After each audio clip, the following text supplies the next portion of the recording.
opportunity Extremists on their own side who don't think mainstream conservatives are white supremacists enough. What if I told you that the Charlie Kirk shooting may have been carried out by someone who thought Kirk wasn't white supremacist enough? Just like the left has its own factions, the far right has its own factions too. Everything from moderate right to extremist right. Charlie Kirk represents a brand of hard right politics that believes white supremacy can be achieved through the ballot box. They flipped it. Yeah. Isn't it kind of funny?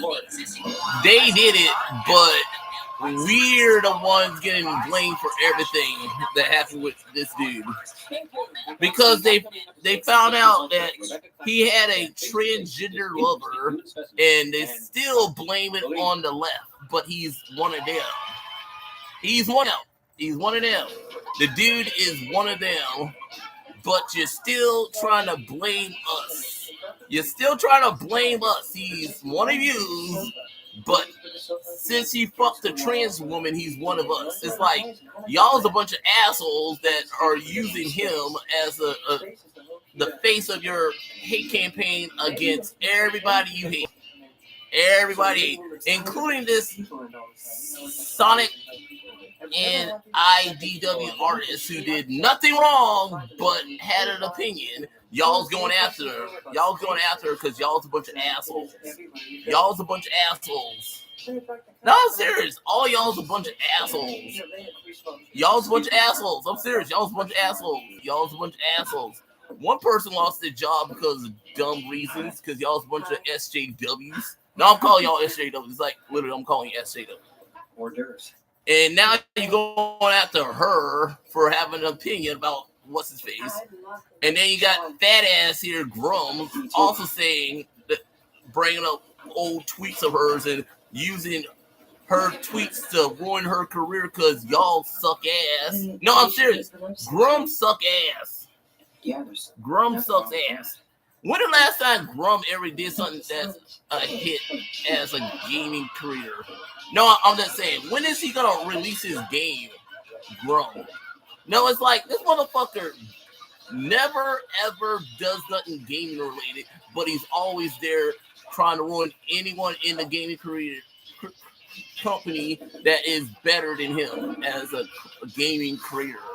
And now he's going after a creator of a comic book based off a video game, Sonic the Hedgehog. Just like y'all did with what's her face, who did the Red Hood comic. You ruined her career, and now you went after.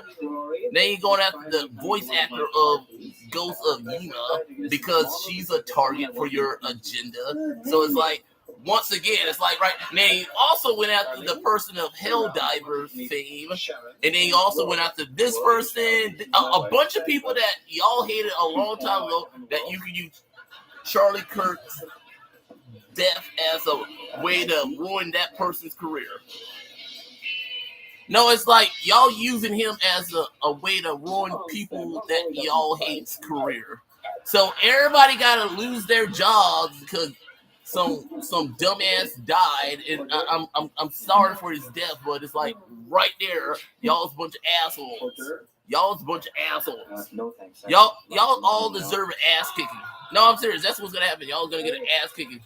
No, I'm just saying, it's all y'all gonna get an ass kicking. This is what it's gonna lead to: a bunch of y'all getting y'all ass kicked. Also, we got the new Witcher 4 with Liam Hemsworth as Gerard of Rivers. That's coming out October 30th. She sure has been shaving her legs an awful lot.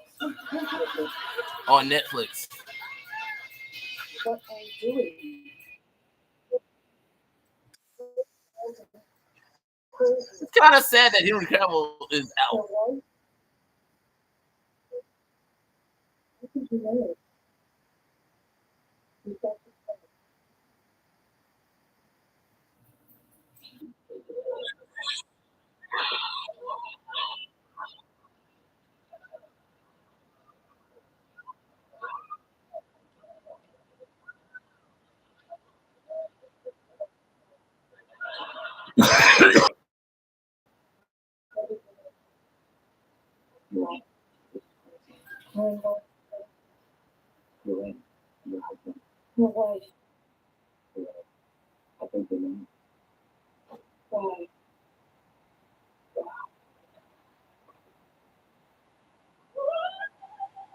Spellbinding circle.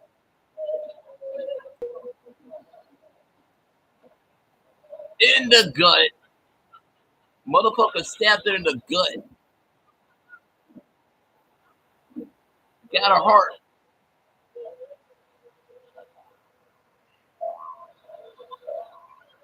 Where's his surrogate daughter, Yuri?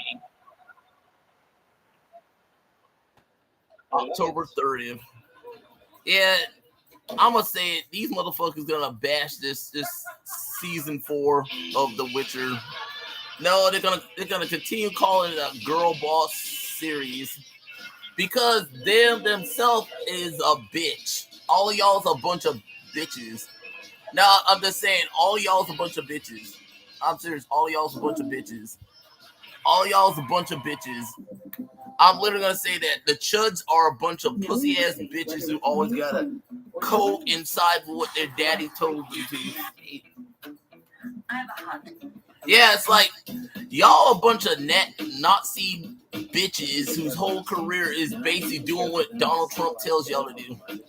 So yeah, everybody, we all gotta suffer because y'all started a culture war that led to this white dude becoming what he is, and we on the left gotta pay for it. We all gotta pay for y'all's bullshit.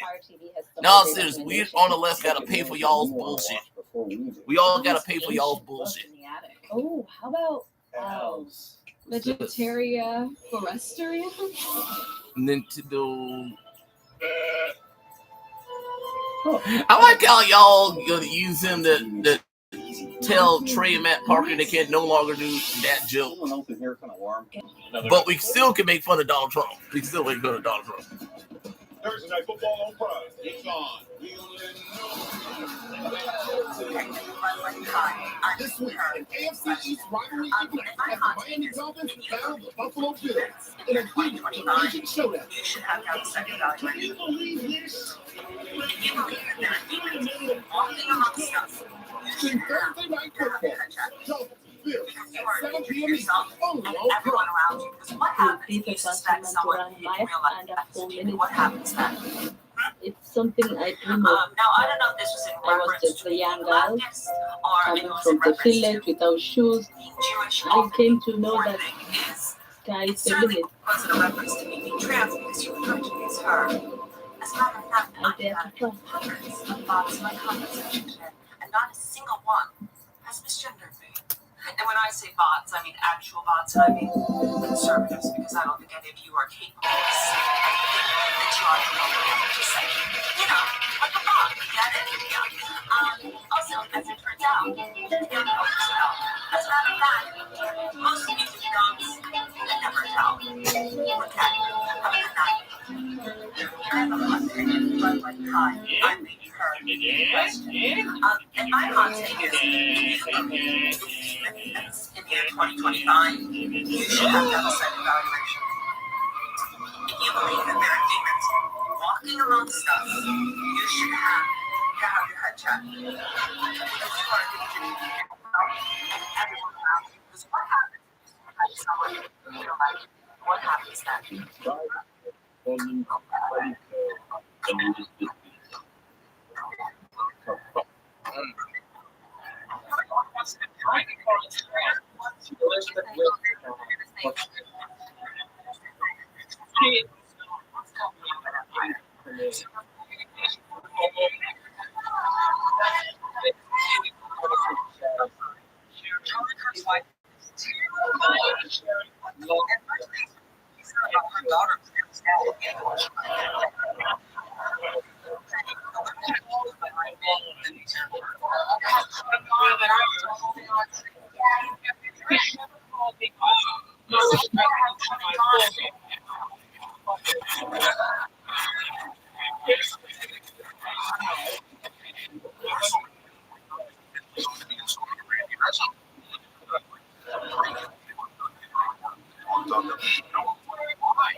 he can be on the show. I feel like that's just too much of a risk.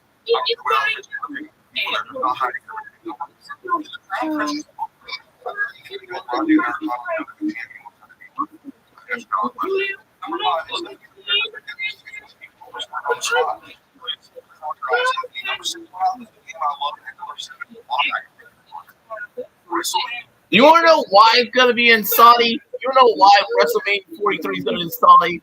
One, Triple H is Donald Trump's bitch, and that's one reason. Two, the money. No, it's always been about the money. It was never about the shows and all that. It was all about the money.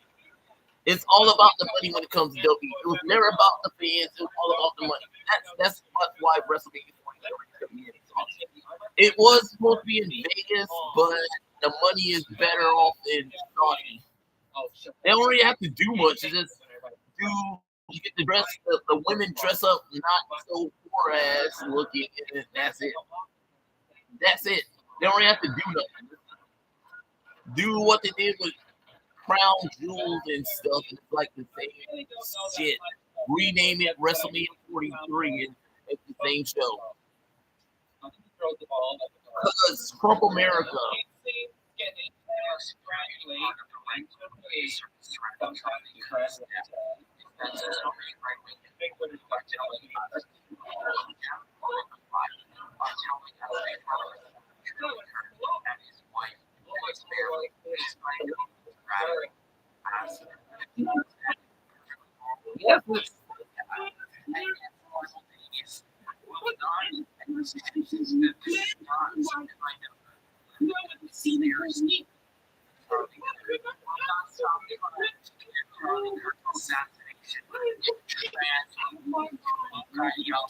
Yeah, that is so true.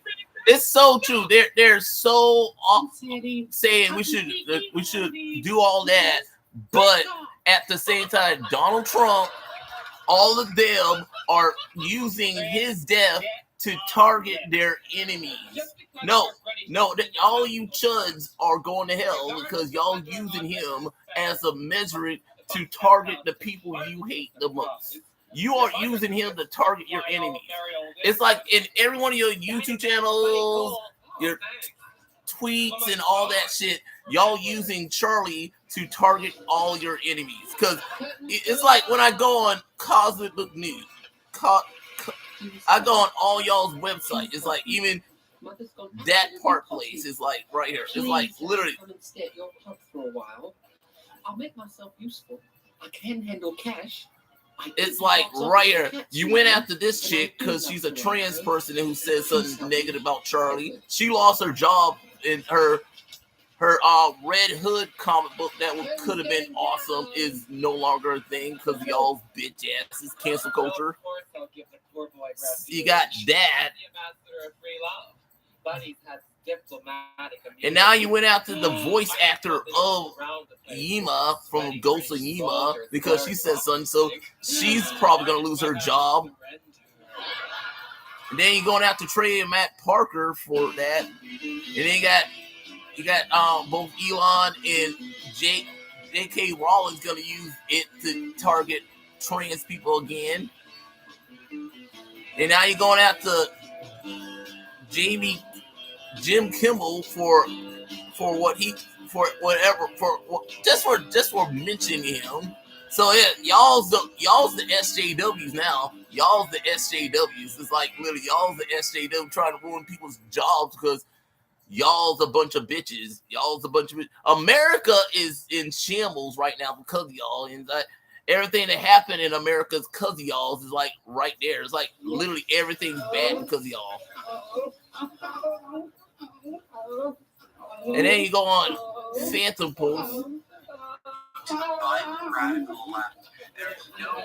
You got this. It's like a bunch of people. Zoe Quinn, who I think didn't really do nothing Gamergate at all. And it's kind of funny because y'all, all of this Gamergate is because is y'all kissing Zoe Quinn and Anissa Sarkeesi's ass.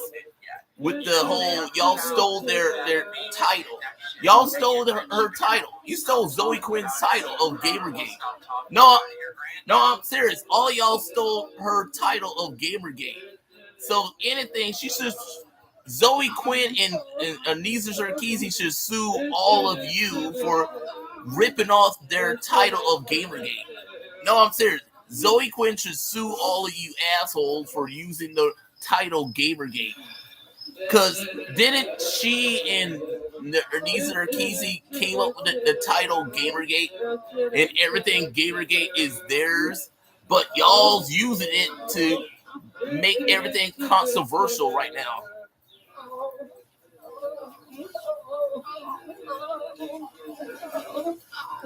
I like how Clownfish TV's also being all political right now, like they give a fuck.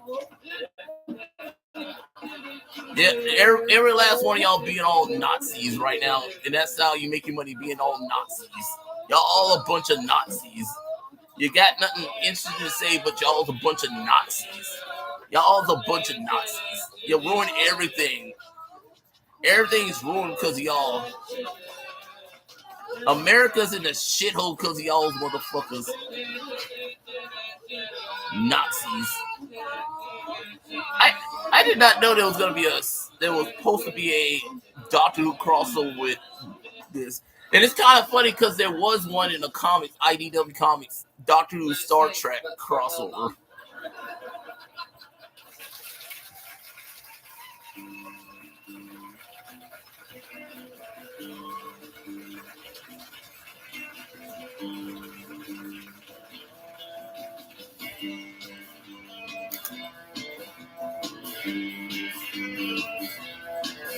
Yep.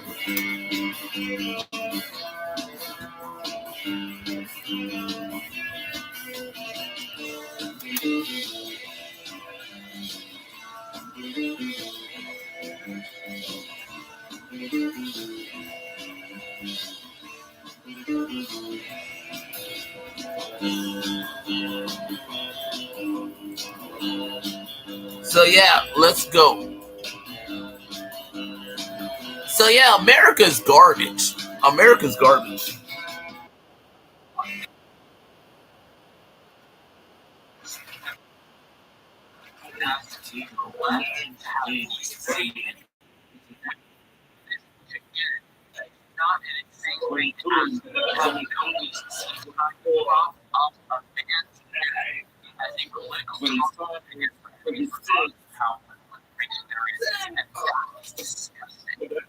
Yes, it is. Yes, it is, New York. Yes, it is, New York. Yes, it is. I know what you're talking about. I know. It's like right there. It's like.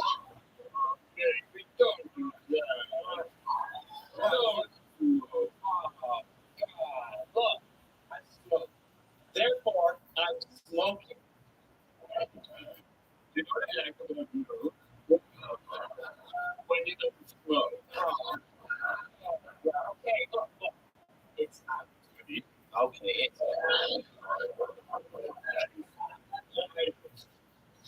You know what it's like? That brother's always smoking. It's like using it. No.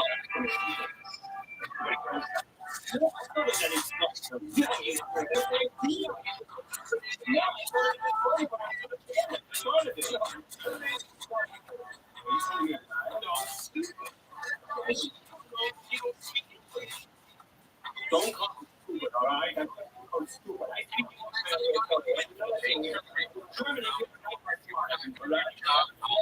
really? Well, we're not going to do that.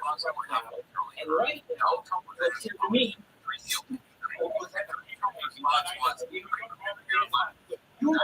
Wow. You see what I'm saying? Both Donald Trump and MAGA don't care less. They're just going to use this as a way to attack their enemies. No, it's not. Even Donald Trump himself didn't care. They don't really care. They don't really care about him. They're just using him to make money off of him and attack the people they hate. That's all this is.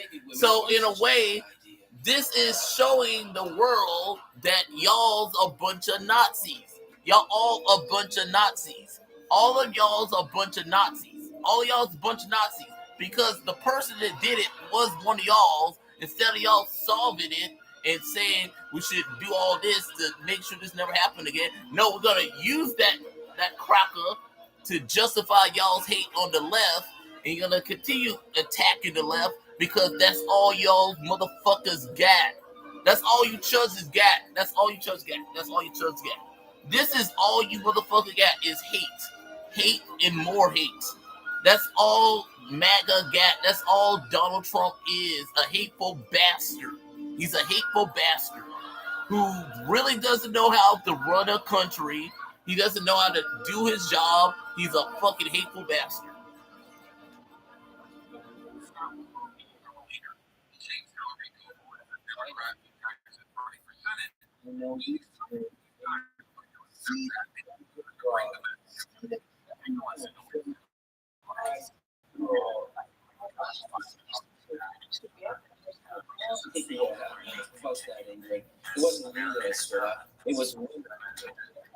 Also subscribe to my YouTube channel and give me a like or whatever, and follow me on Instagram and TikTok as well. Isn't it kind of funny? Also, they fucked up TikTok as well.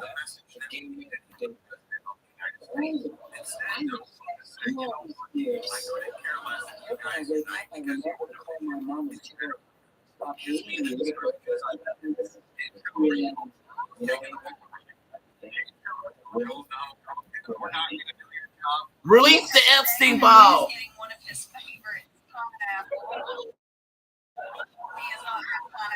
Oh, yeah, give him pineapple.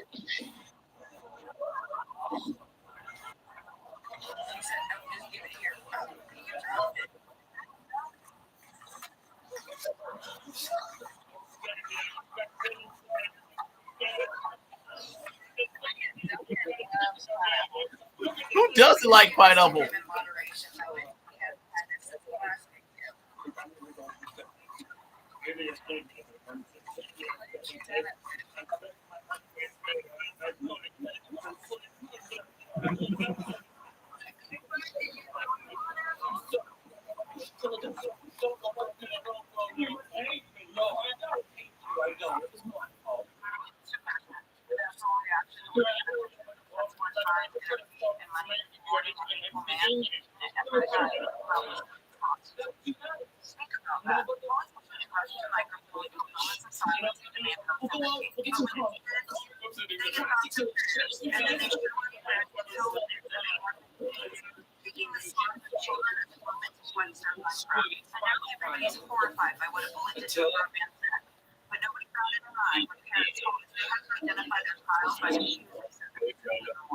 Yeah.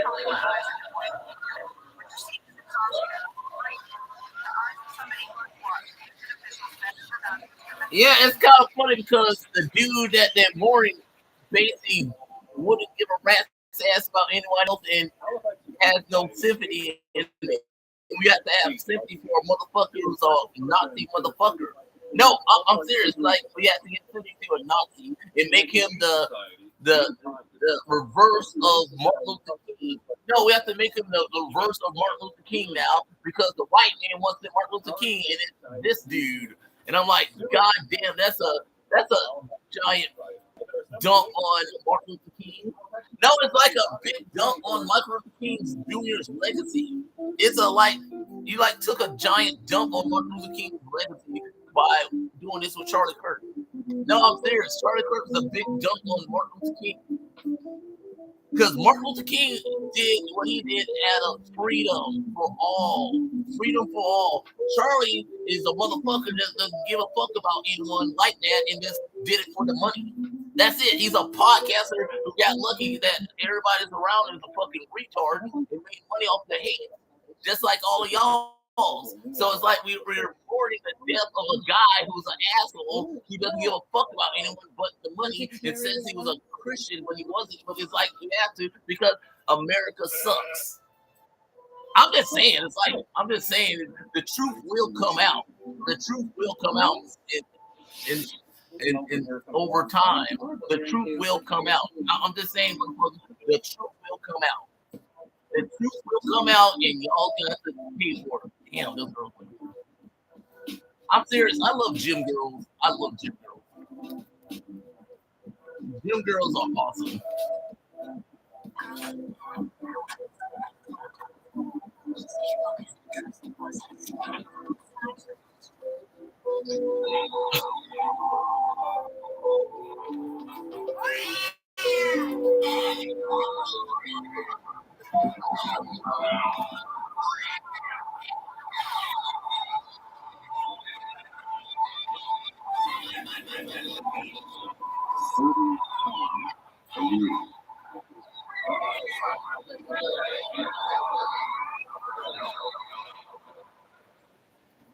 I remember a time you saw perfectly anchored in the just sits there.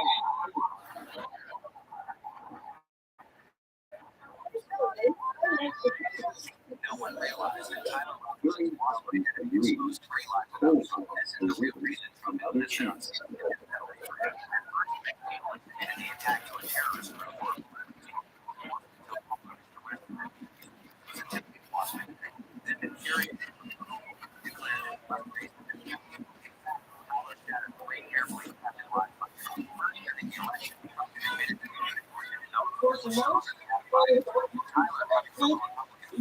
Yep.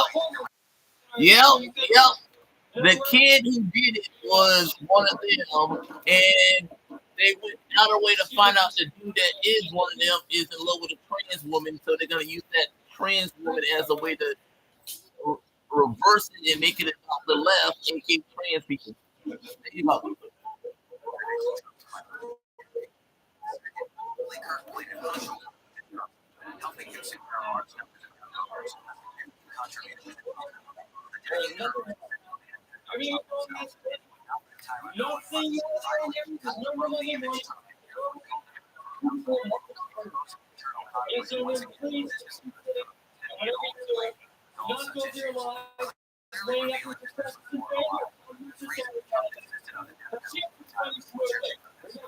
Well, the take on it is y'all's a bunch of assholes.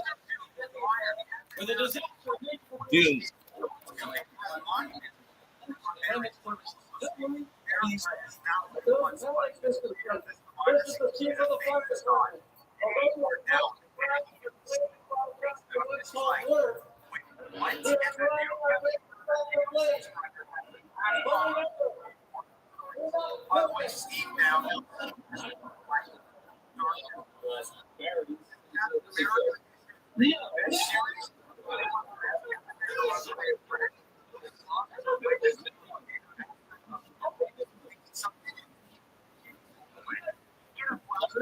Damn, dude.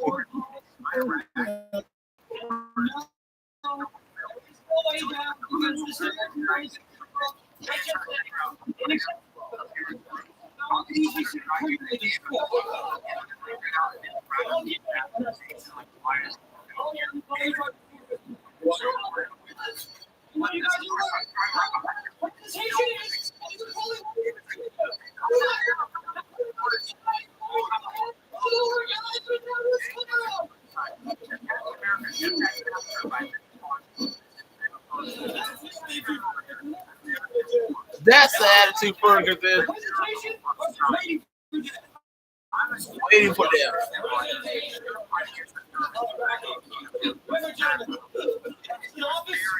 Waiting for death. Let's wait for death.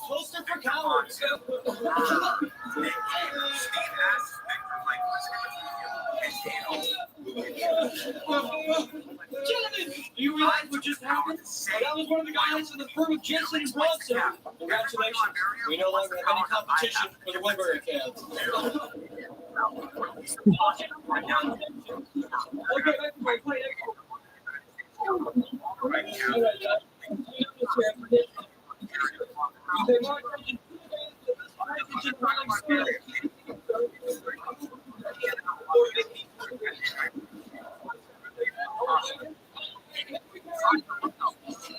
That's kind of interesting.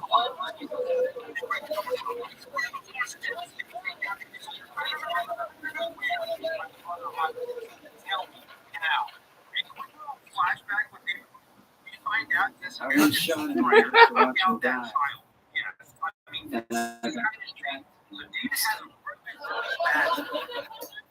All my friends tried to describe it to me.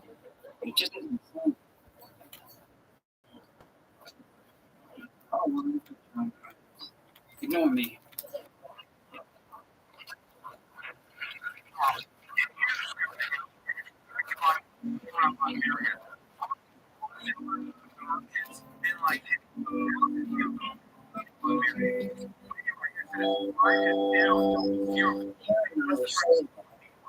We were like, go ahead and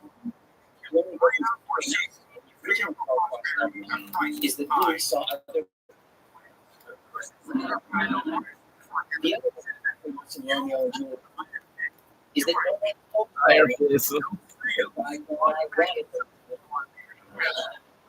you don't like to do it.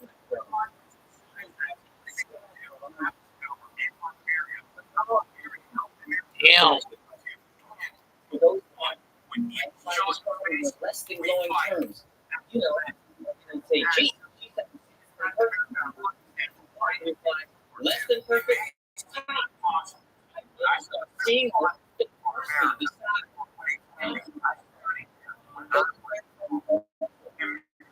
they're very kind. Most of them work in bookstores. You see my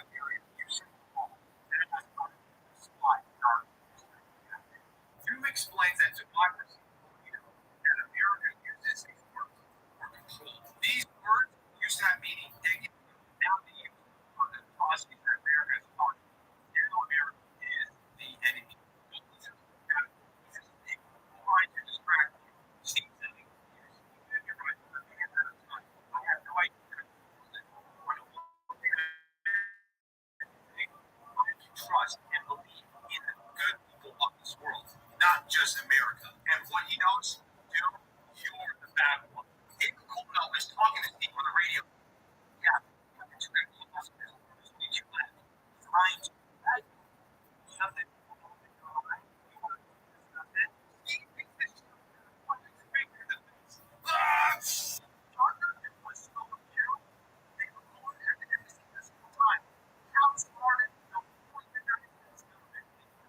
Menace for them. That shoots rockets at Canada. Carl's is probably his own story. The Duke crap. And stabbed him right in his neck. Picking up his shield and then he put it in the water. If ever it was this one,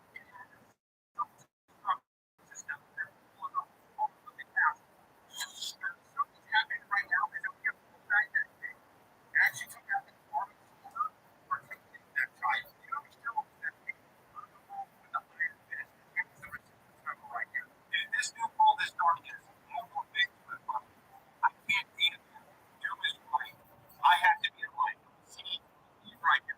Well, this is Pete writing. We're not there right now. We're going to do that fire.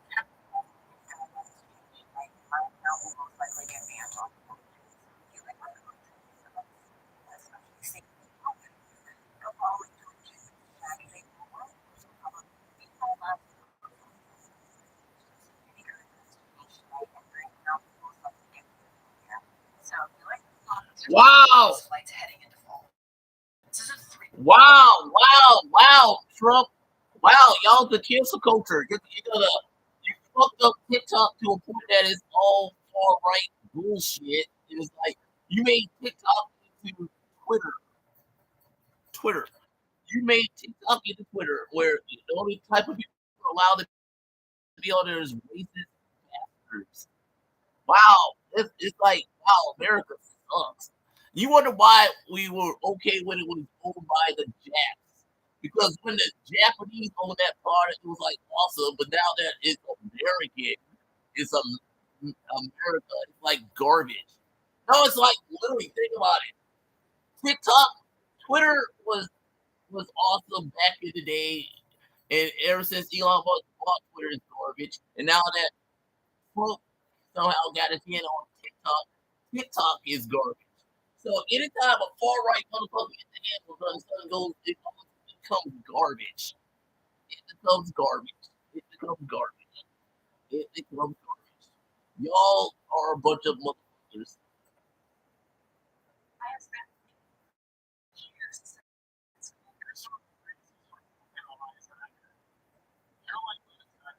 I think it's frankly ridiculous. Anyone in this room would even suggest how something was not benefit at all. Not for a second, because he was taxing money in his own properties. I thought he had a $400 million jet. And I thought he was putting people that are his friends with power that they don't deserve. Using funds from his campaign.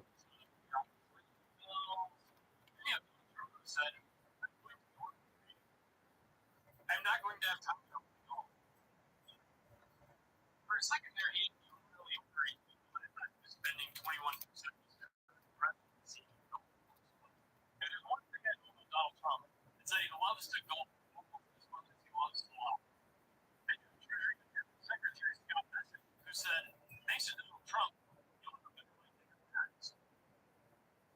He also added, family will come home, you will be able to advance, you'll be able to have a good, and you'll be able to do that without a freedom. Does Scott realize that Republicans do not stand for anything he just said?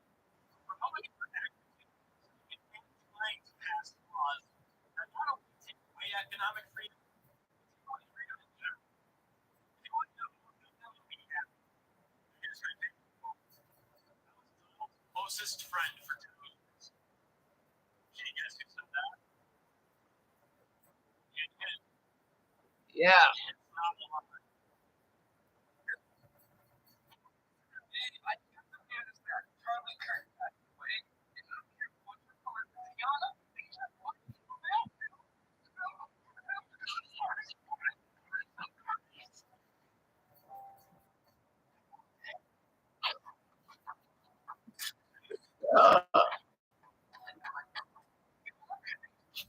Goddamn white girl, you always get me. You always get money. Yep. Buddy. Denise, you're awesome. Buddy. I know you got buddies, girl.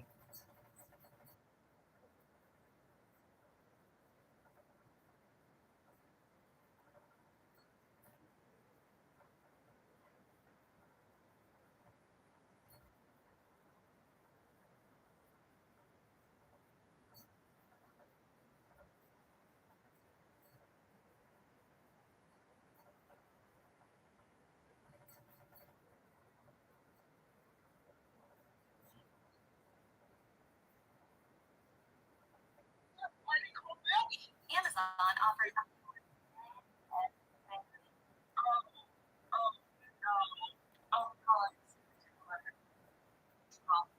No one else is first. I guess I'll do it.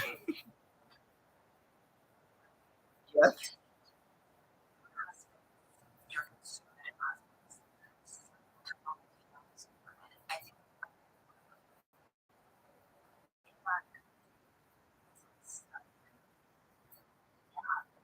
Oh yeah.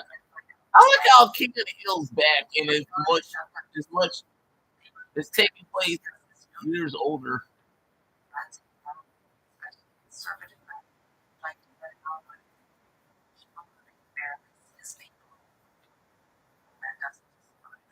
You know what? I'm shocked that we didn't get a more updated version of Bald Burger. No, I know we could, but we can't because in the time period of the show, it's like the kids are not old enough to do that, but you could if you wanted to a year later with Bald's Burger. So I'm like wondering when we're gonna get that. Much the Bob and his wife is old and the kids are older and have their kids of their own and one of them running Bob's Burger with their parents that retired is like I'm just waiting for that one. And you know what? We're probably gonna get it years later from Disney. because Disney owns The Simpsons, King of the Hill. You could say Beavis and Butthead, kind of. I don't know. It's like, because that is a Mike Judge project. And then also wondering when we're gonna get Daria. Yeah, when we're gonna get the return of Daria from Mike Judge. Yeah, I'm like, when he's gonna do Daria? Yeah, I want to see a return of Daria as well, because we do got Beavis and Butthead back. So when we gonna get Daria? When we gonna get Daria? No, I'm serious. When we gonna get Daria? It's like I want to see that. We got Futurama coming back as well. Like, I want to see Daria. What about Daria? La la la la la.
You could not do Drawn Together nowadays because half of the stuff on Drawn Together was LGBT friendly.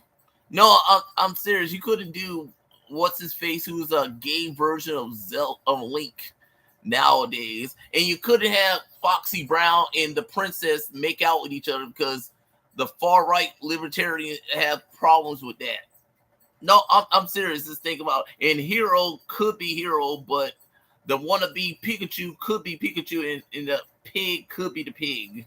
But outside of that, you couldn't have Foxy Brown be Foxy Brown. You couldn't have the princess be the princess, and the wannabe Link be Link, aka I have to save the princess. Be all gay friendly, because the far right would cancel it because it's grooming the kids. I'm just saying it. You couldn't have Drawn Together on natural TV nowadays. Just like I'm kind of wondering, are we ever gonna get another return of Dreamer from Supergirl, the CW show, back in the James Gunn universe?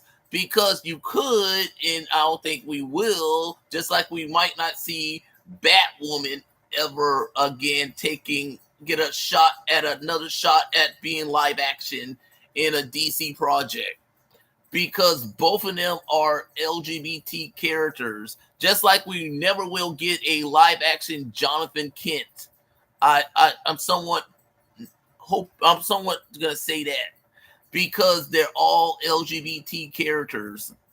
No, I'm serious. It's like literally a trans person got fired for the Charlie thing, so it's like, I'm like literally saying we're probably not going to get any of those characters as characters in the DC universe from James Gunn, kind of.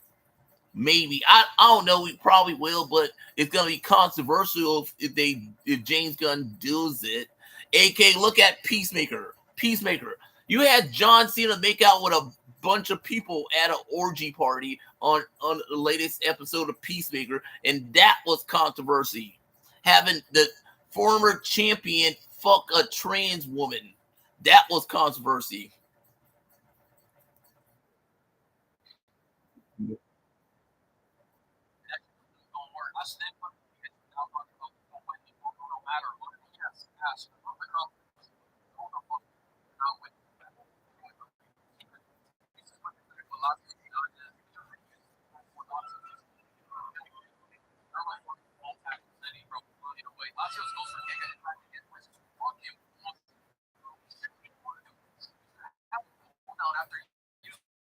first time, but this is that anime bullshit I be telling y'all about, bro. This shit gonna make me even more mad than I already am. Because, you know, in terms of the strongest moves in Pokemon, Iron Tail, that's just not working out because, you know, Pikachu dodges it, no, trying this shit with other muscles, trying to shake him off of Pikachu's grip. Yeah, that was on Netflix. Big Mouth was on Netflix. You know that shit's wrong. I'm not mad at it. Actually, it's the smartest thing you've done all day. But Tobias is smart as hell. It's like your ring on himself.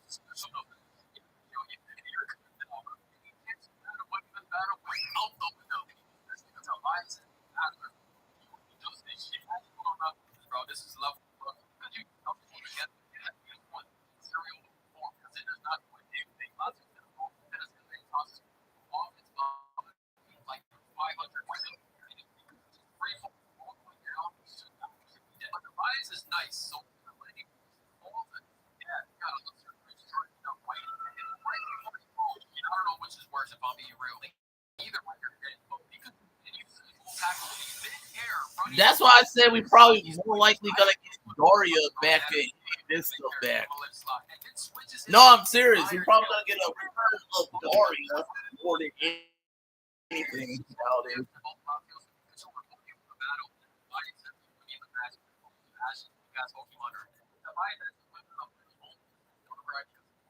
So a quick little rant here. I have no clue why Ash is more than it's right here.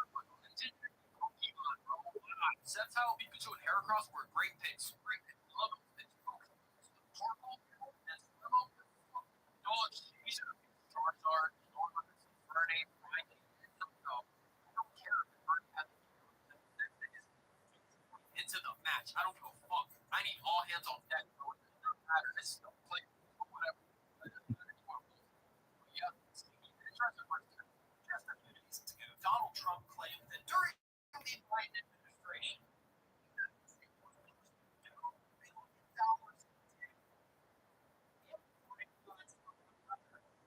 but thanks to his efforts, of course, the United States is now making $3 billion a day. So that is $1 billion difference. Right now, it's Trump how we were actually losing.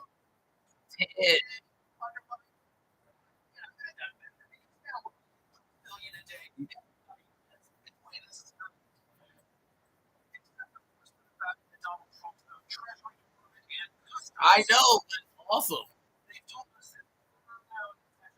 Gurren Lagann. We're not even making a tenth of that. Who didn't like Gurren Lagann, dude? Who didn't like Gurren Lagann?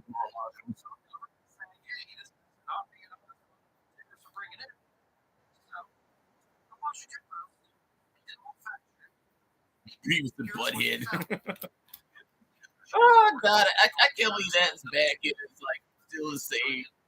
I'm serious. I can't believe Beavis and Butthead is back. I'm not saying I hate Beavis and Butthead. I'm just saying it's like I really think that was gonna ever come back. So that's only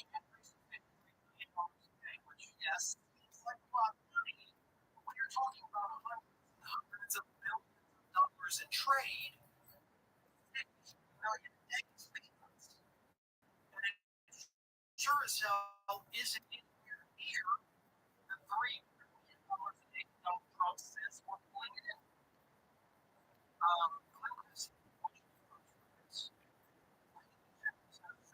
All of the elections were custom states. 15th after Trump's excise tax. 250 just a few days ago. Donald Trump was a very fine administration. Forget Russian number. Did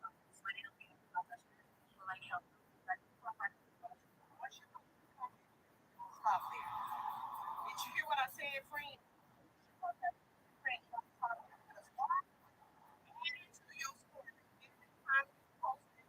Go out there.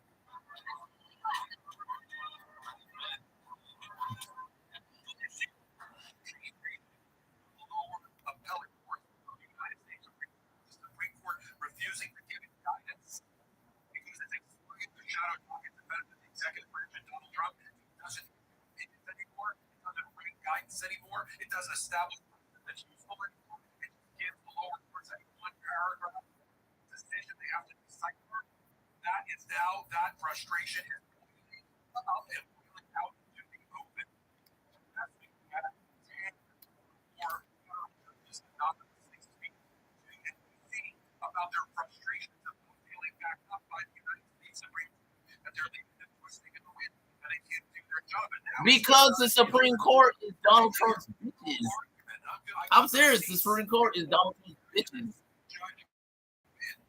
America's dead, you know. America's dead. Over Maryland, for instance, it has a lot of cases against the Trump administration. So I have an oral argument about a Trump matter related to Doge to express his frustration out loud, messaging, giving a telephone. Yeah, that's some good art. Argument direct response to the United States Supreme Court. That's how bad it's become. Not just us criticizing the United States Supreme Court for their complicity in allowing the Trump administration to exploit the emergency docket in order to short-circuit justice. Judges who have been years who are lifetime appointments themselves are throwing up their hands now in oral arguments saying, we can't do our job. We're not getting proper guidance.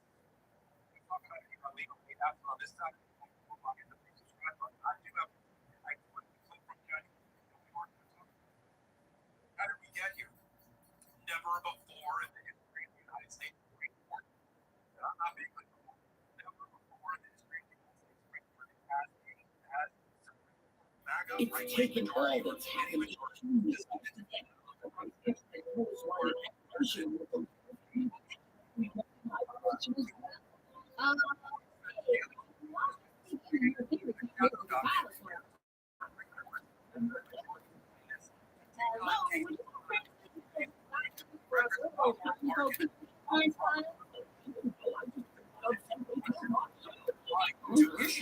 seems like a young challenger is around.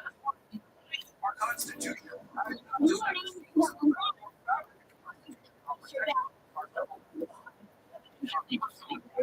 Yeah.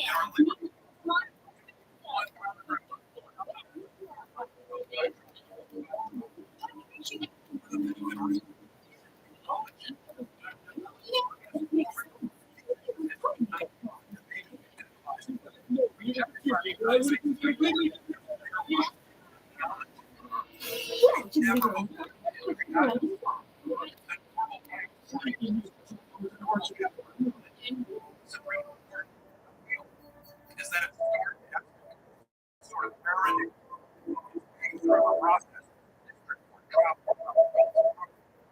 factual evidence frustration of lower appellate courts with the Supreme Court refusing to keep documents.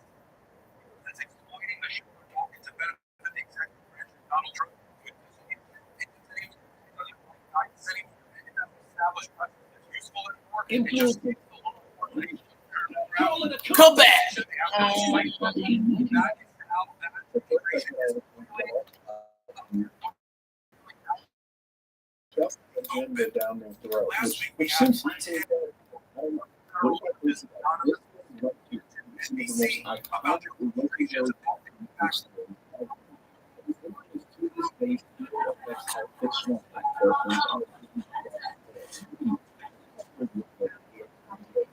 detail the problems and issues that black writers and black characters.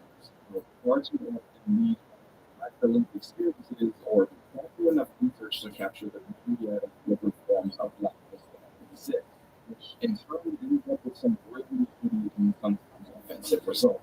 Without that lived experience, you'll never capture many of the small yet deep or nuances that come to the point.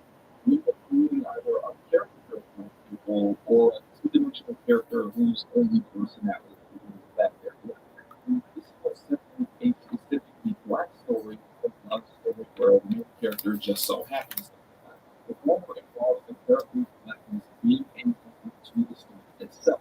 While difficulties to other forms of entertainment media in many ways, nuanceless history of the black. Prior to the modern age, there weren't any stories that explored their.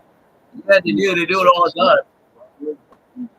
Writers and artists that have made great contributions.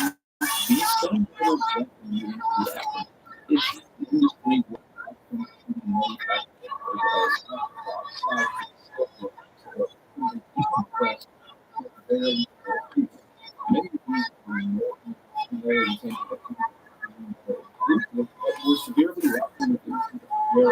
nuance.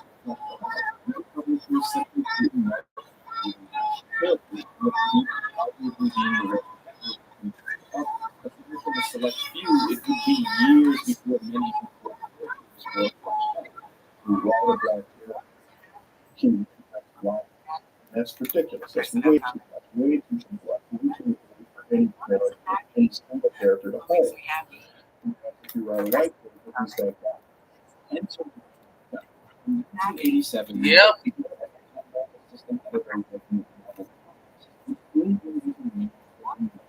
A decade changing the trajectory of comics. Not only did he craft stories that put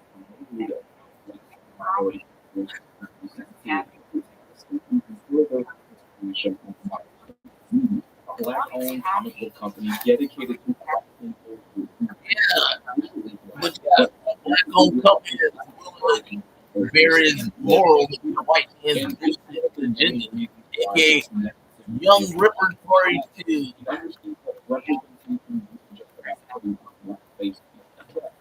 authorship all over the narrative. So that's the well-meaning vision for what? aka BET. Never had a problem with black state as long as you manage to be marketable and made by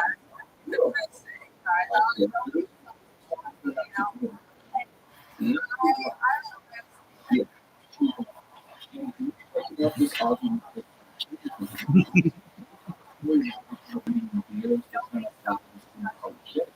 it enables us to wonder before questioning the change. White male artists that been conditioned over the decades to see themselves as deep. Anything outside of this narrow frame, stories about race, queer, or even just unconscious people that is treated like an attack. Forced to live a statement that something shut even for a person to just exist.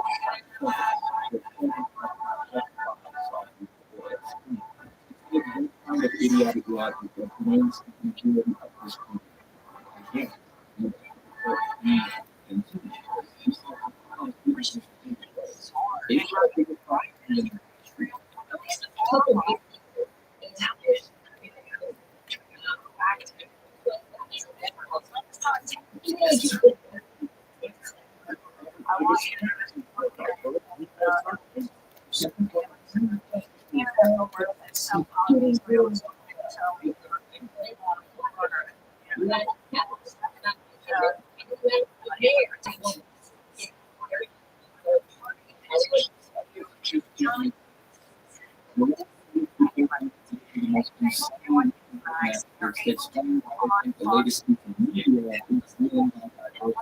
Yeah, it's like y'all are all going to hell. Y'all all going to hell. It's like it wasn't any of that.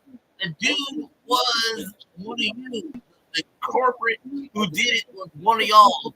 And instead of dealing with the fact that he is one of y'all once again is gonna use the fact and twist it and make it about other people unlike yourself. So you're not really solving nothing. You're making it worse. You're making it worse. Man. Y'all making everything worse right now. It's like everything's worse in America right now because of y'all dumbasses. Y'all just making things worse. Y'all just creating more people like me and get it because of y'all's action. Y'all's making more and more people like that. It's like America's worse.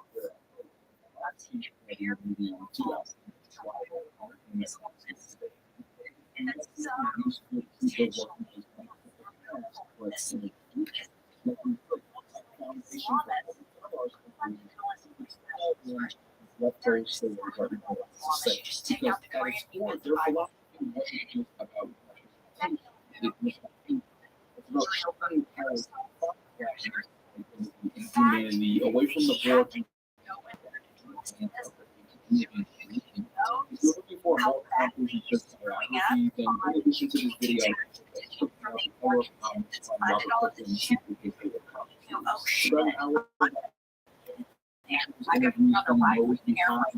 media themselves. I'll be linking it in the description below. Claiming that contribute to stories. Even with them,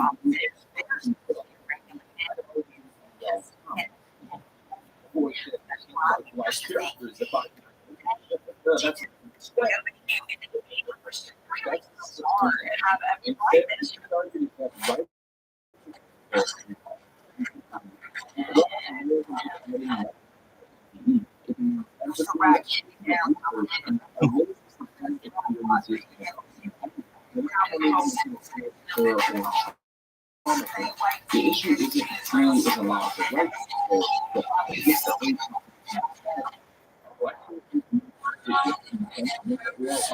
aesthetic choices to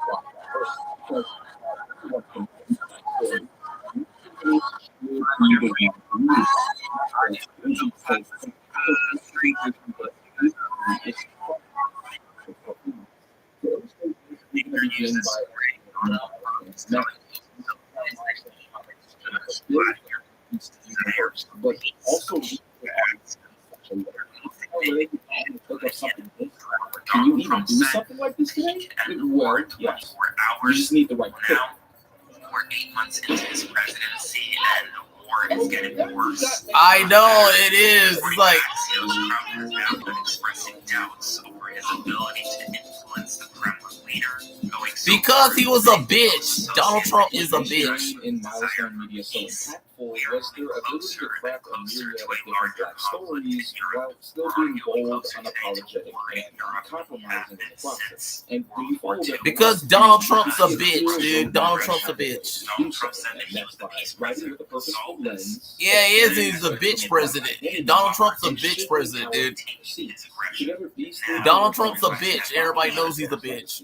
But they lay the foundation for how black stories can and should be told across all media. It all starts with the first pillar, writing with a purposeful lens, where every story I would say I do like me some gym girls. The storyteller to move beyond surface level of performative representation and instead engage deeply with I got the mad respect for all you gym girls out there. nuances of the culture they're trying to depict.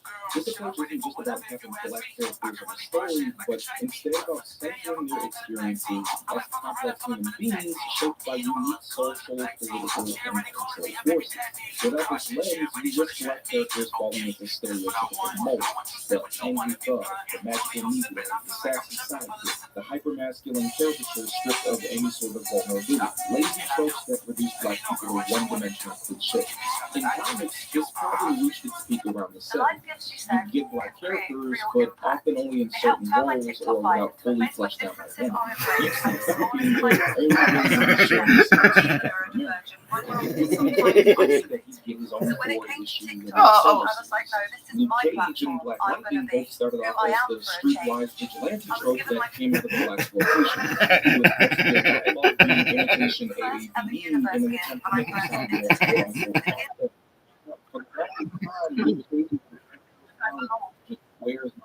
the weird part is Jezebel, you one ugly ass white bitch.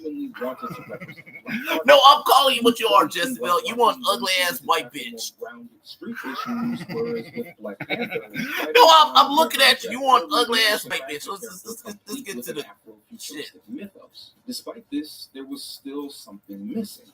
For all the racial and social themes these characters touched on, there was still a disconnect created by the lack of lived-in authenticity. Voices that felt like they came from within the community rather than outside. And that's what Wayne McDuffie and the Milestone Crew did by writing with the ones that wasn't just about representation, but about intention. Instead of the writer starting from how can I fit a black character into the superhero formula, it becomes what would this real story and character look like if we built it from the ground up with their lived reality at the center.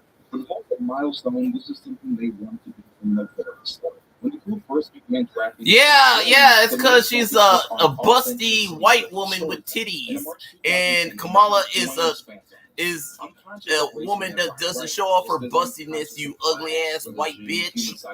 No, I'm calling you ugly ass white bitch, Jezebel, because you basically gonna tell me Kamala Khan failure, but she wasn't. No, I'm serious, Jesse Bell. Kamala Khan, aka Miss Marvel, was not a failure when launched. Unlike somewhat Ironheart, Miss Marvel was literally a hit for Marvel Comics, dumbass. I'm serious. You're saying this, you dumb white bitch. Miss Marvel, when she came out, was a hit in the book sales, you dumbass. To a point, they had to oversaturate her cover or to cover her comics with a bunch of variant covers of Miss Marvel in her first launch, dumbass. So for you to come out here with your ugly ass to say that Miss Marvel was a failure for Marvel Comics is a lie, you dumb lard ass. Now I'm calling you a lard ass, you ugly lard ass white bitch. Lard ass. Twin Crow, civil rights, and beyond. His definition of quote-unquote justice and the American way is shaped by seeing American promise broken repeatedly for. No, it wasn't. No, it wasn't, dumbass. No, it wasn't. No, it wasn't. No, it wasn't, dumbass. No, it wasn't. It's y'all's right-wing libertarians saying that led to all this dumb shit that you're gonna say, you ugly ass white bitch. Yeah, I'm calling you an ugly ass white bitch, you ugly ass white bitch. Cause that's what you are, Jesse Bell. You want ugly ass white bitch and you shut your little ugly ass up, white bitch. What movie? I'm like, what fucking movie, you lord ass? Lord ass?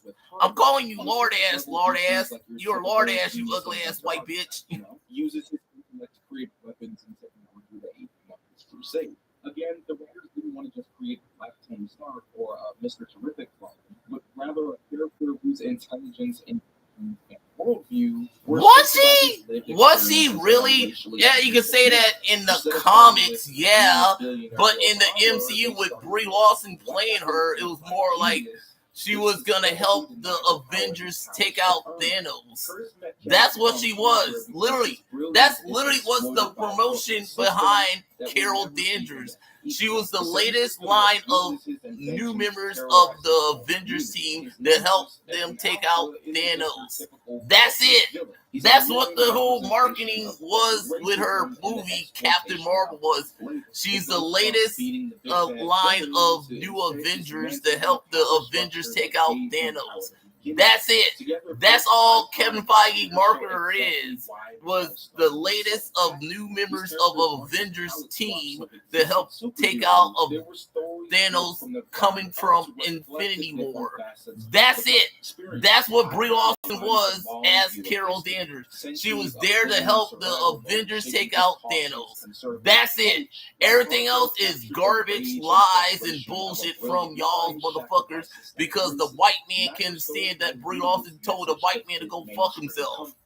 No, I'm serious. It's ever since she told y'all to go fuck yourself, all I've been hearing from y'all is Brie Larson this, Brie Larson that. And it's like kind of interesting. Brie Larson's, this is what Brie Larson's doing right now. No, I'm just saying, this is what Brie Larson's doing right now, you dumbass. I'm going to show you what my girl Brie Larson's doing right now because she ain't doing what you're saying she's doing. She's doing this. The multiplicity of Black lives. While avoiding the first pillar, this is what my girl Brie Larson's doing right now. Pillar 2 risk reducing blackness down to a monolith. A character can be as thoroughly because she has her own YouTube channel right now that she's doing the whole party people thing. Is like right there.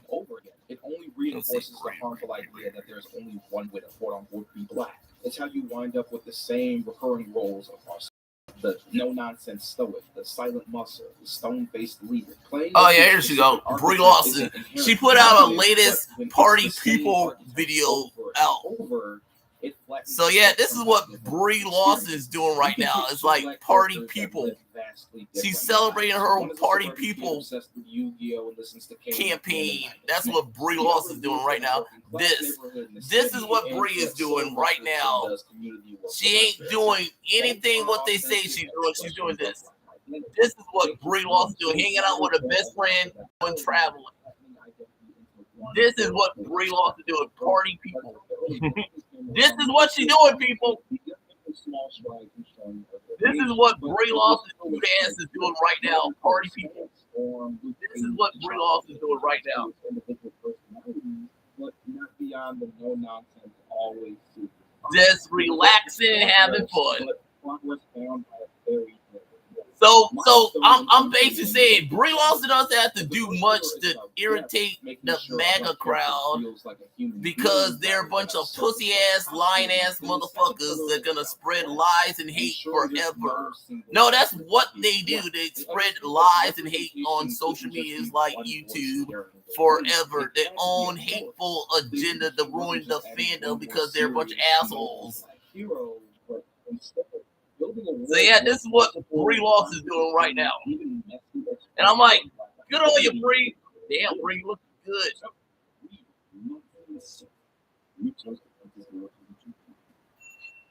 The new H2 Pro system separates clean and dirty water. The new H2 Pro from Cedar. It's kind of funny because Brie Larson also got to get ready for Avengers Doomsday and Secret Wars to come back as Carol Danvers, so she has that as well. Oh, Peacock. Damn, that does.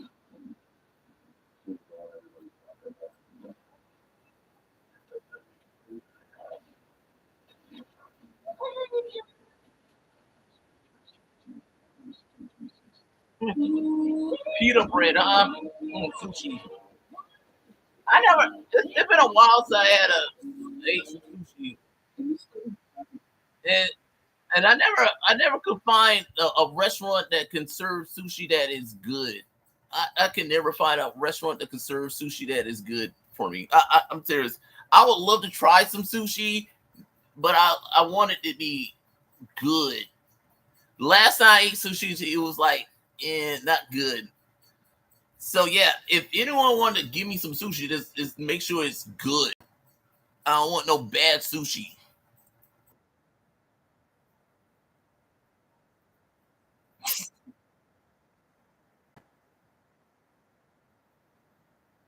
So yeah, this is what Brie Larson doing right now. It's like having a blast. She's not really saying nothing. She's not really doing much. It's just having fun. This is what Brie Larson is doing right now. So yeah, it's kind of funny because you're gonna have the chud saying Brie Larson is doing something that blah blah blah, but no, she's doing this. This is what Brie's doing. This is what Brie Larson is doing right now.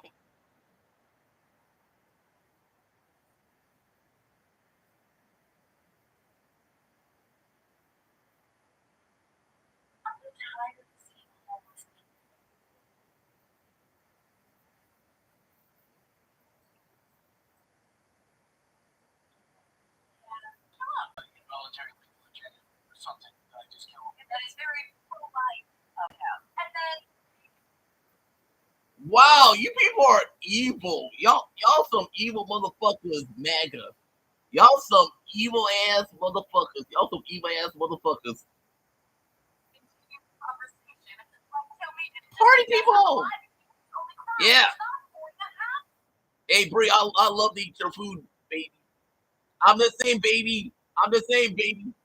You want to get to my heart, you gotta get to my stomach, Brie. I'm the same, Captain Marvel. Yeah. Why don't you use your photon press and warm that oven up some more, Brie? Yeah, use your photon press. You know what? Also kind of funny. You know what's also funny that they're gonna overlook is in the upcoming Marvel Zombie, Brie Larson's character is gonna be a fucking zombie in it. No, I'm serious. Carol Danvers is gonna be a fucking zombie in Marvel Zombie. No, it's like literally, it's like in the cartoon animated form, they're gonna make Carol Danvers a fucking zombie, a fucking zombie in that series. No, literally, you saw the latest trailer of Marvel Zombie. You saw a zombie version of Carol Danvers in it. So yeah, Brie Larson's character is gonna be a zombie in the Marvel Zombie series. That's gonna have 8 episodes. So yeah, you also got that to look forward to. Captain Marvel, a zombie version of her. So yeah, so I'm like, once again, it's like you act like people hate those characters. It's like not really. That's a lie as well. That's a lie as well, Jezebel. Do your fucking research, bitch.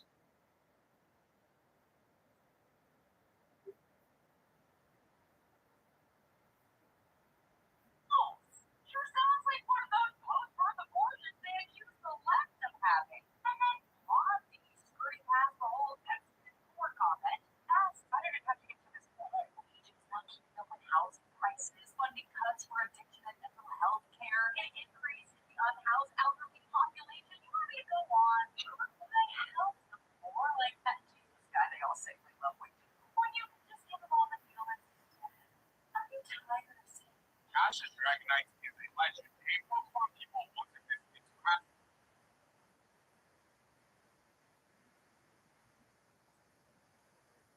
Yeah, shake that ass, Captain Marvel. Shake that ass, Captain Marvel. Shake that ass, Captain Marvel. I'm just saying, Carol. Why you gotta be touching shit, Carol? I'm just saying, Carol. Why your little crock ass gotta be touching shit, Carol? Don't be touching shit, Carol.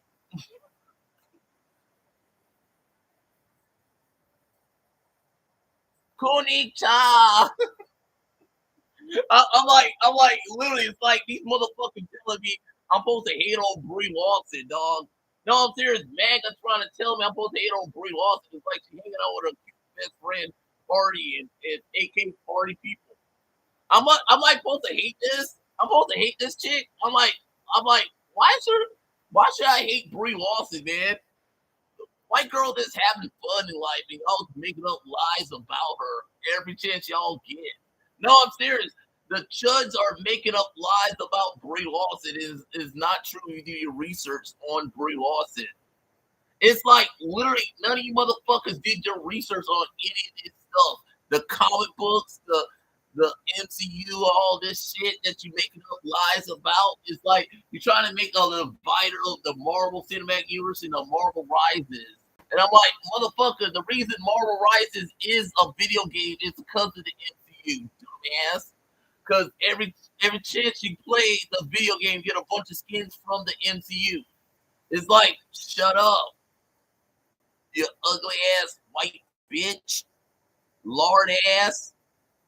For over 20 years, and he finally got it with his ultimate team. But this journey wasn't all good. There was actually some decent trials this Pokemon had throughout his entire career, to the point where it is fighting literal Pokemon champions. So let's take a look at the 10th episode of Pokemon Journeys, where Ash first met this Pokemon. The episode starts off with Ash and Go surveying across the sea on a Dugong, and now everything may look fine, but this Dugong is a complete menace. Since it ends up seeing this other Dugong, it's attracted to it, ends up following it throughout the entire sea, getting lost and leaving Ash and Go stranded. Obviously, this relationship didn't work out, and Dugong is acting confused about why they're all out here, and I mean, okay, man, this situation ends up getting so bad that random lightning starts attacking Ash and Go, and they end up getting knocked out. And if it wasn't for a Dragonite coming over and saving their lives, they would have been dead. Ash and the rest of the gang wake up on a beach on Dragonite's Island, surrounded by a few Dragonites that are there, so they decide to show Ash and Go around the island, and it's pretty nice. Just a bunch of Dragonites are sleeping and chilling here while the rest of the Dragonaires and GPs are training to become Dragonites. They end up bumping into a group of Dragonaires, and these guys are vibing.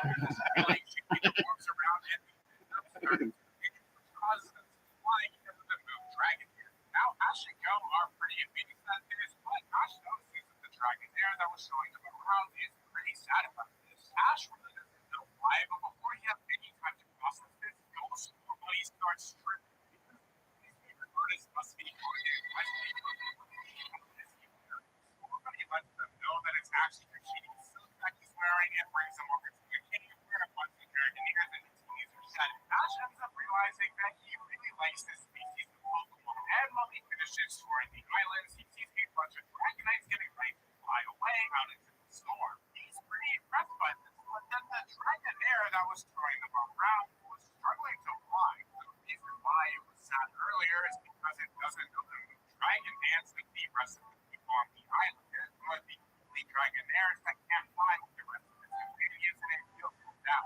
Ash isn't going to let this Pokemon suffer in silence, so he offers to help her to learn the move Dragon Dance so the Dragonair will be able to fly with the rest of the Pokemon. They spend the entire day doing a bunch of strange exercises to try to help Dragonair fly, and Pikachu ends up creating an electro web for this Pokemon to bounce off of. Now, in all honesty, I thought this wasn't going to work, but it really did. This Dragonair was able to fly right after this. It was so happy with Ash and Pikachu training.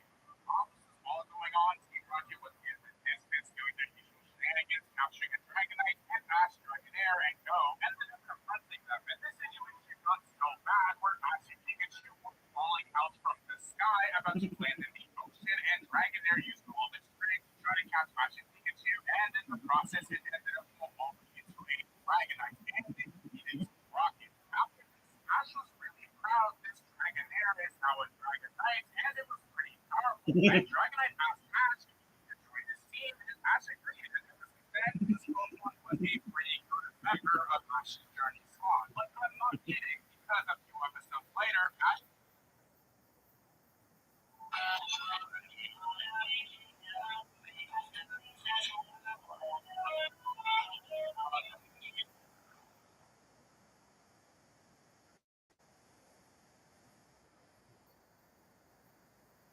Way to go, Bree. That's my girl, Carol. Yeah, so I'm talking about birds. Way to go, birds. Yep, Margaret.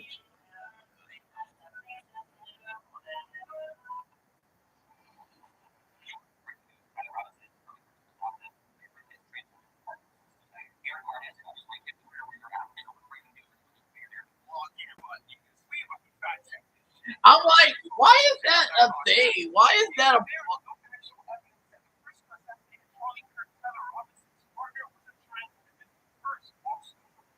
Yeah, I'm like, there's no real evidence, but you say she is because she looks like one, and you go by looks alone. It's like y'all the assholes, man. Y'all once again, y'all the assholes.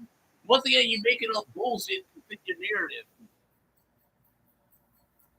So yeah, there you go. Hope y'all enjoyed that one from Brie Lawson. Yeah, I said it's Brie Lawson. It's like I'm like, how did they also Jezebel bitch? How did they force these female characters into MCU? It's like they didn't force Carol Danvers into the MCU. It's like they literally just brought her into the MCU as a character, and it's like makes no sense. Is it?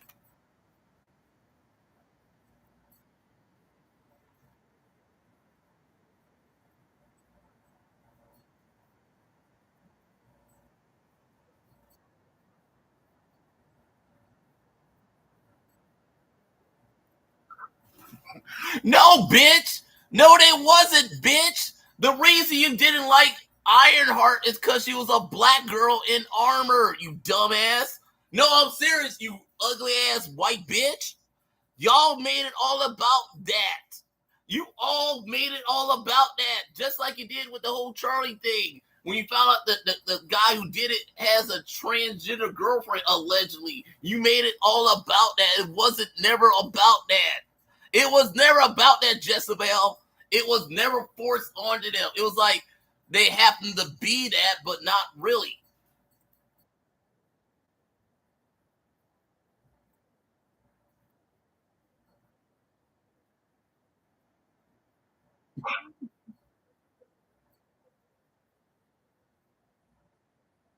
No, that wasn't.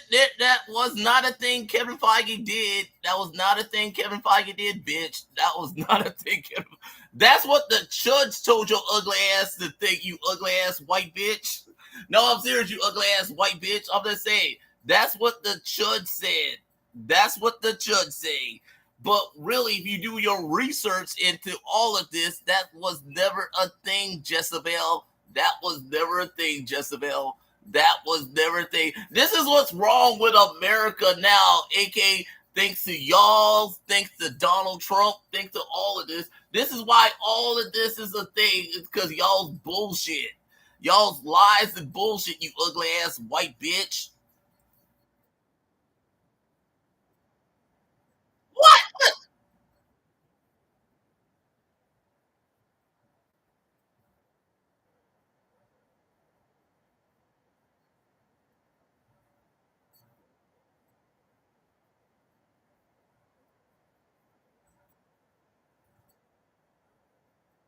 What movement?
I'm sorry, lard ass. I'm sorry, lard ass.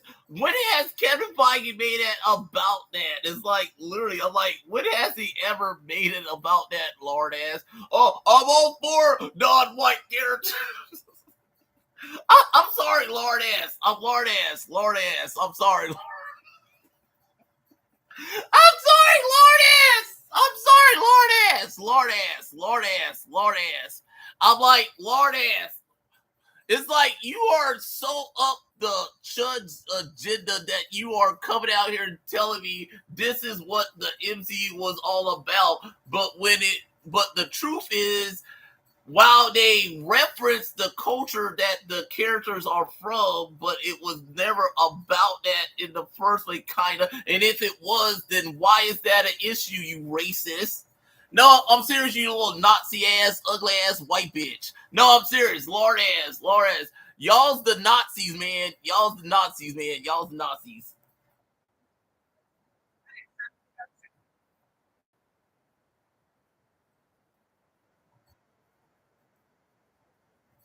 No, it's because how much of a hot muscle mommy she is in the video game. That's it. No, I'm serious. Think about it. The only reason you're okay with Angela is because Angela is wearing a body armor showing off her tits and ass, and that's it as a muscle mom. And I'm okay with Angela, okay? I'm okay with Angela because I seen a bunch of cosplay chicks cosplay as her, and I'm like, kudos, ladies. And those ladies I'm referencing I respect more than y'all's bitch asses. No, I'm serious. And it's kind of funny because your ugly ass could never look that way, Jezebel. No, I'm serious, Jezebel. You wish you looked like Angela. You want ugly ass white bitch. No, I'm serious, ugly. You want ugly ass white bitch. You want ugly ass white bitch. And I'm keeping it real. I'm done softballing this shit. Jezebel, you want ugly ass white bitch. You want ugly ass white bitch. And that's all you are is an ugly ass white bitch for the Chudge community, aka the designated Duff chick. You are literally what Mecha Random 42 was back in the day. No, I'm serious. You are what she was back in the day, and now she's just a normal gamer girl that's doing her business. I respect that about Mecha Random 42. But you are her. You are literally her. To a point, you push in their narrative every chance you get because you are a ugly-looking white girl who couldn't make it otherwise. No, I'm serious, Jezebel. You wouldn't be where you are right now if you didn't suck a dick. Because that's all you do is suck the narrative's dick. And that's all you bitches are, a bunch of bitches that ruin the fandom for all real fangirls out there. You people ruined every opportunity these legit YouTube girls can do to be top YouTubers on this platform without being a bunch of whores.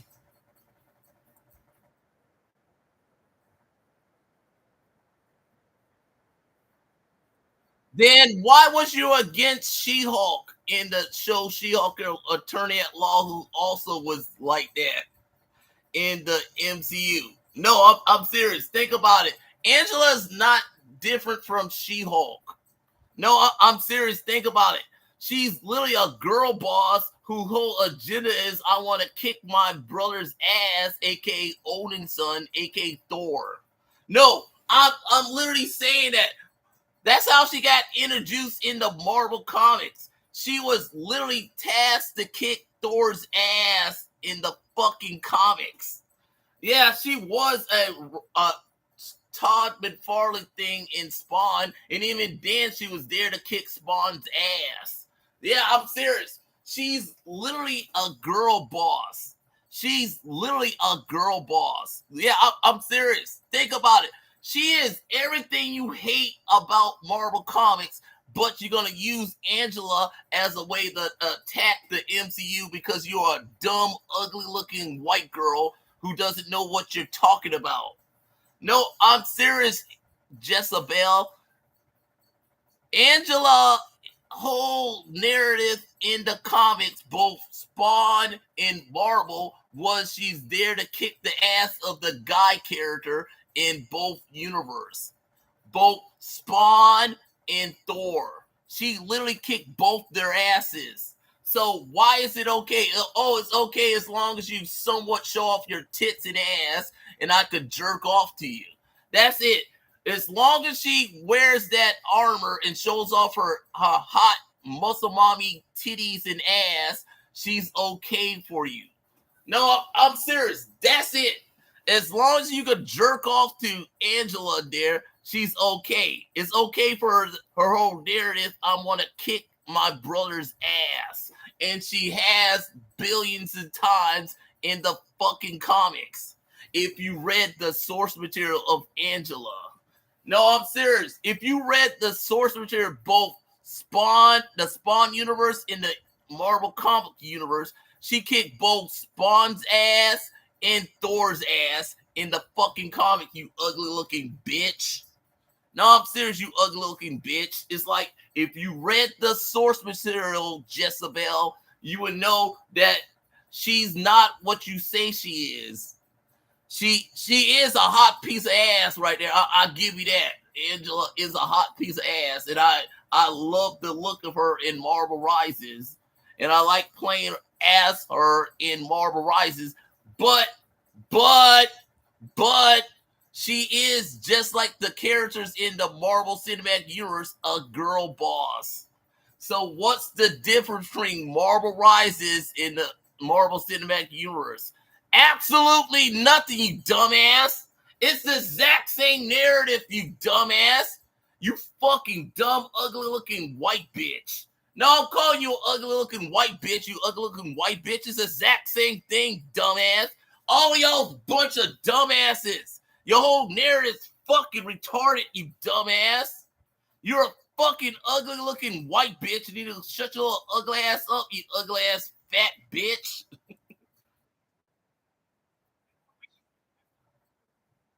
What activism? What activism? It's okay to respect women, you dumb, ugly-ass white bitch? It's like women should be equal to men, you dumbass. Women should be equal to men. That's what's wrong. Women should not be equal to men because Donald Trump doesn't give a fuck about you, Jezebel. No, I'm serious, Jezebel. You think the current government gives a fuck about your bitch ass? Y'all actually think Donald Trump gives a fuck about you? He doesn't, really. He doesn't give a fuck about your bitch ass. He's going out of his way to negate every way that you could take care of your bitch ass. As president, you dumb bitch.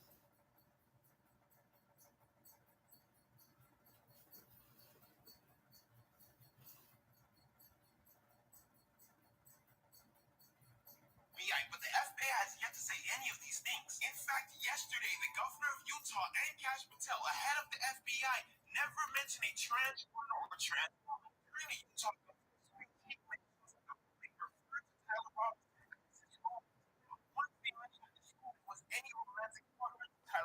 What character? Identified an individual as the roommate of Robinson. Investigators interviewed that roommate, who stated that his roommate, referring to Robinson, made a joke on Discord. Now, the identity of Tyler Robinson's roommate has never been shared, although we know it's a man. We also got to remember that Tyler Robinson went to Dixie Technical Institute. Now, they do not offer on-campus housing, but they do offer off-campus housing. When we look at the location of police in St. Cloud, the same family are. Donald Trump, who was supposed to Kash Patel, it's not even mentioned anything about a transfer. So why would he mention this? Why would he spin a narrative that he don't even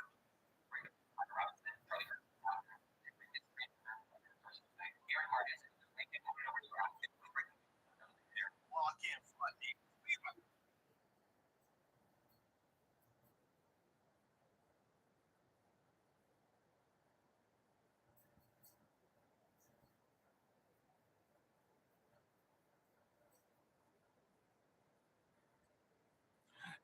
Bitch, your co-criticize about Kamala and Riri Williams, both Miss Marvel and Ironheart, is because they're not showing enough boobs and ass. No, I'm serious. And also the color of their skins, you cracker. No, I'm serious. Everything I heard from you and others about Ironheart was the fact that she's allegedly besmirching Robert Downey Jr.'s Tony Stark, and she never did that in an entire episode of Ironheart. And then with my girl Izzy Vide, who plays Kamala Khan, it's like she was an Arab chick, this being an Arab chick. That's it. Literally, it was all about the nationality, the color of their skin, and everything about them. And not the plot of the shows that they were a part of at all. None of y'all told me the real reason you hated the show Ironheart and Miss Marvel, outside of the religion, the color of their skin, and the sexuality of them. That's it. That's it. Literally, that's all I heard from y'all, Jesse Bell, is nothing about the plot of the shows, the plot of the movies, any of that, and also the plot of the comic books. It's just a bunch of nonsense about that.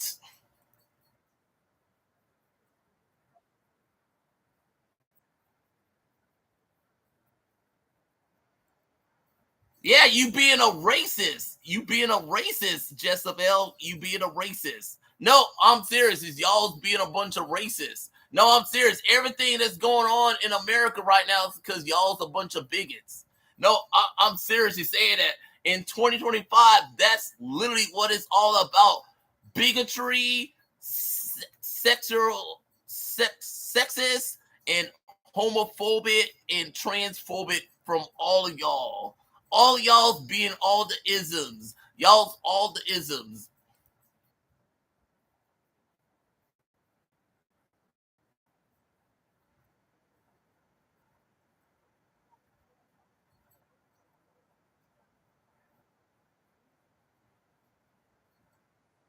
Nope.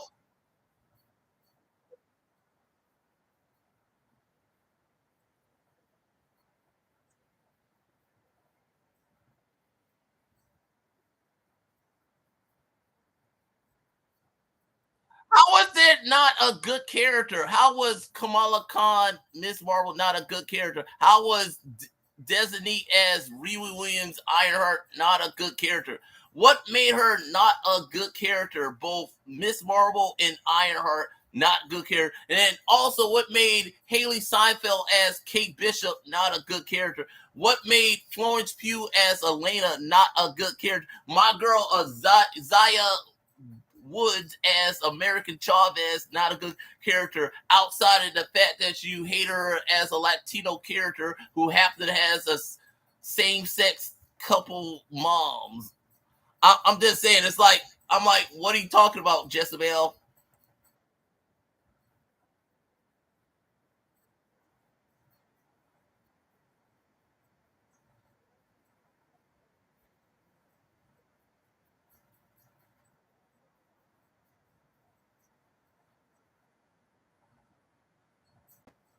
Was it?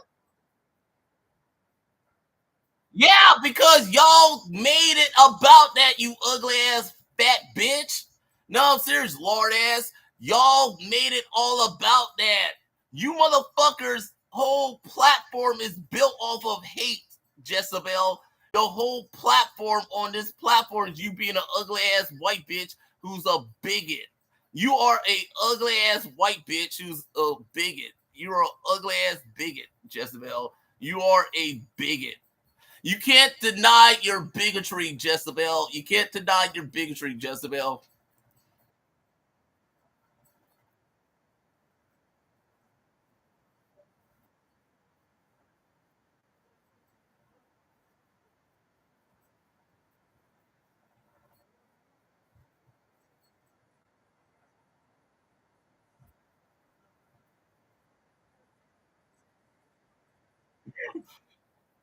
I'm like, what are you talking about? How they well written in Marvel Rises? No, I'm serious. I like how you always bring that up. They're well written and stuff that I like because they have titty ass and muscle mild dudes in. It's like, I'm like, what are you talking about? What is she talking about?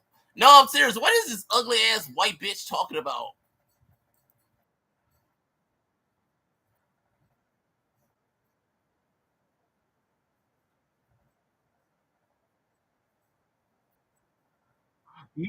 No, wrong again, bitch. Wrong again, bitch.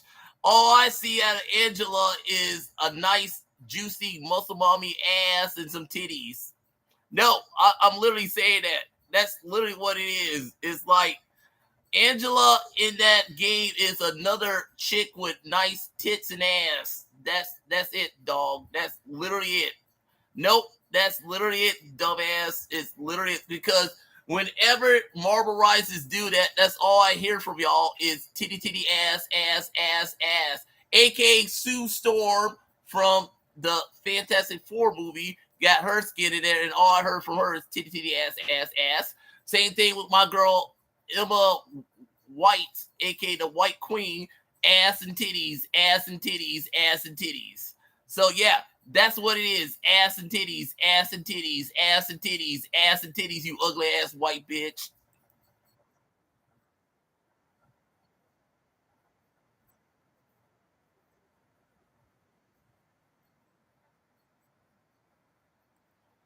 You see what I'm talking about? You see what I'm talking about? She's like trying to make it everything else but the titties, ass, and shots. The titty ass shot is like right there. It's right there, Jezebel. It's the reason she gets away with it is because she's right there showing off her titties and ass shots right there. It's right there because the only reason you're okay with Loki being all flamboyant and gay is because you can hide the fact that she's showing off her titties and ass right there. It's like right there. This is the only reason he's a thing is because of Tom Hilt's portrayal of Loki. That's it. That's it. Tom Hilt did such a good job as Loki that Loki became so popular that he gets to be here to set up Angela, who is a girl boss with nice titty, ass, and titties, ass and titties, ass and titties. So yeah, that's what it is ass and titties, ass and titties, ass and titties. You can say it's because of good story, but it's all about ass and titties, ass and titties, ass and titties, ass and titties, ass and titties. When it comes to the girls, ass and titties. Even what's her face is somewhat showing some ass and titties, ass and titties, ass and titties.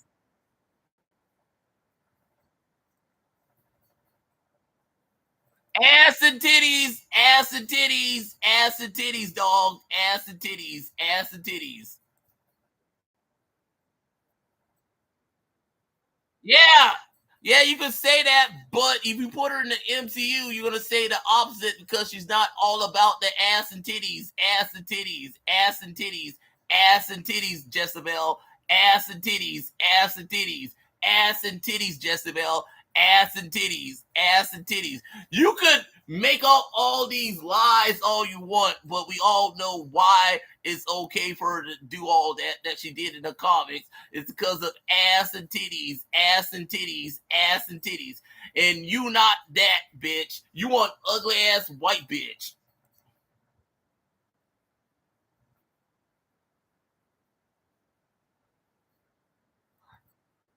It's the exact same thing writing from the comics, dumbass.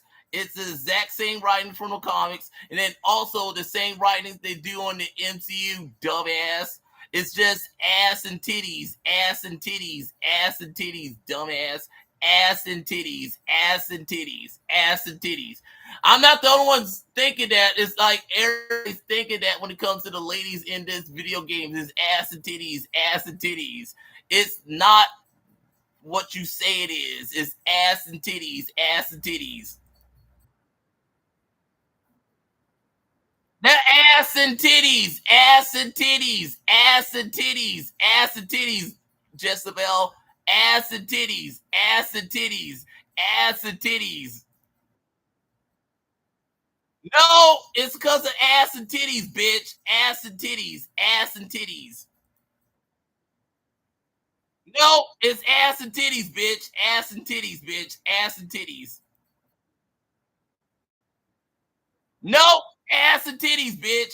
Ass and titties. Ass and titties. No, ass and titties, bitch. Ass and titties. Ass and titties. Ass and titties. Angela's ass and titties.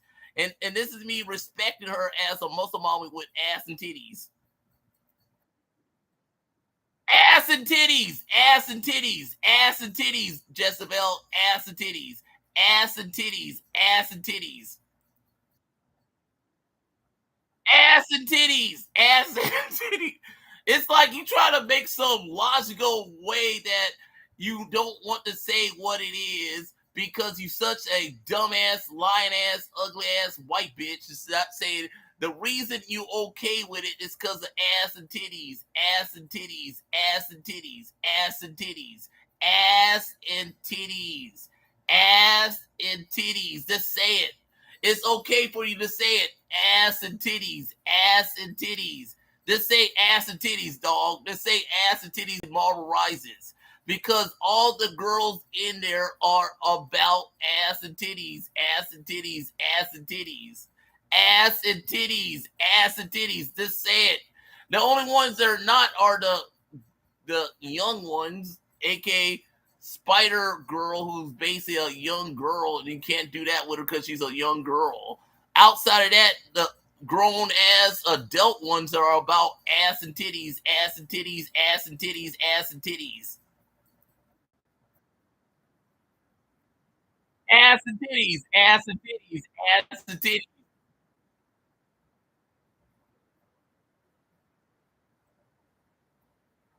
No, it's not. It's titties, ass and titties, Jezebel, ass and titties, ass and titties. This just come out. That's not the reason. It's because of ass and titties, ass and titties, ass and titties. Oh, it's ass and titties, Jezebel. It's ass and titties. I like how you try to justify your point by saying the reason she's getting popular is because of her story, but if the real reason is ass and titties, ass and titties, ass and titties, ass and titties. No, it's because of ass and titties, Jezebel, ass and titties, ass and titties. Because you put the same character in the MCU, you call her SJW girl boss.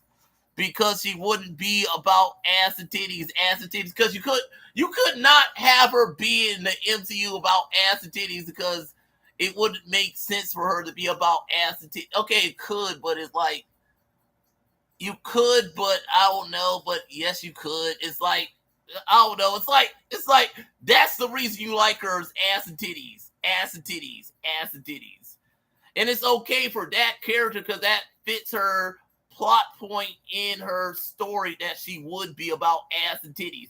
But if you wanted that to be about stuff like Miss Marvel and Ironheart, it wouldn't make sense about them being ass and titties. It doesn't fit the narrative of the character's background. Especially Miss Marvel, knowing that she's a Muslim, she couldn't show ass and titties because that's not what her religion's all about, dumbass.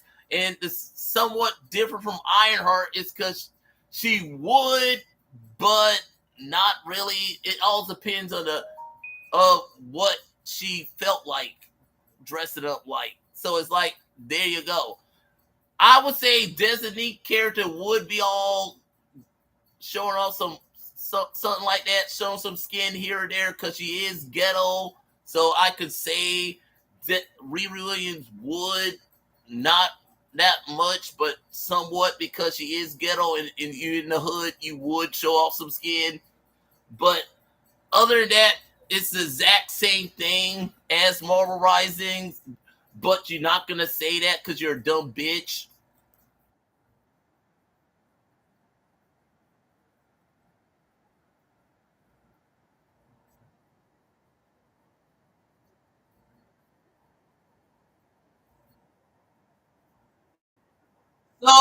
So why is Jeff the Shark a cute little thing that does the exact same thing? Crypto.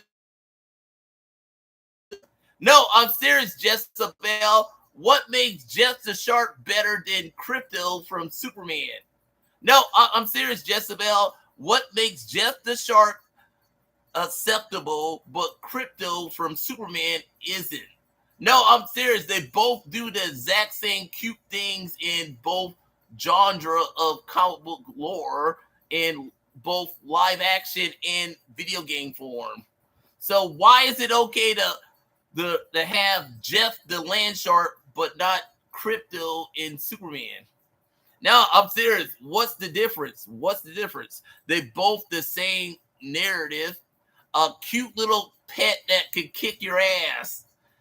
The difference is this one has a symbiote in him as well. So it's like he has a symbiote. He come all venomized if you want him to.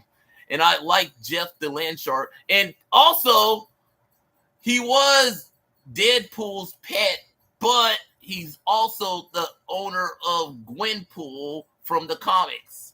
And then also a bunch of other Marvel characters own him as well. So it's like, there you go.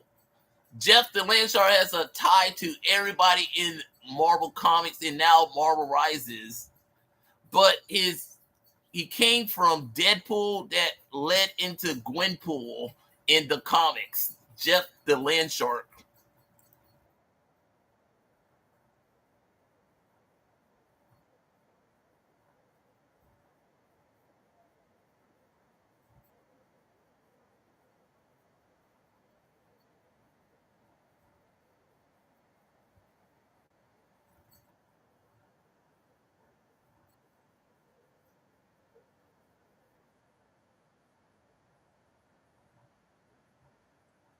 So as long as you fit your narrative, you can say all that, but Riri Williams can't in the MCU because she's a black girl who's not willing to fit your narrative as titty ass.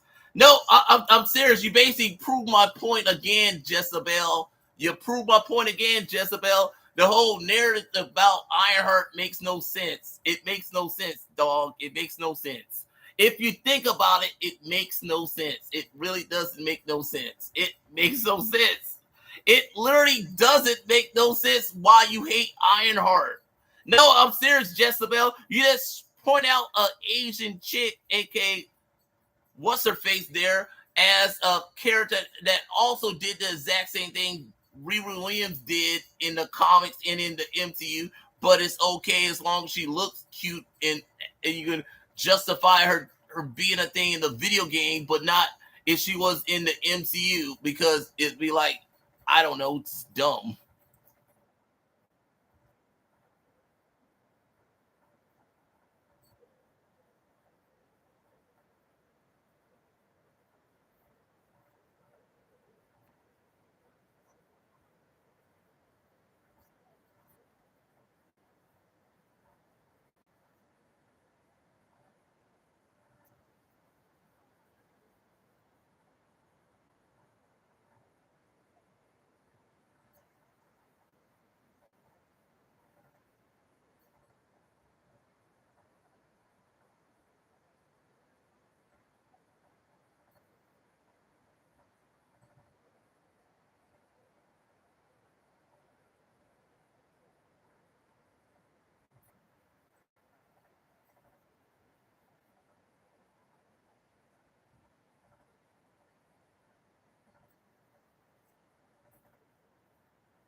Hey, Jezebel, Kamala's design is representing her Muslim heritage, you dumbass. It's like you literally went out of your way to point out something that you don't understand about the character Kamala. The reason she wore all that is because in her religion, she can't show any skin, dumbass. That's the reason her X-Men line, her main comic book costume design looked that way, because in her religion, she can't show any skin, dumbass. So she has to look all modest and stuff like that, dumbass. It's like, wow, you come out like you know about comics, but you don't know about comics.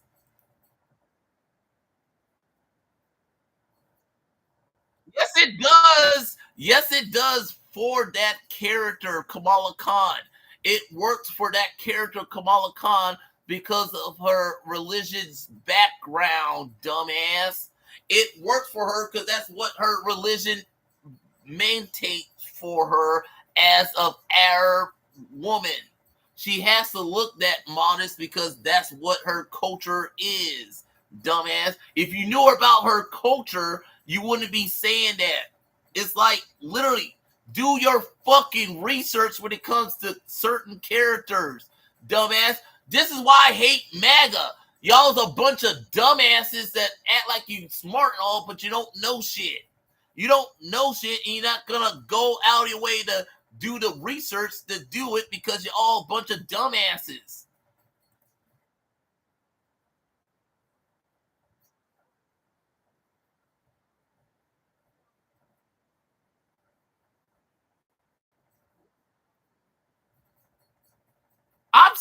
I'm sorry. What? Really? Frontier? You know how many girls cosplay as Vanessa Kirby's Sue Storm? And it makes sense from the comics because it is somewhat like the comics design of her costume.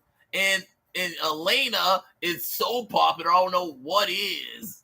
No, I'm serious. I'm still at this day, y'all trying to tell me no one likes Florence Pugh Elena, and I've seen over a gazillion girls cosplay as Elena.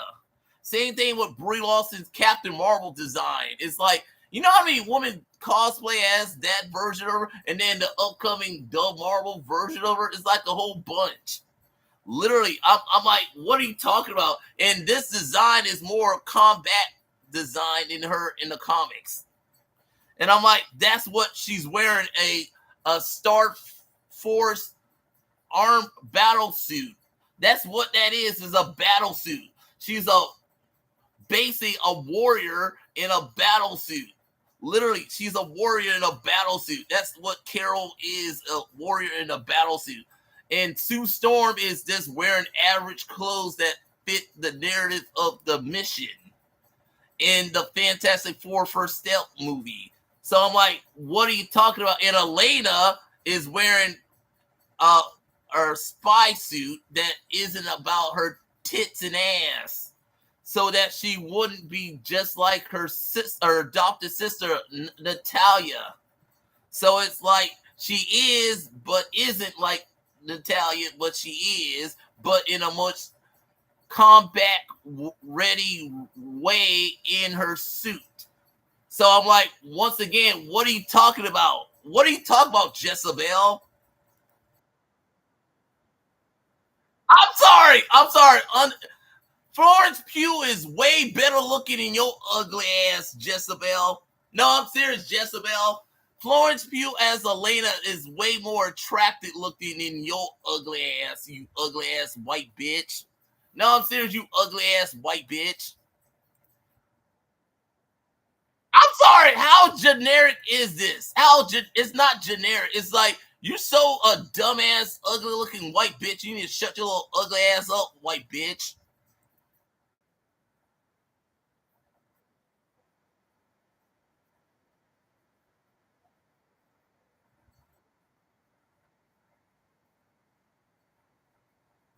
I'm sorry, what? What are you talking about? Oh, because because Florence Pugh ain't showing off her titties and ass, and same thing with Brie Larson and Vanessa Kirby. That's why they're failing, because women gotta be object, you ugly looking white bitch. No, I'm calling you an ugly looking white bitch, you ugly looking white bitch, because I'm like, look at you, bitch. Look at you. No, I'm serious, Jezebel. Look at you. You are one ugly looking white bitch. No, I'm serious, Jezebel. You want ugly looking white bitch. And I'm being straight up right now. You are one not attractive looking woman, sweetheart. You're not that good looking, Jezebel. You're really not that good looking. I'm serious. You look in the mirror much, you want ugly ass white bitch.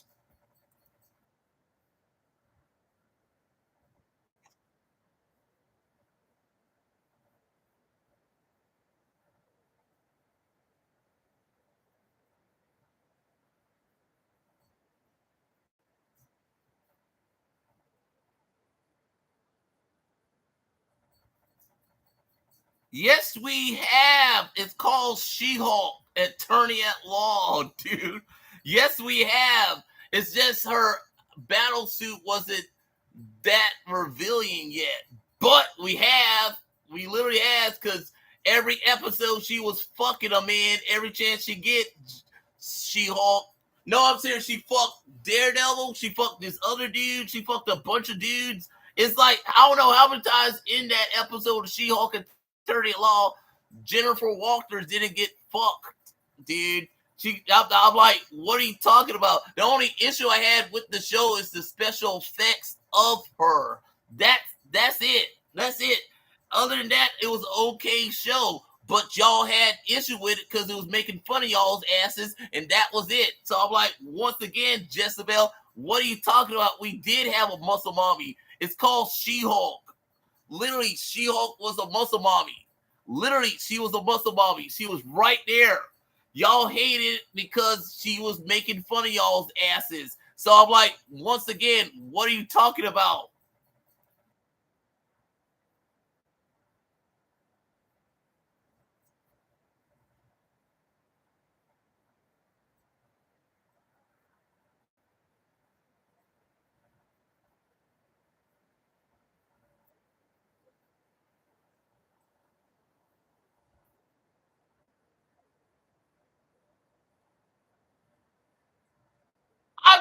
I'm sorry. What are you talking about?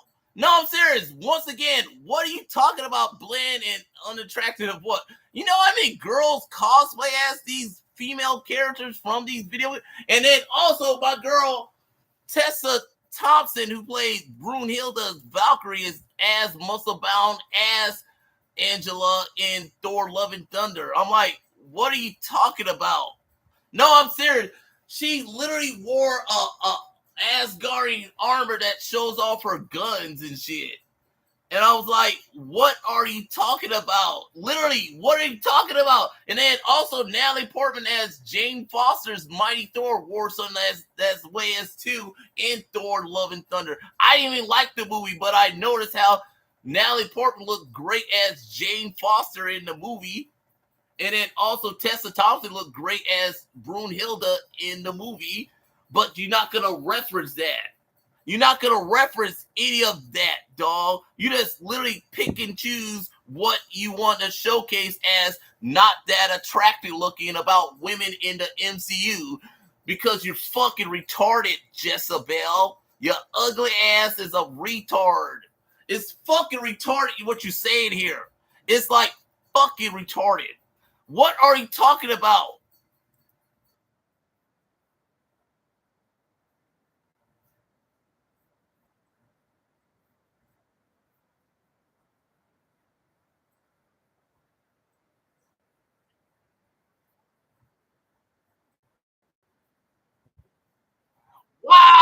Wow, this ugly ass white bitch is telling all you cosplayers that every chance you get to cosplay as both the Marvel Rises and the MCU characters is wrong because it doesn't fit the MAGA agenda. It's like literally these motherfuckers are trying to ruin the cosplay community with their fucking Donald Trump dick sucking agendas. I'm like, literally, shut up, Jezebel.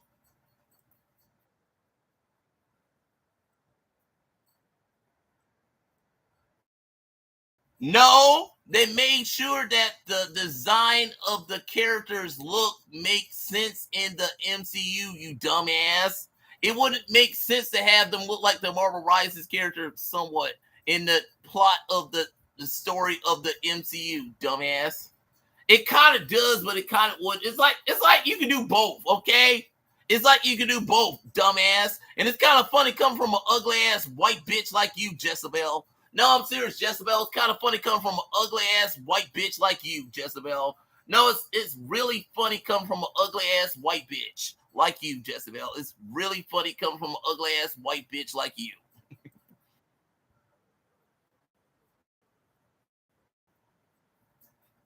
Motherfucker, I find Agatha Hartman attractive from the Agatha All Along series, aka Catherine Hunt, attractive looking, okay?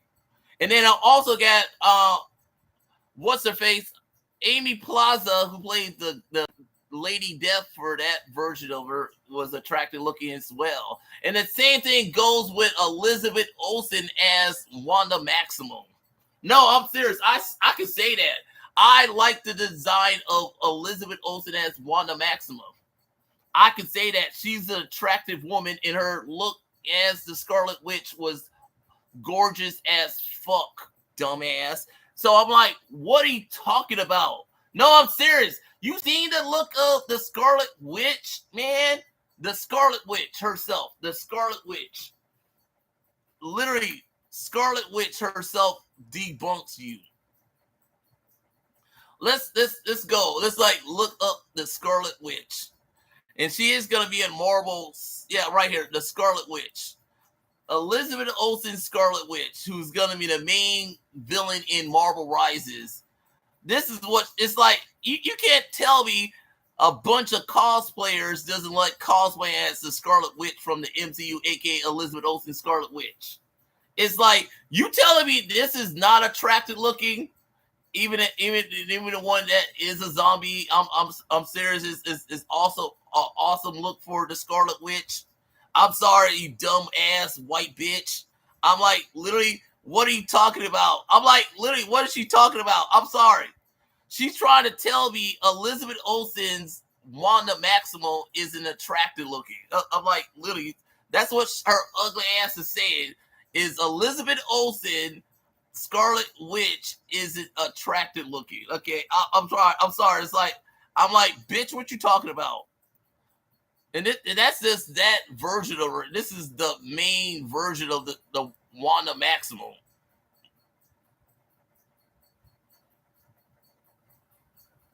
You telling me no one likes cosplay as Wanda Maximoff from the main MCU timeline look-wise?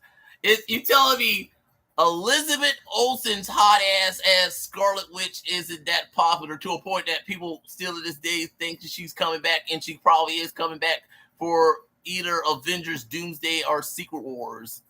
I'm sorry. It's like, bitch, you trying to tell me all these girls in the MCU aren't look attractive looking as their character. It's like, that's the reason blah, blah, blah, blah, blah, blah. That's some bullshit. That's some bullshit. That is some bullshit.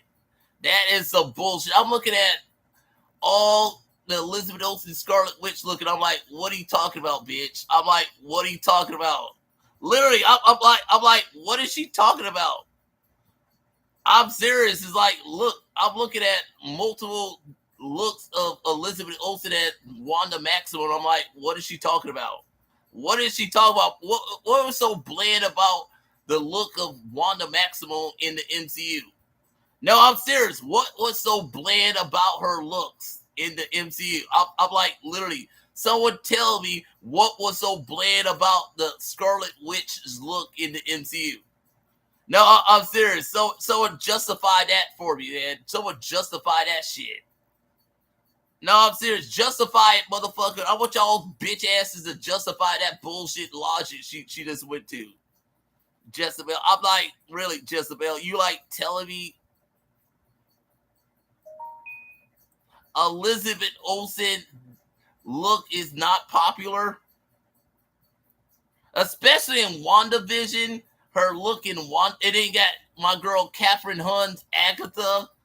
look wasn't popular. I'm like, really? That you telling me this look right here, the Scarlet Witch, the main one from WandaVision, looks ugly looking. That's ugly. That's ugly. That's ugly. That's ugly. You telling me Elizabeth Olsen in that outfit is not attractive looking? It's not attractive looking. I'm like, Jezebel. I'm like, what are you talking about, Jezebel? You telling me the Scarlet Witch's look from WandaVision going into Doctor Strange Motion Madness looks bad. I'm like, what is she talking about? It's like, literally, I'm like, what is she talking about? Literally, I'm like, you just made up some bullshit logic that makes no sense. And I like how Elizabeth Olsen literally toned up for the role of the Scarlet Witch in both WandaVision and Doctor Strange and Multiverse of Madness. You got some muscle on her. Tone. It's like right there. It's like literally. It's like. So I'm like, what is she talking about? What is so not attractive about Elizabeth Olsen as Wanda Maximoff? I'm like trying to justify that bullshit logic of her ugly ass. No, I'm serious. It's like, what is she talking about? She's coming out here saying this isn't attractive looking. It's like, I'm like, what is she talking about? I'm sorry, Jezebel, you dumbass bitch. What is she talking about?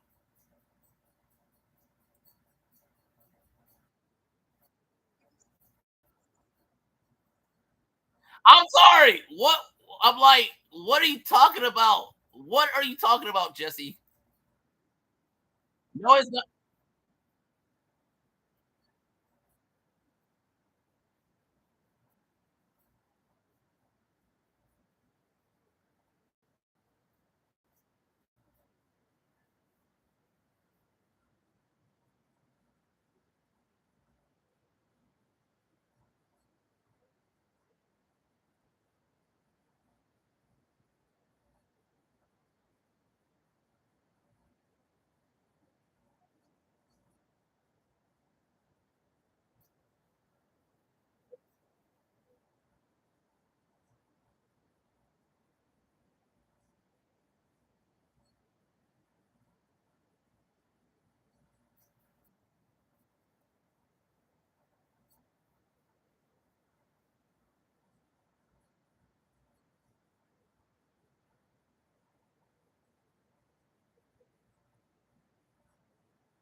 I'm sorry.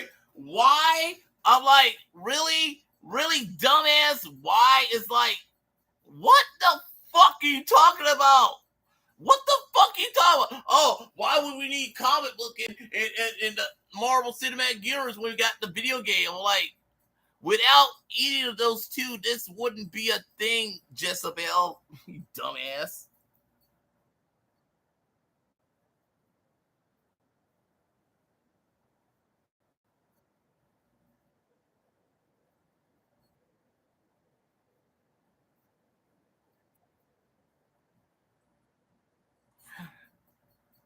You know the game is different from the MCU because the game is this watered down the plot of the game to fit the fact that that game is a wannabe Overwatch clone.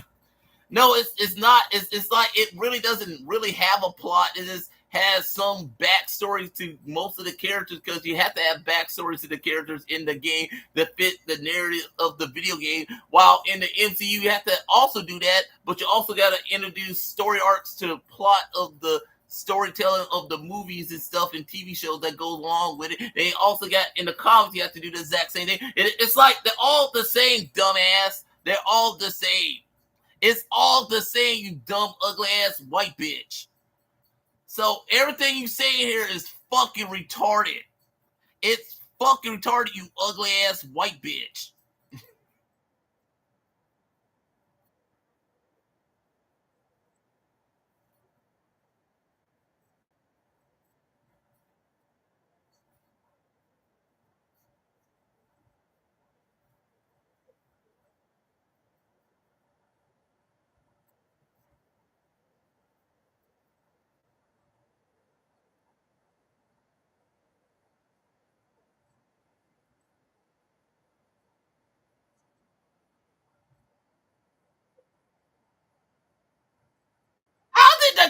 comics lose you.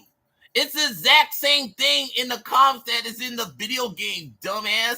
The lore of the video game is from the fucking comics, you dumbass. No, I'm serious. Marvel Rises took story arcs from the comics that they put in the video games, dumbass. It's fucking right there, Jezebel, you ugly ass white bitch. Why is Mega so fucking dumb? They're just fucking dumb. Yeah, it is funny.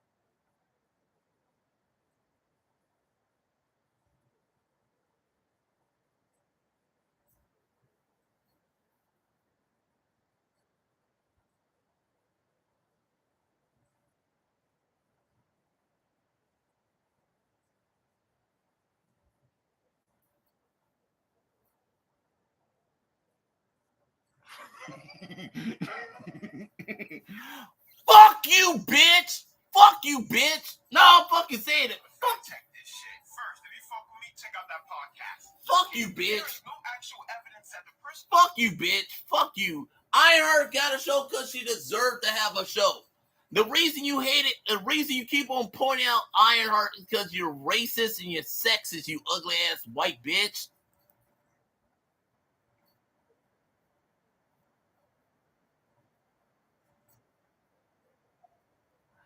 Wrong again, Jezebel. Wrong again. Wrong again, Jezebel. Miss Marvel so great in the comics, you dumbass. Literally, she's so good that they had to create a bunch of variant covers of the first issue of Miss Marvel, you dumbass. Once again, you lying out of your ugly ass, white bitch. I'm serious. You're lying at your ass again, Jezebel, because Miss Marvel was a popular character in the comics, dumbass. Somewhat Ironheart, but more so Miss Marvel. And the same thing with Sam Wilson as Captain America in the comics. Same thing with Miles Morales as Spider-Man. Same thing with all these other characters you're going to reference. Especially Carol.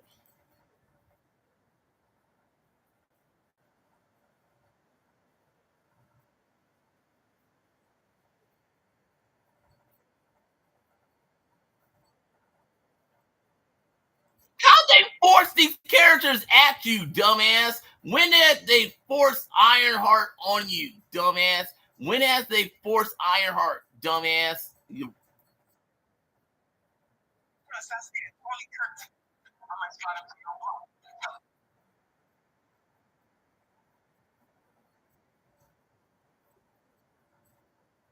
What the fuck are you talking about? What the fuck are you talking about, Jezebel? What are you fucking talking about?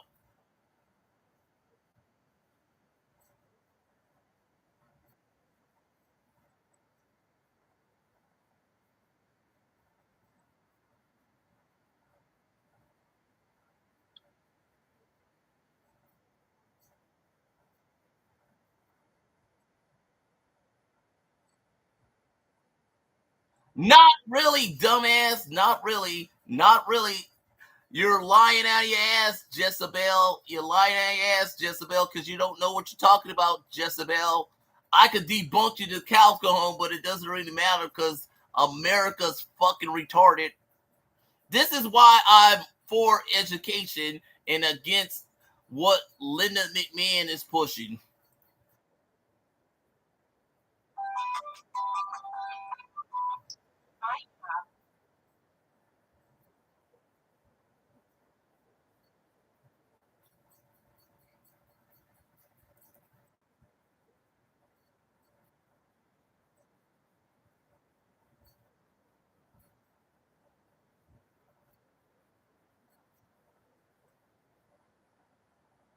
Says the people that forcing their belief on you right now, Jezebel. You forcing your belief on us right now, Jezebel, so shut up.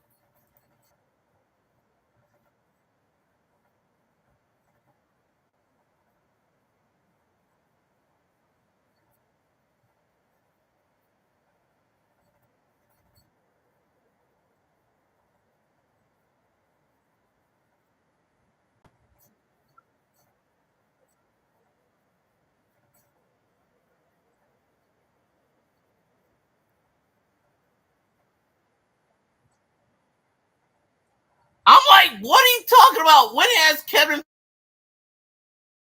characters? I'm like, really? When has Kevin Feige say that? I'm like, when has Kevin Feige told you you have to like these characters, and when has any of the characters from both the comics and the Marvel Cinematic Universe fail? No, because I've seen a lot of girls cosplay as all these characters from both Marvel Rises, the comics, and the MCU. A lot. So once again, I'm like, what are you talking about? You suck, Jezebel. You suck balls, bitch. You suck balls, Jezebel. You suck balls. This is real 24 karat gold. I have the one and only 24 friends. Purely platonic. Solely with Dwayne McDuffie behind the scenes. Milestone was never a one-man show. Dwayne co-founded it with Dennis Cowan, Will Deal, and Michael Davis. All who were veterans of the industry by the time they started the company. Even in its infancy stages, they had help from the likes of Christopher Priest, who was already trailblazing through the game and would later go Oh, on my to be fucking the back. best run of all time. I don't care what anybody says, you can quote me. Despite most of them being colleagues for years, and in the case of Dennis and Derek, even childhood friends, none of them lived an identical life to one another. They all had different lived experiences as black men, and were able to funnel those distinctions into the foundation of Milestone. Lane's sharp wit and structural precision, Dennis's striking visual language, Derek's business and journalism acumen, Michael's gift for character and narrative. All of these lenses collided, overlapped, and expanded through the world's. You know what? Let's do this one. If you do a black character or a female character or an Asian character, then they aren't just that character. Ashley Gator. Let's do an Ashley Gator video. Interesting. I love you some Ashley Gator. Has to represent an entire. Yeah, it's gonna get hot in here, Ashley. How hot it is, gonna get Ashley, my girl. Yeah, that's what I'm talking about, Ashley. That's what I'm talking about, Ashley. Let's get it hot in here. So hot in here. You gotta take my clothes off.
You know why they're so fucking angry? Because they're a bunch of pussy ass motherfuckers. That's all. That's all Mega got is their fucking pussy ass agendas. Yeah, I said he got Jezebel coming out here telling me Marvel Rise is better than the comics in the MCU. I'm like, bitch, how is that? Bitch, how is that? Oh, I love you with heartbreak, my girl. That's what I'm talking about, Ashley. That's what I'm talking about, Ashley. I'm just saying, Ashley. I'm saying. Looking good, Ashley. Looking good, Ashley. Got mad respect for your crap ass. That's what I'm talking about, mommy. Mm-hmm. Yeah, white girl, I get what you're talking about, Ashley.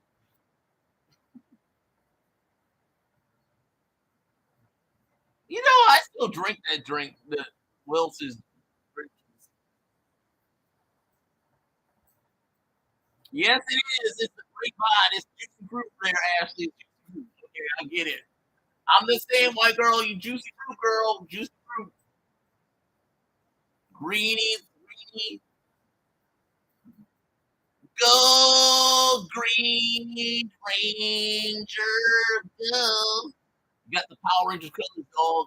It's like you could have referenced Power Rangers, you know. You got the. I'm sorry. What, Ashley? Okay, you crazy bitch. You crazy. Banned Black history. You banned the 1619 project. You don't get people in your job. You chase them out of the military. You chase them out of the senior positions in the Department of Defense. You got rid of all the black history, and you see them terrible. I'm in contact with them talking to inside of the Interior Department before running all of those spaces where you can go to the War Memorial and people want they're terrified. They're afraid to tell people the people who are working at the Google government are afraid to see the word black. You guys have canceled black scholarships. You guys have everything you want. You have legal reasons.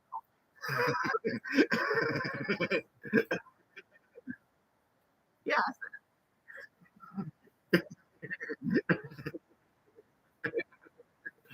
Yeah, it's like everything is gold in America.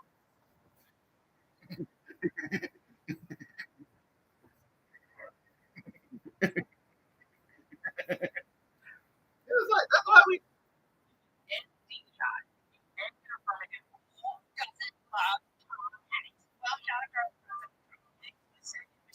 The Trump administration.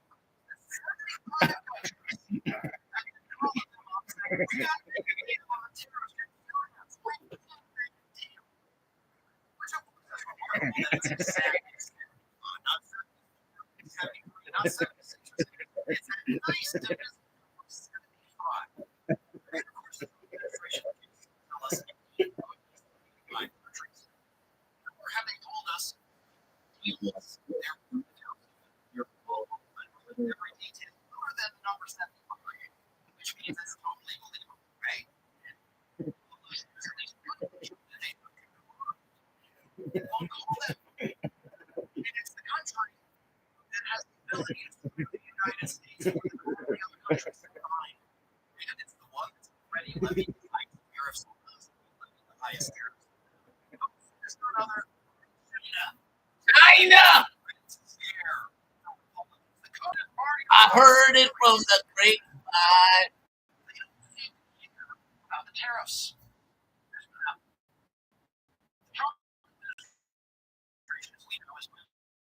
Tariffs like 125%, 45% on some instances. Tariffs 10%. So it's was like, okay, so there was his phone call all last week. They reached out to the between President Trump and let's make it happen, folks.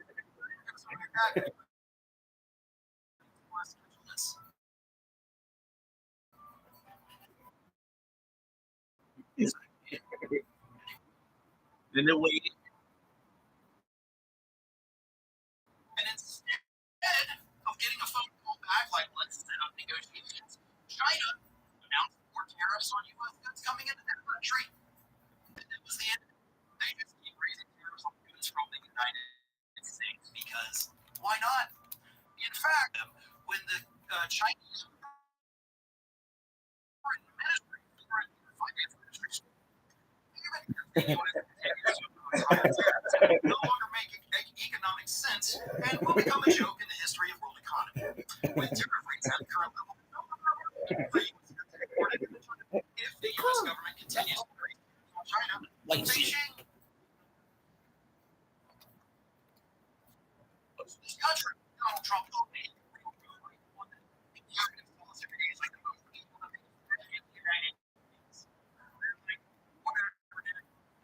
monkey is it, white girl? We're literally going to ignore them.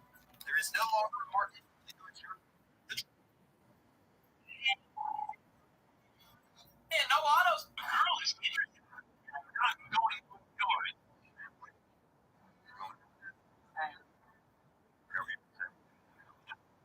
I'm off. The girl is interested. Donald can't hide anymore. Epstein cover-up. Is seeking approval rating. And not that follow him everywhere in public. Worst of all for him, hide. Reality is brutal. Torn ankles, bruised hands, slurred words, and that's why Cody's latest scandal is blowing up again after a very brief moment in the U.S. We'll get into that. First, let's talk about the Epstein scandal these experts are bearing. Yeah, there you go. Gym girls. I do love me some gym girls. With staffers like you document. Yeah. So, a couple of things here. I don't know that I'm as confident as they are. I do believe that this is a call to action for the American people. As you were just discussing how upset the American people are on both sides of the aisle. I think this is a good opportunity for those Republicans that believe transparency is paramount to go ahead and call their elected representatives. We've seen so many of these senators that have decided that they will run for re-election. They understand that what Trump tried it. There's only two types of trans girls. They autocut and subcut. Autocut? Hold up. There's only two types of trans girls.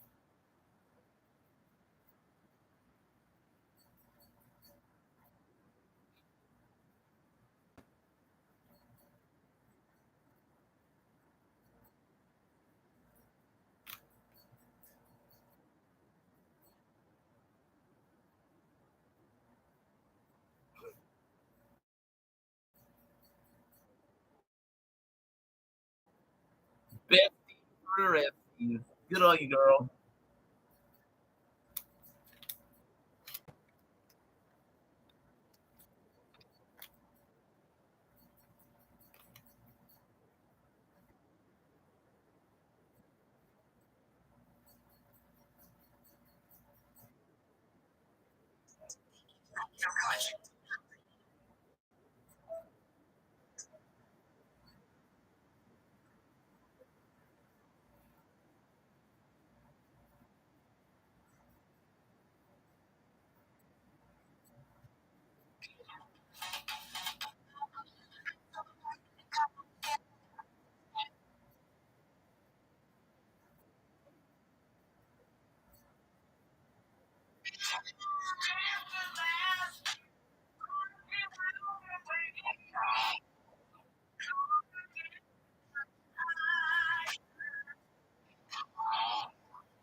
This evening on what?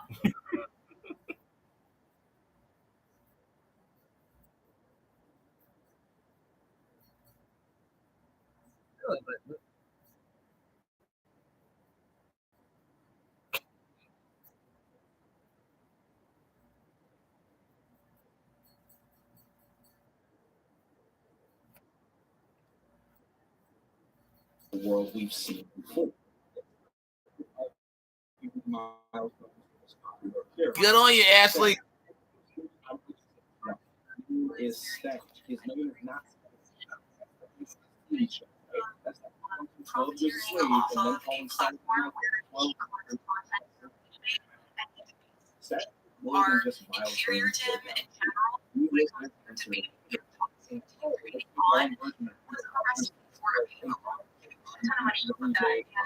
become the reflective of a teenager who many people, he's smart, he's and some charismatic, millennial he's too. good. Now, why was it so hard to make it work? His argument is more than 6 months because he did a really good job of ignoring of using impulsive mismatch, purpose, some other things that I feel bottom up.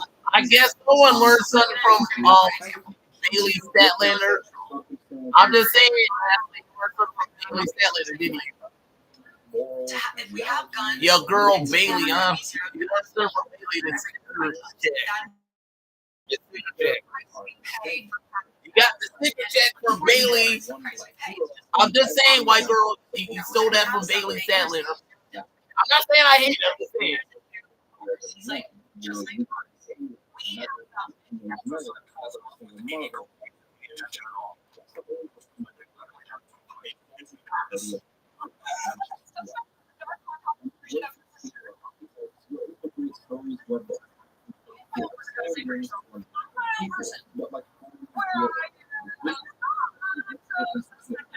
I thought she won't even know that I'm insulting her by saying by building a roster where no two characters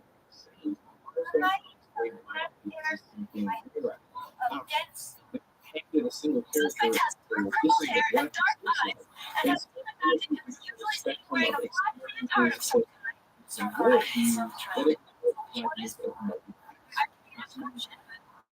that's what makes it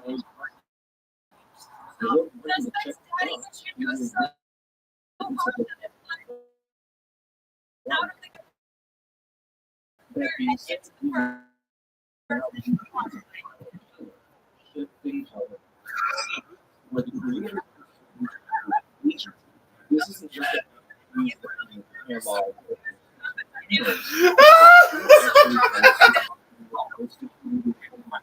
this isn't just with the publisher and the executive.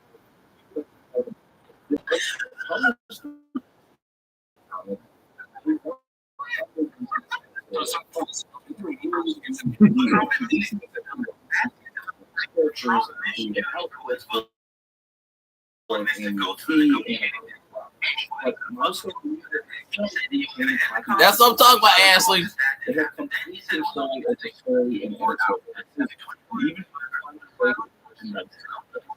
This is how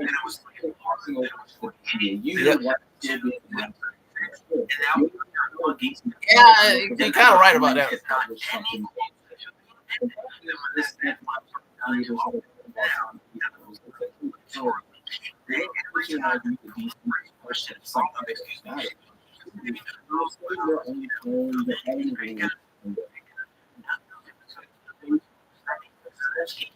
Black creators in a position to protect their work from being diluted, or we should try to executives who give them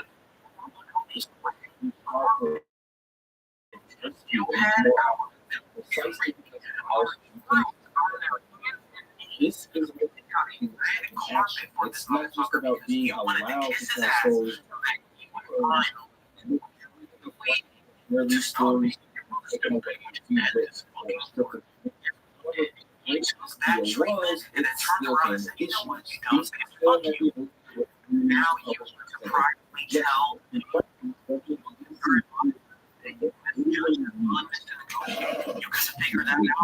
Hey, Daddy.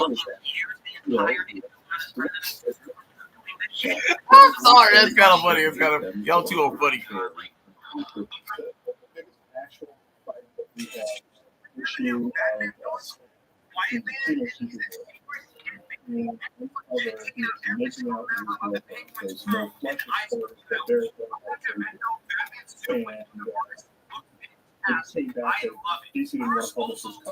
Yellow is a classic.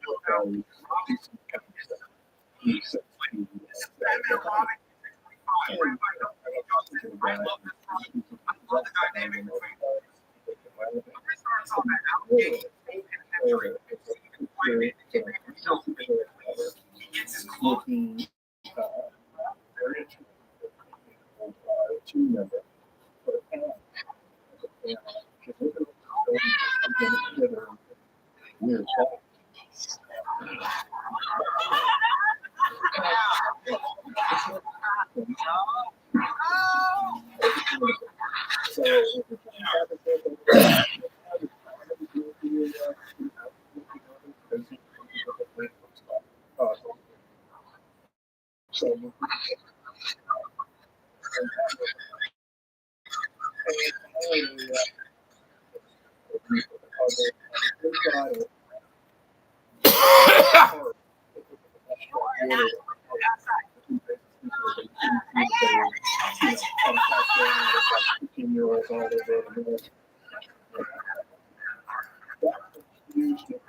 I think a lot of it wasn't about sexuality. It was about class, which people really uncomfortable. And it's hard to ignore the double standard. White girls could be hypersexualized, scantily clad on covers, and even have storylines full of intimacy. And it was just a part of the genre. But when Savage shows a few very visible condoms that were focused on the cover, it wasn't received as a real-life teaching moment. It was treated as dangerous, inappropriate, something that could threaten the brand. For as much artistic liberty that DC had given Milestone, there was still an invisible. So yeah, I hope y'all enjoyed that one. Before they tripped over corporate discomfort. They weren't trying to be edgy or doing it for shock. Follow me on Instagram and TikTok as well. And you know what the fun thing about TikTok? They fucked up TikTok. It's all censoring shit on TikTok. It's like, God. Like, God, you fucked up TikTok, you pussies. I'm out. Love you. And this is exactly why breaking that discomfort is necessary. Because if you can't tell the truth about race, class, sex, or identity without corporate friends telling you that, then the stories will never evolve past the same safe templates we've been fed for decades. That discomfort is where the growth happens. Fiction stops being pure escapism and starts reflecting the world as it actually is. Milestone understood that you can't claim to represent people while erasing the very realities that shape their lives. And by pushing those boundaries, they weren't just fighting for themselves. They cracked the door open for every creator who's been told that their stories are too much, too political, too risky. Latino heroes, Asian heroes, queer heroes. Paradise! I'm all about paradise! That ass. Yeah, we lost money. Donald Trump's terrorist is they weren't just creating superheroes. I mean, plenty of companies have done that before. It was that they built a system of agency where those heroes could exist without compromise. That's why they connected so deeply with audiences. Readers could feel the authenticity on the page because the stories weren't filtered through an editor's discomfort. Tournament camp. Yeah, they're gonna turn it into a tournament camp. Which made the victories, struggles, and personalities of those characters resonate far beyond the pen. That's the milestone method. Writing with a purposeful lens, expanding the spectrum of their identity, and shifting power behind the scenes. Doing so not just improves black stories, but helps your audience connect to them even more. But nothing will ever last forever. Milestone really came out being a really rough time for comics. The early 90s boom created a massive bubble fueled by speculation, gimmicks, and variant covers. And like all bubbles, it's eventually going to burst. Yep. By 96, the comic industry had we're wasting taxpayer dollars on racism. They got rid of a lot of stuff. No, I'm serious. They erased everything in American history because the white man's a bitch. No, I'm literally America. But for Dwayne McDuffie, where he continued to push the envelope. He wrote for the DC shows like Justice League Unlimited as well as his baby Static Shock. In addition, he was He also forgot about Ben 10. He also did Ben 10. For Ben 10, not only giving all three shows arguably some of their best seasons ever written, but channeling his views into audiences far bigger than the shock crowd ever could reach. Dwayne had proven that the screen could amplify voices the comic shelves couldn't contain. Kamen Rider Zendover. I am Vincent. I am and Asian. No, you're not. You're a dude who's dreaming of this shit, dog. This is all fake. This is all fake, dude. All in your head, dog. All in your head.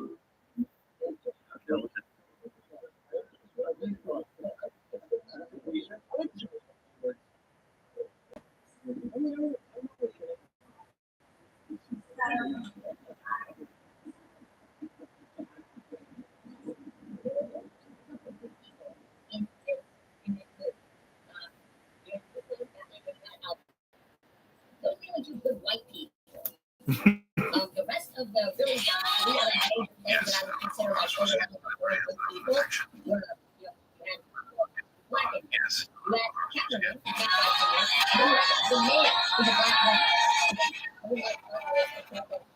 black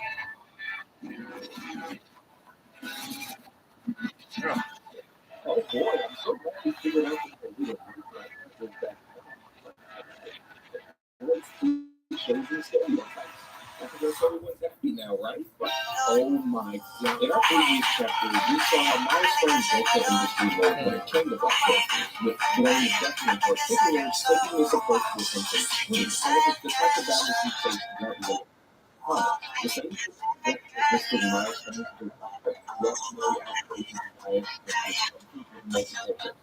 operations bias examines how these opponents evolve, how they try to justify their arguments against progressive conversations, and why their resistance proves exactly why what favorite anti-race flavor is, be it movies, television, animation, that progressive examples are being shoehorned into entertainment, and in the process, the quality of storytelling is being set. And I think that's often contradicted by the very same media they like to praise. First things first is how they evolve. What's important to understand is that this isn't a new debate. The criticism that forced progressive politics ruined storytelling has been recycled talking points for decades. Only clear new labels with each generation. When Dwayne McDuffie was pushing Milestone's vision, the same argument that these stories and touch on too politically and being forced onto make that these pandering to black comedy. This was very popular with television, but the script women's mistakes that they we can historically see this with arguably Dwayne McDuffie's greatest work, Season 2 of Justice League Unlimited.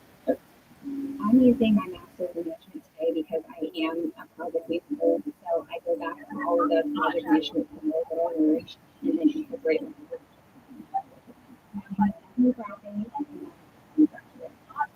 Power through anything predator generation. Available. The happy couple are living in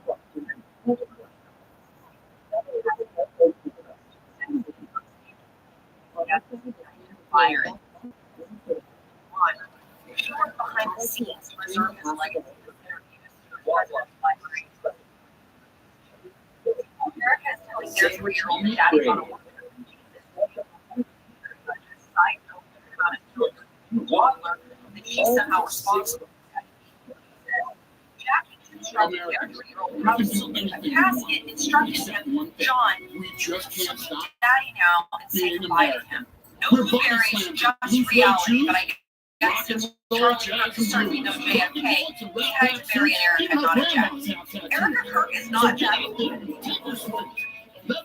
Jackie was a legend in memorializing and preserving the legacy of her husband, not parading staged videos of her kissing his corpse around social media. Didn't allow him his corpse in her region.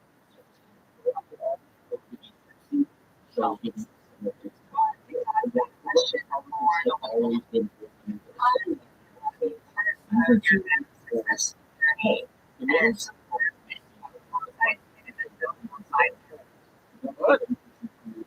That final light.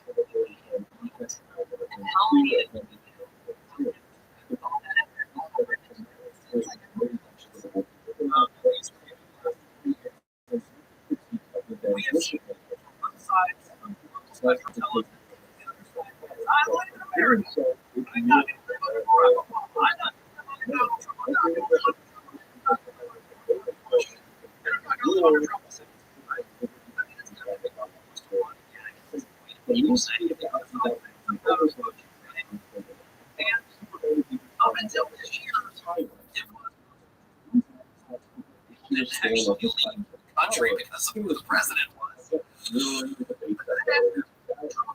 Re-election. And it turns out that there is, in fact, a mass exodus of people fleeing the United States and going to live in Europe. Is booming, particularly in Europe, Spain. military spending. It is. Americans are buying domestic up surveillance homes and programs in villas the name and of moving quote-unquote over there. protection. The The show even problem, and I don't want to say it's a problem because I totally have no problem with this, but here's what happens. Spain actually had a program in place. It's called the I did not know that. where if you, as an American, or anybody else wants to come, but you over here, buy a home, move over here, we'll give you a 1-year visa to live here while you work on, getting a permanent visa. So all you have to do is just buy a piece of property, build a home. Big And auto. you're a citizen for at least a year. God, I want to go to. I want a burger. It's so popular with Americans that Spain, just in the last month or so, had to cancel. They're like, all right, no, we can't do this anymore because you're going to start taking up all of our property now. Home purchases by Americans in Spain have increased by 57% in the first quarter of this year alone. And a lot of it is they don't want to live in the nightmare that Donald Trump has created for those of us here in the United States. To be fair, that's not the only reason. According to the realtors in Spain, they say that the low cost of living in Spain compared to the U.S. is a big motivator for some of these people fleeing the country, and also gun violence. It was pandering and inauthentic. Country with gun violence as we have, so they're like, screw this. Yep. I'm going to go to a different country. I'm Gun going to uproot myself because Republicans love guns more than they love kids. Yep. That is a horrible statement to have to make, but it's a true statement. Right now, the number group of individuals who are leaving the United States. And while these quarters were far more isolated and less vitriolic than they are nowadays, the underlying argument remains the same, that superhero media should be pure escapism, so long as the escapism never forces them to confront ideas that challenge their worldview.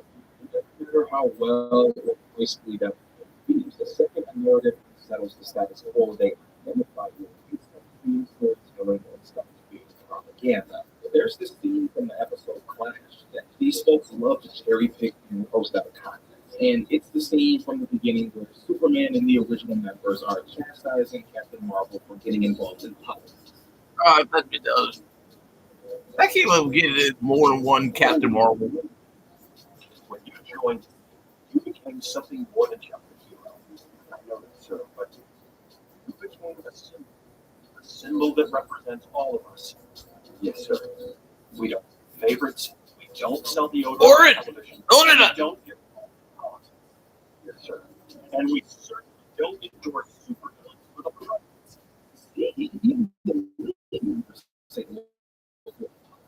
But you catch, if you watch the rest of the episode, it becomes painfully obvious that the League isn't delving into a grand statement about staying apolitical. It's about how being apolitical or naively political gets you used by assholes like Lex Luthor. The League, particularly Superman, Yeah, Lex did say at this point is running.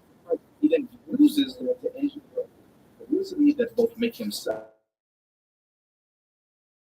and that benefit his campaign, including creating a public conflict that draws Superman and Captain Marvel apart. The showdown is brutal and narratively framed as a result of not a theological point. The story is about trust, naivety, and how easily public perception. Superman misjudges the situation, and Captain Marvel. I wanted to church. I call this I'm going to have my say. But I was back to the week. You're my hero. Every one of you. And you were one. I idolized you. I wanted to be you. Whenever Wow. What was super? I believe in taking people at their word and giving them the benefit of the doubt. Back home, I come up against my share of pretty nasty bad guys, but I never had the way they did. I would have. I guess I'm saying I like being a hero. And that's why I'm quitting the Justice League. You don't act like heroes anymore. Lex Luthor won. No, Lex won. Just like how He's right. the That you are. By the end of the episode, the off as being wrong. Because that's the point. The show was exploring how messy it gets when superpower. America is garbage because of all you judges. I'm just saying, America's garbage. If anything, it was saying the second superheroes pretend they're above politics. That's when they're the most vulnerable to being used. That's why my channel sucks. And play it 20, even. I don't even know why I'm doing this. The language has definitely changed. The cultural flashpoints are different, but the biggest difference between then and now is the internet and how massively it amplified these arguments. What was once confined to a few niche forums and blog sites now dominates entire timelines, YouTube feeds, and algorithm-driven outrage cycles. And with the popularity of comic book media exploding thanks to the MCU, those arguments have only grown louder. And that's why the argument feels so inescapable or larger than it is in real life. It's not that the conflicts are different. They're the same recycled talking points about agendas and politics and escapism. It's that the internet has made them louder, faster, and harder to ignore. What used to be grumbling on margins of fandom is now packed into YouTube essays, Twitter threads, and headlines, giving the illusion of a massive cultural shift when in reality, it's the same small crowd with a bigger microphone. Do they still use the Brie Larson thumbnails in 2025? Yeah. I'm not sure. I thought that was like a 2019. No, it's still a thing. They then have to try to justify these arguments. Regardless of how flashy their thumbnails are, they still have to convince you. They got to back up these claims. Well, spoiler alert, they can't. So instead, they rely on amplifying outrage and positioning themselves as defenders of real storytelling. The problem is the math don't add up. The claim that progressive politics ruins storytelling has never actually been backed up by the stories themselves, nor how audiences respond. In fact, some of the most successful stories in terms of box office, sales, and reception were built on the very politics these crowds wanted to destroy. If nobody showed this better than Dwayne himself. We're going to step away from the screen and back into his home turf of comics. Dwayne was no stranger to reactionary fans drumming up outrage when they were creating their ideas of what superheroes should be. They used the same pseudo-justification.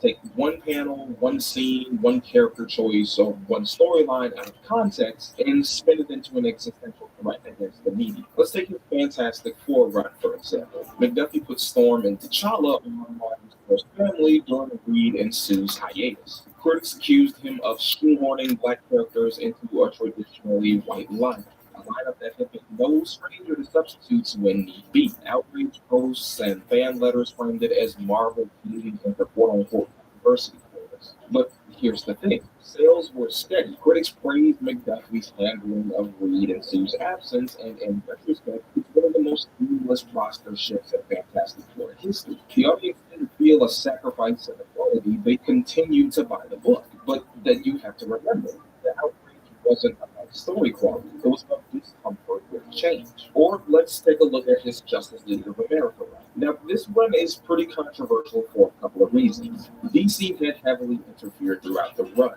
changing and omitting things often due to conflicts amongst the staff. Certain characters and storylines were off limits, and Dwayne essentially had to work with what DC would give him. The result was an at times messy run with a few pacing issues and some unfinished plot lines. Many comic fans know how much this editorial interference really hindered the run, but there was still that one sector of fans. To them, the plot was messy because DC decided to focus on other things, more diverse things. I came on the Justice League after a very successful run. And during that run, they had added 2 black members to the team. And it was already planned that 2 more black members would join the team very shortly. So when I came on the book, I was told right up front, bring the Black Green Lantern in. And bring in Firestorm, who's a kind of a young Spider-Man-ish superhero, who's a black college kid.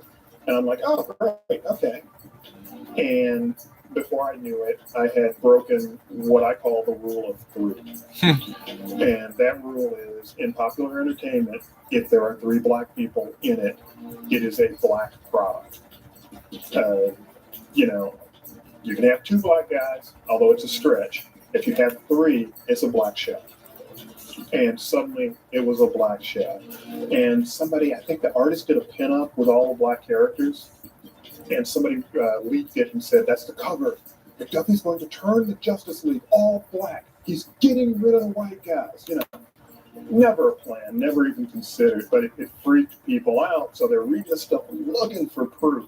McDuffie made Vixen, a black woman, the field leader of the team during this run. That leadership decision drew fan backlash, with forums at the time calling it political correctness gone too far. McDuffie was so busy trying to make the league black that they sacrificed the story quality. Only this wasn't true. Despite its issues, the run still did well, and sales were extremely strong. Vixen received probably the most development as a character than she ever had before. It had decent performance both financially and critically. Again, the outrage was amplified, but the actual comics, they held up. They don't have the data to back up that general audiences are as fringe as they are. So they rely on applying their own outrage. If they're loud and obnoxious enough, then maybe they'll convince you that this is an opinion that everyone shares. Despite streaming, box office numbers, sales, and reviews from casual and serious fans alike saying otherwise. Again, a big megaphone to compensate for a tiny voice. I mean, you talk to somebody in real life that's not on the internet about this and when the outrage alone doesn't stick, the fallback is always the same. We don't have a problem. We just care about the quality of real storytelling. This sounds double, right? But here's the catch. Quote-unquote real storytelling is a throwaway term. These fans do talk about storytelling, but not in any genuine sense of the craft. They use the language of narrative analysis as kind of a gotcha weapon. Terms like character development, plot holes, or internal consistency get thrown around, but not to deepen the understanding of the work. Instead, it's about stripping context and ignoring subtext until they can frame something as a failure. And what kills me about it is when they're writing about it, they're always hyper-rational. You know, look, the fact is there are more white characters, and if you pick randomly, you would end up with all white teams. And the fact that there are 3 black people on this team is statistically ridiculous. I mean, it's obviously all over. And the quota arguments on fictional teams crack me up. Who's actually, I'm sorry, somebody losing a job here? Which fictional character is losing a job? There's no connection. You know, they're not talking about what's going on in the comic books. They're talking about what they think is going on in their lives, and that's not really going on either. They're more than willing to suspend disbelief and follow a story's internal logic when it suits their narrative. If the character or plot beat affirms what they already like, suddenly context and subtext matter again. Nuance is allowed, complexity is embraced. But if they perceive something as forced or woke, that generosity disappears. Suddenly the same tools they use to praise one story are flipped into weapons against another. When Dwayne broke Vixen into JLA, he gave her one of the run's most layered arcs. Her powers malfunctioned and absorbed other team members' abilities, creating trust issues. She clashed with Black Canary over leadership and wrestled with whether or not she was chosen for her skills or as a diversity pick for optics. These threads made her one of the most complex characters in the run, yet these same critics dismissed her with buzzwords and phrases such as poorly written, not JLA worthy, one-dimensional, or she doesn't belong. On the surface, these sound like valid critiques of the way she was written, but none actually engaged with her struggles with loyalty, identity, or moral responsibility, problems that were central to her story. Hardly any could elaborate on what made her written so poorly within the context of the story. Instead, these phrases work as rhetorical shields, masking bias under the guise of literary standards. Fans never demanded this level of justification from characters like Red Tornado or Plastic Man, who, despite sharing the stage, had much thinner and much less fleshed out arcs. Only Vixen had to clear that impossible bar, and it makes you wonder, was the real discomfort with his storytelling or who was being written into the spot? This goes into the sort of the fundamental thing that we're getting out of the genre, which is our heroic image of ourselves. You know, it's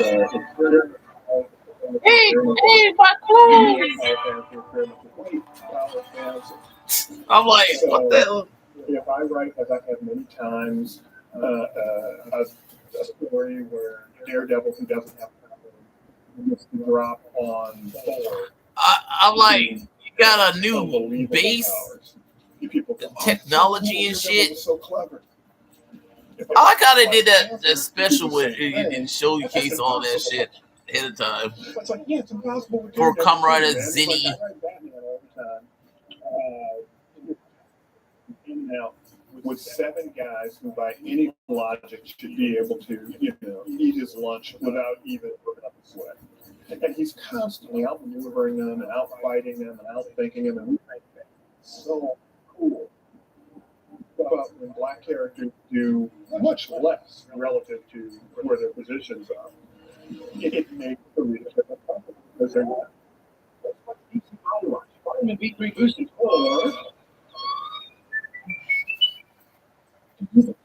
Snack factory problems. A pencil tape on top. You think you're pretty Corn.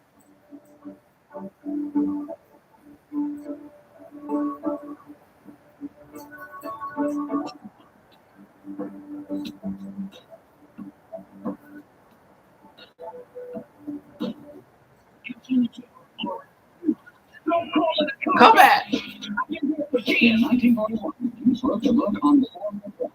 Years later, the key phrase is the same. The end result is a lazy, bad faith way of consuming media. One that not only weaponizes storytelling language, but also hides personal bias behind the facade of quote-unquote objective critique. By tossing out terms like forced or one-dimensional without ever engaging in the actual text, you create the illusion of thoughtful analysis while sidestepping the real conversation. Why certain stories are denied of disbelief in narrative generosity routinely leads to others.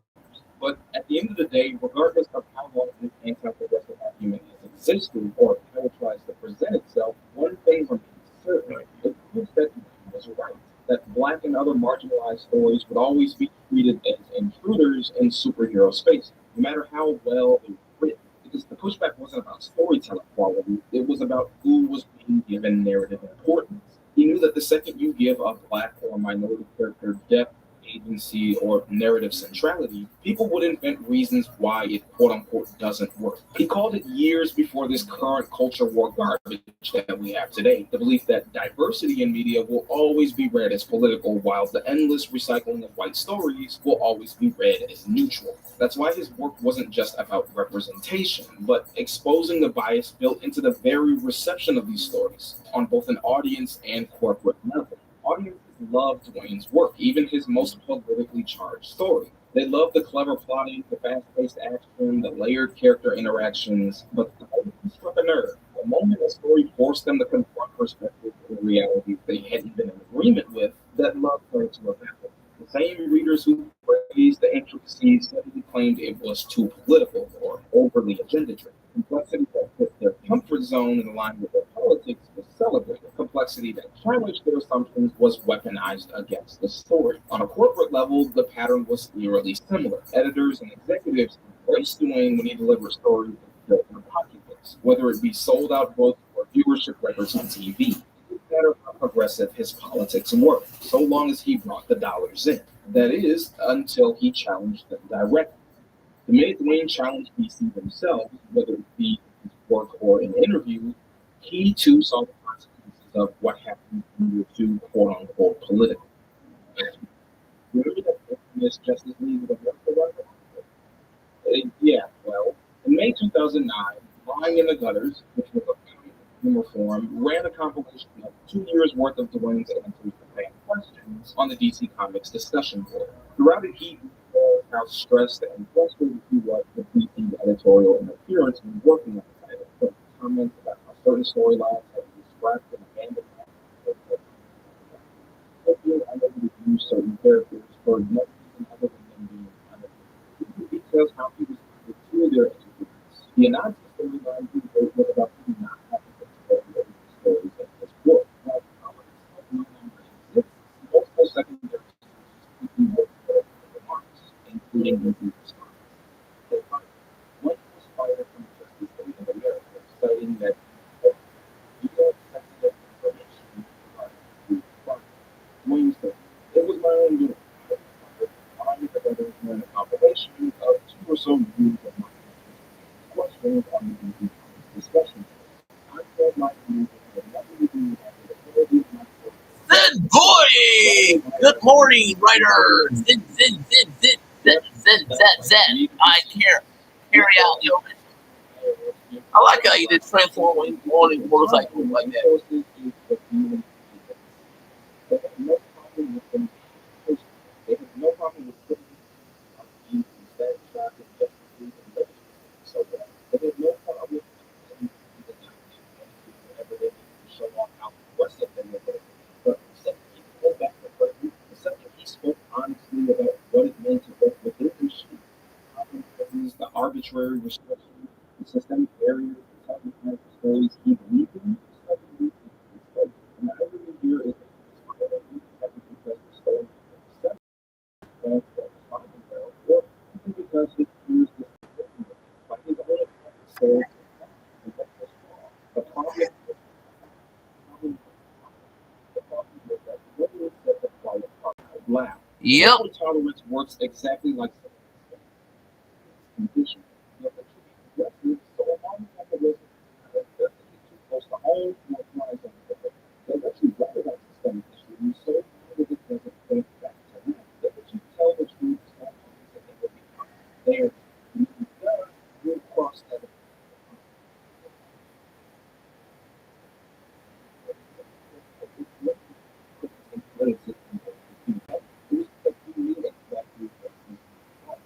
Every time an editor softened the character, cutting the story that pushed too far, they weren't just interfering with it. They were still interfering with the stories that matter. And they understood that interference is apprehension. It always protects what's safe, what's comfort, what's solving. When you are a black creator, when people have authenticity, every note, every suggestion, this year, but only on studios, networks, corporations, but only if they don't rock the boat. They'll put the creator in charge, but only Yeah, as long as you do dare go that far, you will get a money in the front. Yeah. Dwayne knew that. He comfort is a king, which is why he fought so hard to demand better. As much as Dwayne he called things out. As much as he stood his ground, he never got the chance to see just how much the world was right. On February 21st, 2011, Dwayne McDuffie passed away suddenly. God bless his soul, dude. You know, no one's talking about people like Dwayne McDuffie like they're talking about Charlie Kirk right now.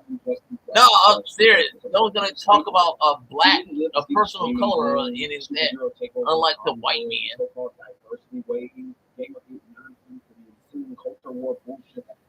When the mirror door, it's a mirror world. Wait, it's basically like Comrade Ryugi, Comrade Zeztz, and Comrade Ryugi. Why, Mr. Fugitive? No, this guy reminds me somewhat of Ryugi. But carrying that forward that he started.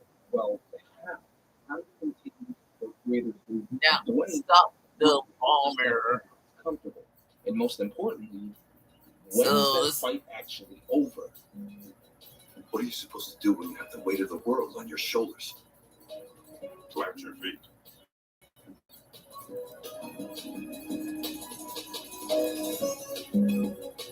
Years ago, the entertainment industry not only lost one of its boldest comic book writers, but a screenwriter who refused to water down his vision for anyone's comfort. He believed stories weren't just meant to entertain, but to challenge us, to inspire us to take action in the real world. And with his passing, the question of legacy becomes unavoidable.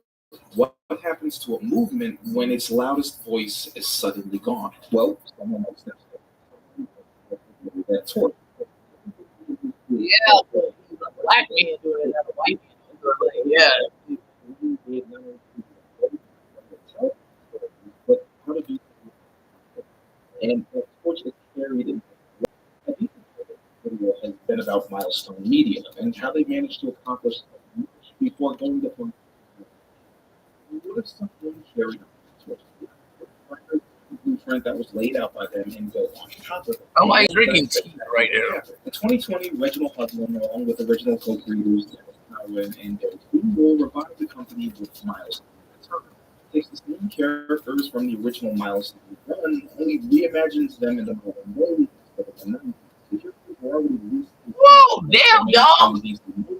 However, they now have their own universe. Number 1 Sentai Genjuro, episode 30.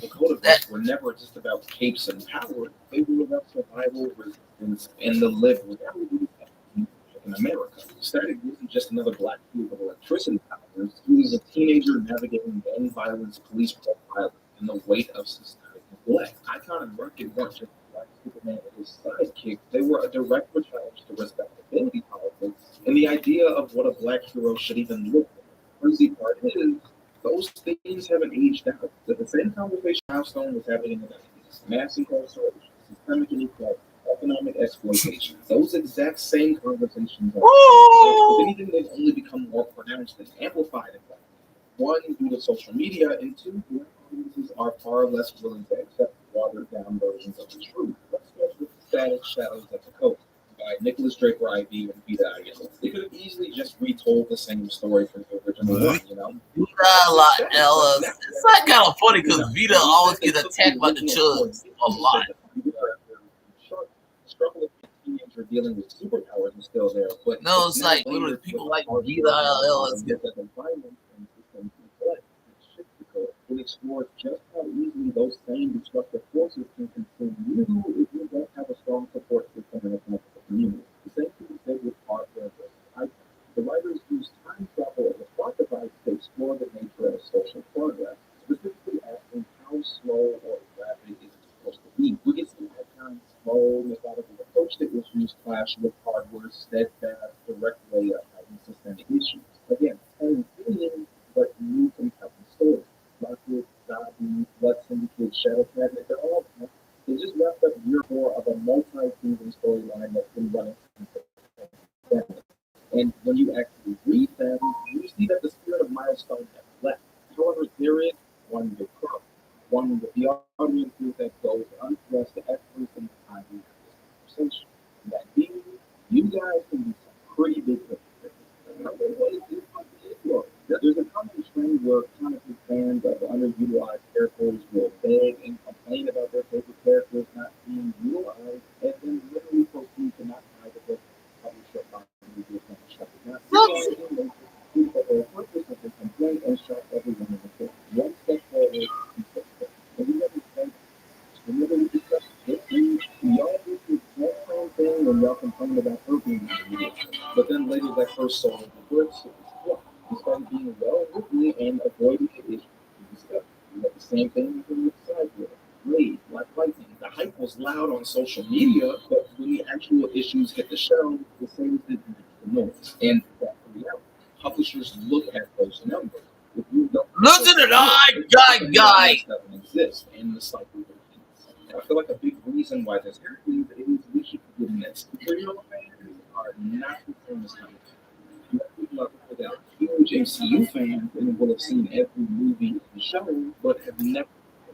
They're essentially isolated from the source material and only expose themselves to these stories when they're in an adaptation. And it's fine if film and TV is your preferred medium, but it's not really an excuse when you're the same people crying about these characters being quote-unquote wasted in comics while refusing to support the exact books that keep them alive. You know, people say, we want more static, well, let's do it. Most of y'all are just talking about the static shop, which honestly makes the exclusiveness of supporting these new comics even worse because those stories know so much from the show. Ivan, he wasn't even in the original comics. He was made for the cartoon, but he got so popular they gave him the Harley Quinn treatment and pulled him straight into the Decoders. I know people are typically against that synergy between comics and the screen. I feel like I'm sorry, Ivan in the comics got as good as in the comics cartoon. Static movie or an icon movie, but then don't support their current stories, it gets us nowhere. If Warner Brothers doesn't dollars being generated from the comics, the material that already exists, what makes you think they're going to give you? I don't know why they don't support the comics. Like watch this not do it by the judge, aka Gamergate/Comicsgate, motherfuckers. Most comics have had digital releases for the past decade. The story is back more accessible than ever before. If you do exactly what you've been looking for, why wouldn't you want to support them? And that support has to be there and onto the screen. The way Dwayne wrote Black characters is not limited to just superheroes, but all formats in visual media within entertainment. Critical as I am of Hollywood and the studio system, it would be foolish to pretend that it's completely impossible to improve within said system to tell all the story. After that, some of the worst 8 or 9 times out of 10 are new Black creators navigating that system. There's countless Black creators out there, independent and within the industry, literally begging you to support their work. And here's the thing, they're not just sitting around pointing out the flaws we all complain about, the endless parade of flat, performative, two-dimensional characters. They're taking steps to fix it. They're fleshing out Black characters and reimagining what they can be. And this extends far beyond superheroes. It's film, television, gaming, animation, every medium where stories take place. Milestone wrestling with 30 years of systemic racism, cultural erosion, exploitation, survival are being wrestled with today, just in new forms and new voices. The question is whether these creators exist. They do. The question is whether you're willing to support them before the corporations swoop in and tokenize the characters and sanitize them for you. That's what all of this goes back to at the end of the day. Continue to pave the way for underrepresented storytellers to benefit a safe word, whether they be Black, Latino, Asian, queer, disabled, Rocket. That's what We're all. And hopefully that same ethos inspires you as a reader to do the same with your own story. So the fight never is really over, no matter how easy or accessible it can be to read these types of stories. Because at the end of the day, it doesn't matter whether it's on a page or on the screen, there will always be those in the audience and work that will push back after this. So as long as that story happens,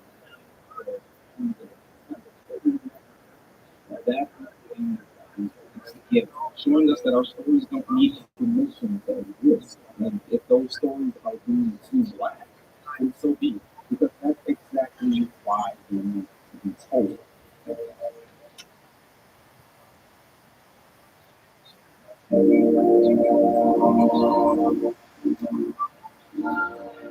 You know, everybody wants me. You know, this got a quarter million more than ever. They even read something about the Louis statue. No joke. It's sugar stuff. Literally. Everything got me out because no longer good. Folks who ignore the belief you're working life, you can think.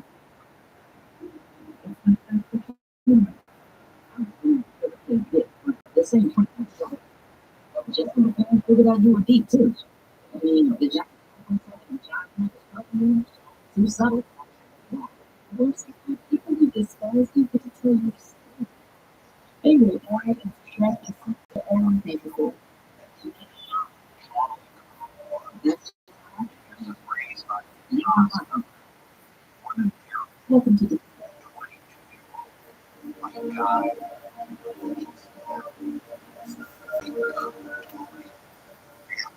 God, this episode is weird.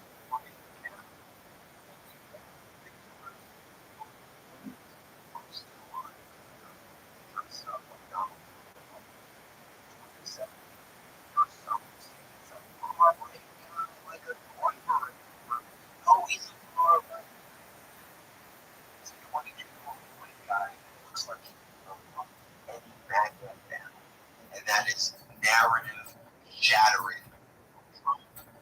MAGA for the right here wanted to use this just so they fit into attack Democrats and the leftists.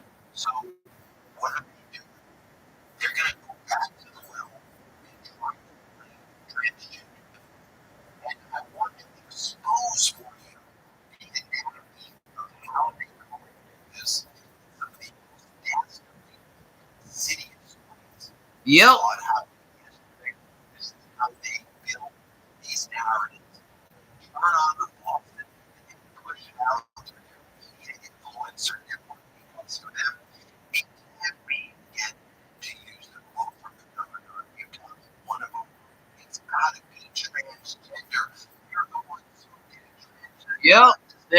all saying that. They all say even the chuds are saying that. She is a digital girl for Fox. She's someone who is very close to the regime. Her name has been talked about as the future replacement of Caroline Levitt. She spread many false stories before, in my opinion, on behalf of the regime, on behalf of the Republicans. I'll go that with you.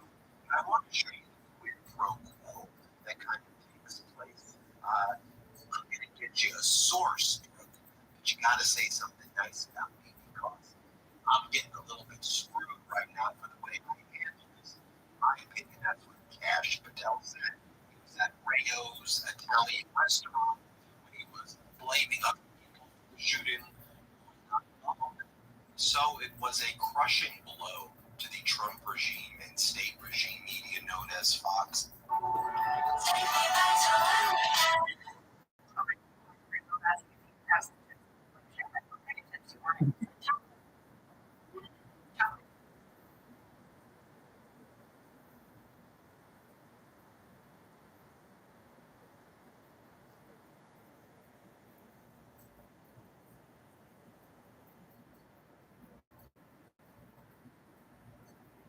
Let's go, Frankie.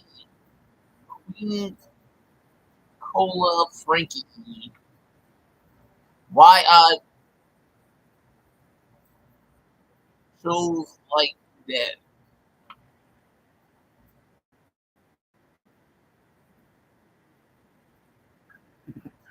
Isn't it kind of funny? It's like, yeah, it's like, you know, the whole CK thing, the killer was found, but who they're blaming right now? People like Frankie here. People like Frankie here. Instead of themselves, they're going off, they're blaming people like Frankie. You got people like Cosmic News, aka Matt McGroin, posting articles like that. Literally go on the website, aka they're blaming everyone they hate. Everyone they hate. They're going after everyone they hate. Everyone they hate. Everyone they hate in the name of Charlie Kirk right now. Everyone they hate. They're going after. Even transgender people. It's the killer is one of them, but they're going after the left, aka everyone they hate in their playlist in the name of Charlie Kirk. Right now, everyone every one of us has a target on us, and it wasn't us, it was one of them, but we're the bad guys. We're the bad guys. We're the bad guys. We're the bad guys right now. We're the bad guys. We're the bad guys. We're the bad guys. We're the bad guys. They're after us. They're using Charlie as a way to target us. Us the people. So yeah, we're the murderers of this right now. We're the target. We're the target.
I like how every one of us is telling y'all to go fuck yourself. We telling all you motherfuckers to go fuck yourself because we can't.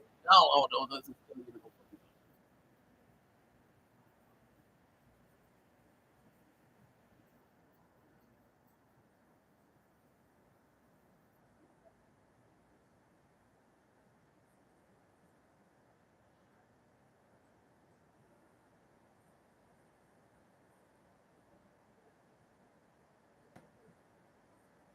full W WrestlePalooza 2025 prediction. I'm not even looking forward to that show. WrestleMania Palooza. Suja Organic Cold Pressed Juice with a free benefit for days. Make every sip count.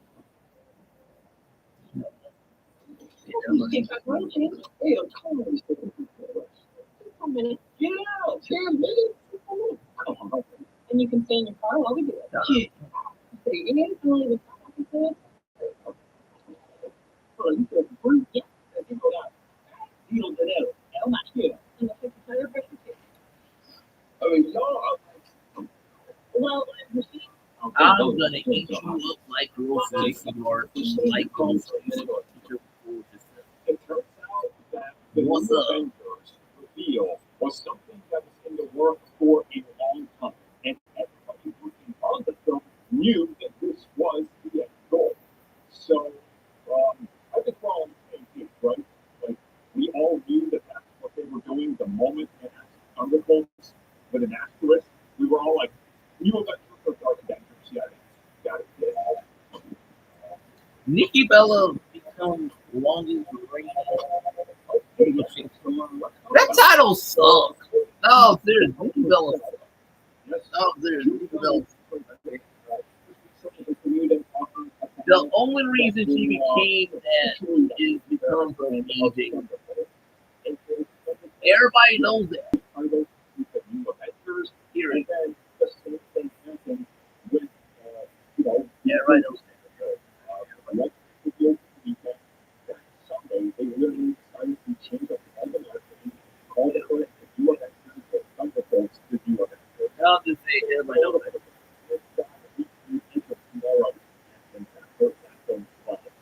Now, I'm not saying that this hurts the film, but people are done and they'll be confused, so maybe I am.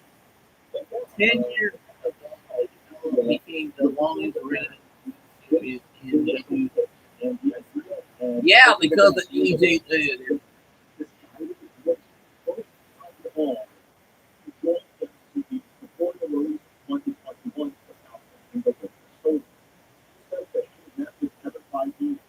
Yeah, because EJ Lee. Because Nikki Bella is not that good with us.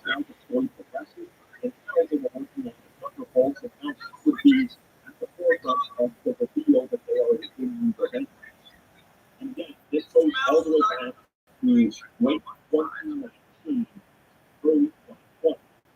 So, how long this was in the world, right? Now, of course, we all know. We're wasting taxpayer dollars on a podcaster who died because of his own retard. No, it's like we're wasting taxpayer dollars on Charlie Kirk. I'm like, really? We're gonna waste taxpayer dollars on a motherfucker who really doesn't deserve any of the accolades that he's getting. We're gonna waste billions of dollars on something like that. I'm not saying I'm just saying why would we do that for George Floyd? Yeah, why would we make a bronze statue of George Floyd? No, I'm serious. George Floyd deserved one more than Charlie Kirk. Nah, I'm serious.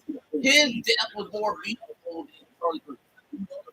I'm sorry to say that. Like, because he died because of a bunch of unarmed cars rusted in his house without a warrant and shot him. But this happened to a white dude. It's like more important because he's white. So I'm like, yeah, what's the difference? I'm just asking questions. I'm just asking questions.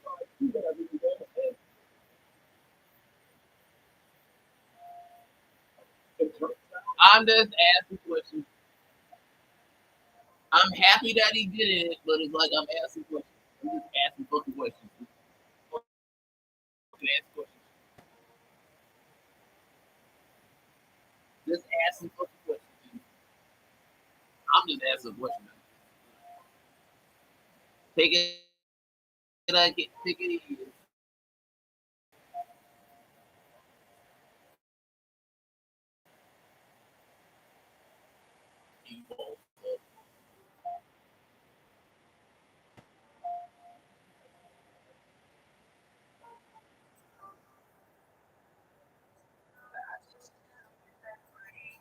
I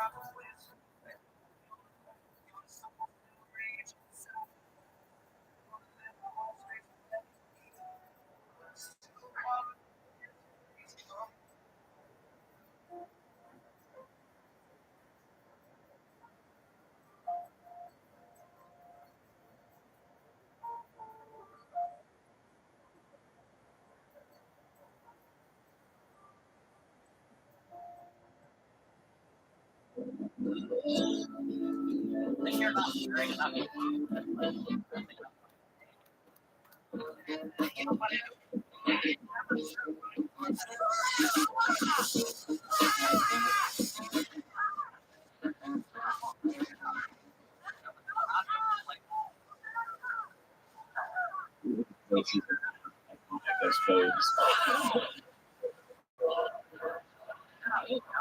This game makes me feel old. And I know that so that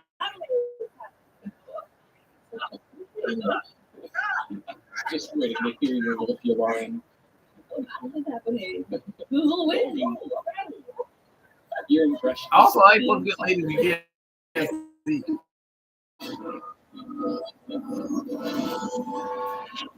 seriously, I can't get the ladies when you can't see. Star Wars. But And we're gonna dive right into the news and this starting up the Emmys ceremony that's televised is going to be tomorrow on Sunday. I was wondering about that. I was like, we didn't watch it, but they should have.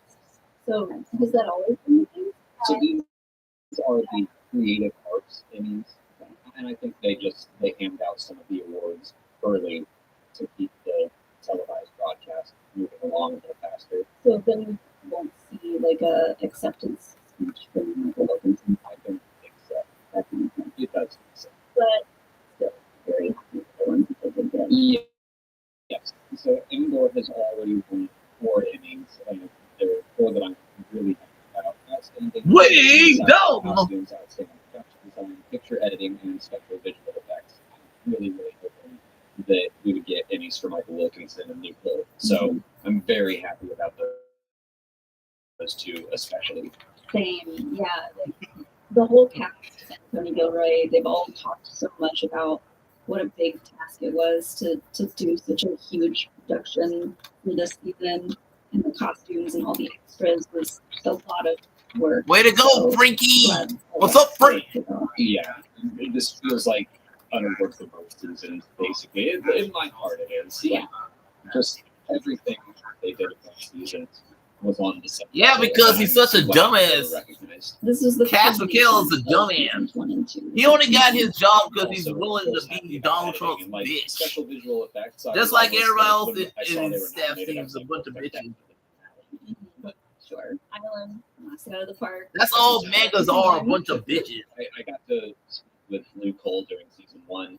Got to speak with Michael Wilkinson after season 2, and they were both just great to talk to, very enthusiastic. I was happy with how delighted that Michael Wilkinson was about some of my nerdy questions. I cracked a joke about how some Star Wars characters wear the same outfit for 30 years. Yeah, and now y'all using this as a justification for your agendas, attacking a bunch of people in that guy's name.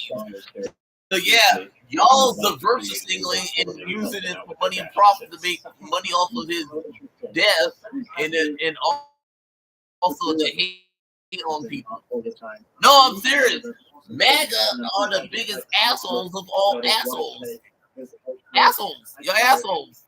You haven't seen him on screen for Y'all's assholes. 8 years or something like that. So I thought it was important to kind of repeat the action of his look whenever we saw him. I did have a chance though to sort of have a little bit of fun with that when he goes to this formal event in the evening, and I wanted to look for the speed that was the sort of formal dress evening uniform.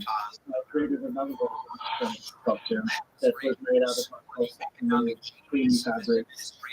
We had all of the sort of regalia, the shoulder, the collar clips, the braid across his chest. Also the details that sort of helped get this sort of sentimental version of an iconic character we almost couldn't get one thing ever. So it is like, let me put an adjustment there. We have the pleasure of being the first to really show us what an imperial sort of looks like. And he was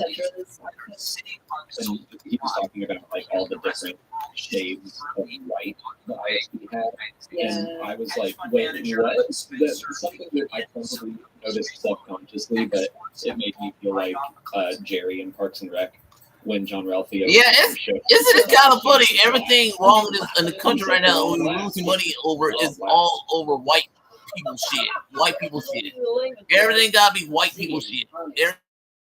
Everything got white people shit. Rolling blackout, sleeping panther, and then wood, farmers. Hey, Sherry, does this look right to you too? Yeah, there's like some whites are brighter, some are gray tones, some are warmer tones. So I love the attention to such subtle detail. There's like a slight difference between what Dedra wears and what me. wears. This wokeness shit. I fucking hate the word woke. Yeah. That's why I want to kick all you judges' asses, because y'all started this woke movement shit. It's like all y'all's fault. No, I'm fucking serious. Think about it. We're suffering financially and all this other shit. It's because y'all bitch asses. Oh, yeah. I love that we are the door. Yeah, when you're taking a look ahead at some future project, you don't even come into the recent convention said, I think you're going to have to stay tuned because Hondo Onaka is not done yet.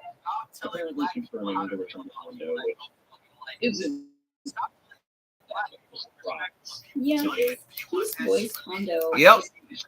A multitude of projects, like video games, Video games, Galaxy's Edge, Star Wars Levels, Clone Wars, VR things.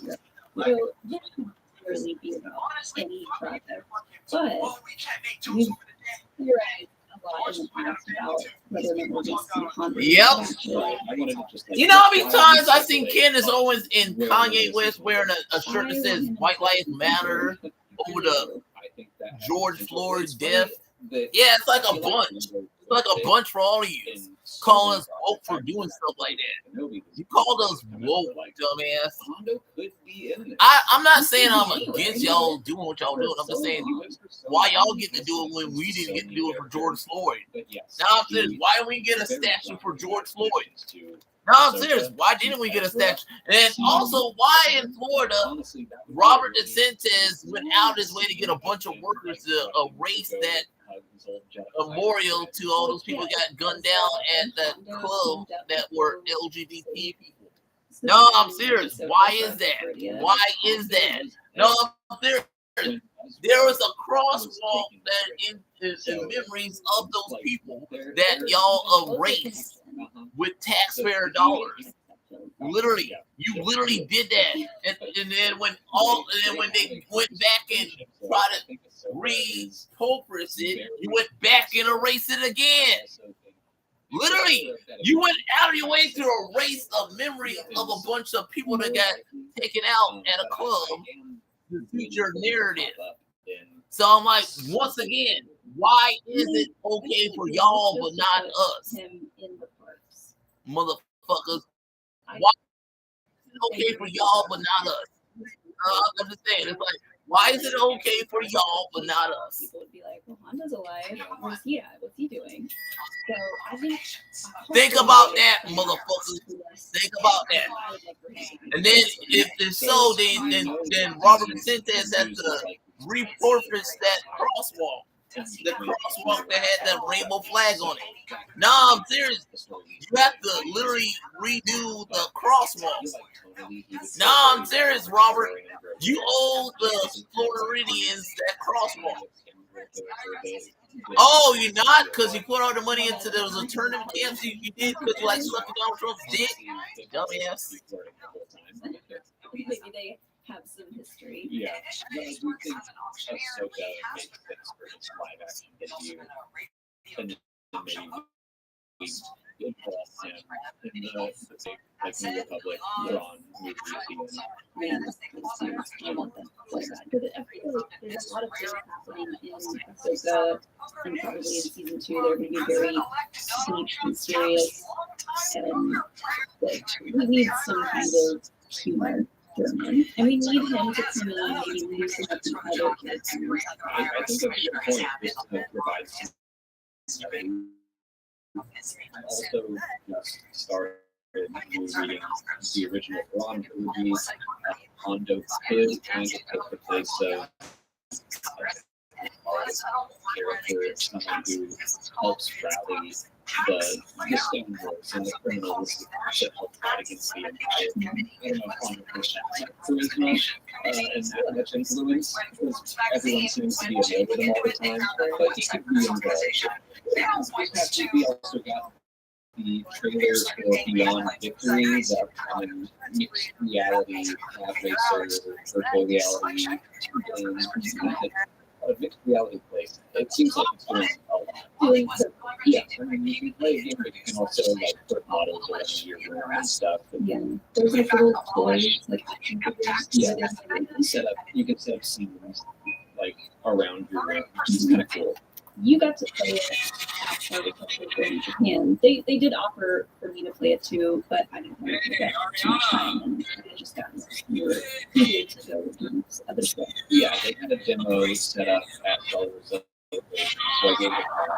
It's interesting, like a lot of the games, like pod racing specifically, like a table that is in front of you, and you control the pod that way. It's not a game that I would have wanted. It is still fun. RPM Wilmsord.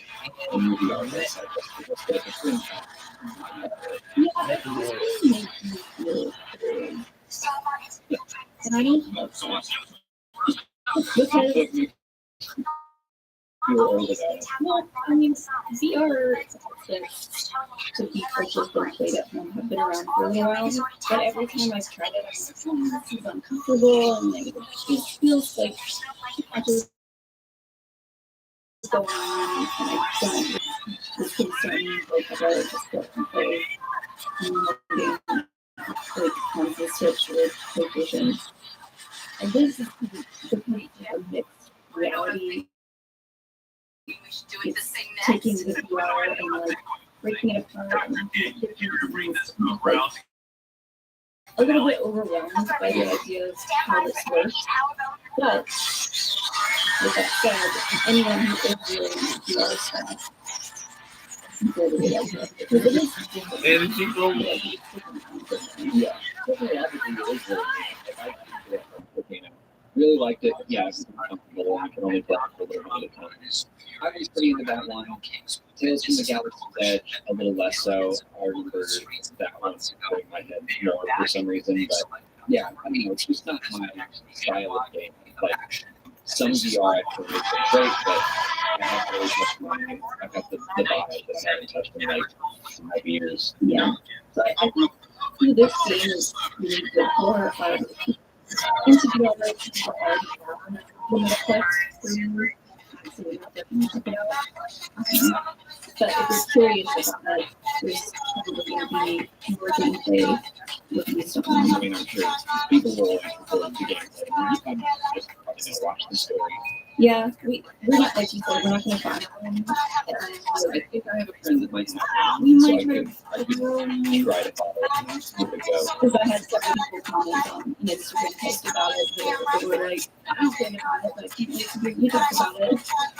What does excite me about the trailer is that Brackus the Hutt is going to be in it. Yeah, he's in our D&D game. Yeah, I put him in our D&D game, and I've been liking him more and more. Of course, that's my version of Brackus, which is probably widely different will be portrayed in the game. I mean, a lot of people are excited for Sebulba, and I am excited for the original voice actor to come back and voice Sebulba. But also, in the StarWars.com article, they said that Greg Proof coming back to voice Spode is full Spode feed, and they're an actor from It's like, I race in don't care. episode 1. And I was like, just vote? What does that mean? Stupid. And like, I went down a rabbit hole because I was like, does anyone know? Did something happen to Bede? Is he all right? Yeah, it would. It's Not like, speaking terms right now. this is Mad at each other. stupid. That would be They're funny. just like, Yeah. he doesn't want to announce This is pod races stupid. anymore, but Bo does want to. Because the only reason he won is I'm because sure his daddy Bede is is Rey going to be in it as Mysterio. well. They're probably just his voice isn't as That's it. iconic as Fode's. He has no qualification as champion, but they want him to Just like be as the long as they have champion someone because speaking always at these. Mysterio. But Scott Capurro was the voice of Bede, so maybe either he couldn't do it, or maybe they were like, you know, just Dominant. Greg doing both voices. Yeah, I bet they didn't. Mysterio even ask. is- They were like, whoever's in that team. That's it. It's fine. Or maybe like Period. maybe Also, he might they're trying to be seen better visually than and just heard. all I think elite that's possible wrestling. because Greg Proops also voiced the announcer in Star Wars Resistance. I was like, I don't really care. It Really. was not Fode, but they kept the voice. Right. But they did say specifically it's Fode in Beyond Victory. That was his friend. Moving on to last week in canon, we Like, got two new communication issues. Jedi Knight issue 7 and Tales from the Nightlands issue 1. Let's start with Tales from the Nightlands because it's spooky season now. It was great.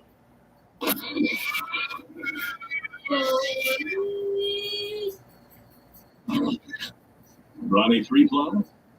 Only Brawny has 3 ply. Mm. New and stronger than ever. What scholarships you may qualify for? Egg breaking! /my offer. Yeah, they know. It's just all a white noise machine. He is going to regret. With Surfshark, you can reduce tracking and the annoying ads that come with it. Get it now. It's selected for your life.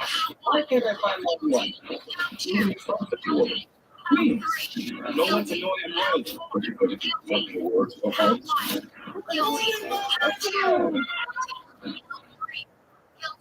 Constant reminders of your bank participant plans to be lost with colitis can make it hard to be there when it matters most. If your symptoms aren't under control, it may be time to talk to your doctor about moving with prescribed Entyvio. Entyvio has helped many people achieve long-term and partial remission. Doctors have been prescribing Entyvio for more than 10 years.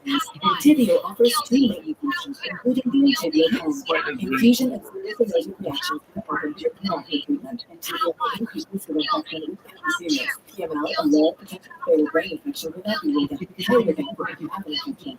Like symptoms, sores, or arthritis infections, liver problems can occur. Ask your healthcare provider about Entyvio. Relief, remission, for real. I loved it a whole lot. Cap Scott, nailed it. But Kevin Scott has been doing the spooky comics, yearly spooky Star Wars comics since I think like 2017.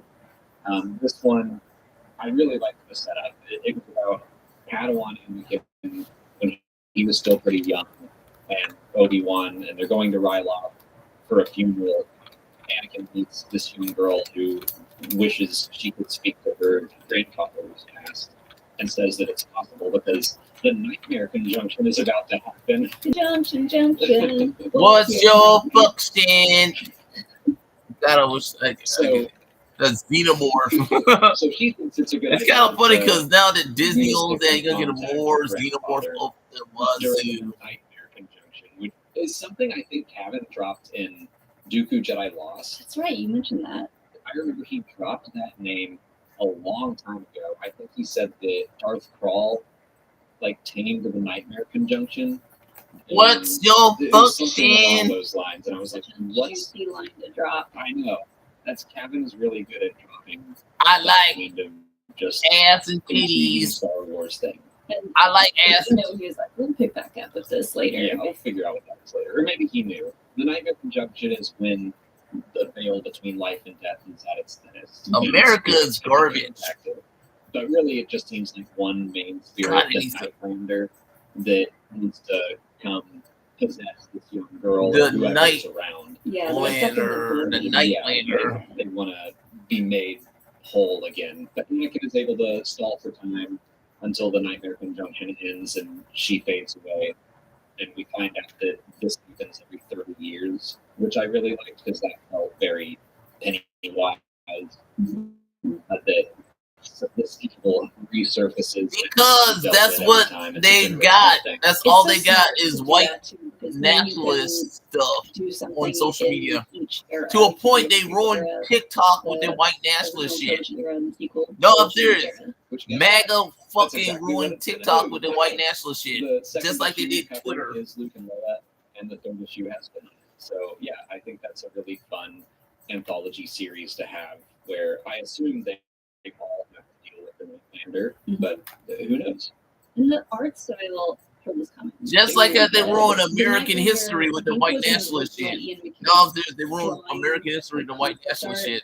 And so they took that and kind of used that as inspiration to make this. But the art style is kind of like the faces and the characters are a little bit like anime-esque. So I was really digging that. Yeah, I like when the art's a little more hype. I don't try to be too realistic. Mm-hmm. The other comic that came out was Jedi Knights issue 7. I really dug this because this series has been kind of bouncing all over the place and following different stories. And this is the first one I can think of where issue 6 ended, and then issue 7 picked up right after that, and we kept the story going. Mm-hmm. Well, yeah, 6 was like a big cliffhanger with Qui-Gon. A cliffhanger. And I was like, are we just going to leave on that for a while? I don't know. So yeah, at the end of 6, Qui-Gon. I'm a bitch. I need to me. I'm a bitch. Yeah, I thought it was interesting. That's all women gotta be bitches. A line too about like where he was stabbed and like he'll make it, but like it's gonna be bad. And we joked about like maybe when he gets stabbed in episode 1, it's in the same spot, and like that it was just too much for him to recover from. I think it's in Not Another Teen Movie. One of the characters keeps getting concussions, and they're like, "Oh, if you get one more concussion, you're gonna die." And this is like Qui-Gon has just been stabbed so many times, and the Darth Maul stabbing was his last one. This stabbing in the comic is it's gonna continue, sweetheart. Yeah. So Mace and Ayla Secura have to. They stabilize. That's why we need you, Frankie. He is able to say the name of this planet that they go to. We need you, Frankie. Where they Frankie group called the Banished, which they seem to be where keep on being you, Frankie. Don't really know why they hate the Jedi. Frankie on there yet. Queen Coda, Frankie. Frankie. Frankie. And basically like kill this monster that's been plaguing us. Oh, the monster had a great name. What was it, like Kaiju? Or Kaiju. Yeah, it was Kaiju inspired, obviously. So I liked that. And those popped up in like issue 3 of the series on a different planet. So I was like, okay, that's fun that they brought this back. I was wondering how that was going to play out, and I was like, surely they're not just going to kill this giant creature, and that's exactly what they did. And their excuse was that, like, oh, it was in pain, it's not supposed to be here. I mean, I think it was kind of feral, and it was killing people. Yeah. So. And like, there was no way for them to save it and like take it back to where it came from. And also, Qui-Gon was dying. So. True. They were like, crap, we got to do this for them. But that's basically it. Qui-Gon is put into a medically induced coma so he can recover. So I guess he'll be out of the story for a little while, which I feel like he's been one of the main characters of the series. Mm-hmm. He's been in a lot of the issues. Has that Dr. Jedi been in stuff before? I feel like I recognize her. She was in season 6 of the Clone Wars. You might as well put Charlie on there as well. That we see her. Mm-hmm. Somebody's got to. You got Hogan, you got Charlie, you got that one. Like, damn. Moving into last week's questions, our first one is from Sarah Black, who asks if we think the Mandalorian and Grogu or Starfighter will have calls at the start. Probably. Maybe it's going to be something more like the crawl that was in Solo. Oh, okay. Yeah, I was surprised with it probably, because I think probably not a full call. But yes to like a little bit of setting the stage. A title card is more likely, not a crawl. I think Mandalorian and Grogu probably doesn't need much. I think people going to see that movie are going to know what they're in for. Yeah. I assume they will have watched The Mandalorian. So that might be more like Rogue One, where it's just you get your title and we're going and like keep up. I don't think Star Wars should be expected to do. I like how she has her hair look like an all old 80s rock band look. I think they were a thing with the trilogies The whole, because they're trilogies and the crawl kind of you know, tie them glam, together. 80s rock glam look. You don't know what Star Wars is, and if you've seen the trailer, even if you haven't seen the trailers, you can kind of gather like what you're going to be looking at. So I feel like the crawl isn't that necessary. And it also kind of reminds me of Cruella de Vil. The whole eyeliner and the whole hair kind of reminds me of Cruella de Vil in a way. It needs. You don't know how different Frankie the galaxy is going to look 5 years after the Rise of Skywalker, but they might need to be like the new Cruella de Vil. A little bit Cruella de Vil. True. Cruella de Vil. Isn't it be kind of funny? We're gonna get more content from the chuds on Charlie, aka trans people, aka minority, aka immigrants, for them, aka them continuing to heal people because they didn't disagree with them. A lot more content of that, to a point that we might have more comic books get canceled because of it. Like they Starfighter could do this. So we might not get that many comic books that we love because of them. Like the debris goes away. Because all that cancel culture that they started. Hire me, Lucas. I got a good idea.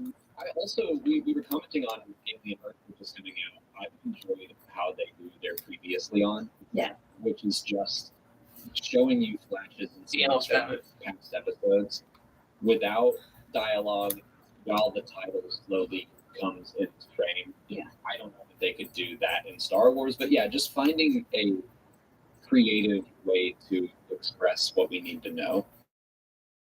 Right. It's not like the previously on the Clone Wars where it's like the battle is happening, you know. What do they say? I was just waiting to hear your Voltularan. A battle is happening. Who will win? Go, a battle! that sounded a little bit like Goofy. That came off goofy. But yeah, it's not like they need to introduce it like with a voice, but yeah, with no dialogue, just the it's also kind of interesting that their support America is going backwards instead of forward. Instead of being all inclusive, we're going all white nationalists in 2025. Everything's white nationalists now. The dogfight that transitions into a crawl. I think that's really cool. Part of me, even though I do think there's a chance for the 50th anniversary movie to have a crawl on it, do know that another full trilogy is on the way. I think it might be saving crawls for that. I'm also like, with Dawn of the Jedi, I think it would be cool if they did a crawl with a twist. Again, like just to make it seem more old, more ancient. I don't know what that would be, but I don't know. At this point, I kind of hope that they mix up how the crawl looks and feels. Yeah, I think it's time. Joshua David Earhart asks how we think the Imperial Shadow Council will react to Thrawn's return. Now that he's back at the end of Ahsoka, I think we're probably going to start dealing with the fallout of that in Mando and Grogu, and definitely in Ahsoka. I can't remember. Did they bring that up? Did they talk about Thrawn? Yeah, so Captain Peleon was part of the Shadow Council, and he had Thrawn's 7th Fleet patch on, and he mentions Thrawn's imminent return, and I feel like some of the other council members rolled their eyes. Okay, oh yeah, Thrawn's coming back. Okay. So the other council members maybe don't really think it's going to happen. I think there's some skepticism, and then I think Gideon says something about how we need to stop waiting for Thrawn, and a lot of the other council members kind of get these really evil-looking grins. I think they all want to fight for their own slice of the pie. Right, yeah, they're chomping at the bit to do whatever it is they want to do, and they don't want to sit around waiting for Thrawn to come back. So I think they're going to be annoyed. Yeah, I mean, I think there were rumors that one of the council members was going to be in the Mandalorian Grogu, so I think there's potential to see what he's up to. Maybe he's trying. Because I'm a sweet transsexual from Pennsylvania, baby. Kind of interesting he is rising in power, so that the Republic is like, hey, Mando and Grogu, go take him out. And they do, which actually winds up helping Thrawn. Yeah. Like, that would be a fun back and forth. I could also really see them butting heads with the idea that Thrawn is working Nazi with Germany the Night Sisters on Dathomir. And I bet no one in the Empire or the Imperial Remnant is going to be cool with that. They're going to be like, what? No. Isn't that kind of funny? That's a thing in Trump America. All of that. That's the thing now. That's the thing now in 2025. Been gone for so long. All of I this. got these chicks that can see the future. They got zombies. Like, y'all. Marjorie Taylor Greene is. I like how they turn it on Marjorie Taylor Greene. It's kind of funny because Marjorie Taylor Greene is one of them, and then they turn on Marjorie Taylor Greene. No, I don't know how. That's kind of funny. It's kind of funny that them all turning on Marjorie Taylor Greene. Oh, I see what you wanted to. It's put all in there. because of the Epstein files, dude. People want to know. And somewhat Charlie, but more Epstein files. Filmed the other day, but we had to reschedule, so we're kind of getting antsy. Yeah, we're about to record our 5th session. So we've recorded 4. Editing is real slow going, and part of the reason I wanted to do this is kind of a test run to see what equipment we need, how it all works, and how to edit it. And editing has been incredibly slow because of Angela! Angela! Come on, Angela!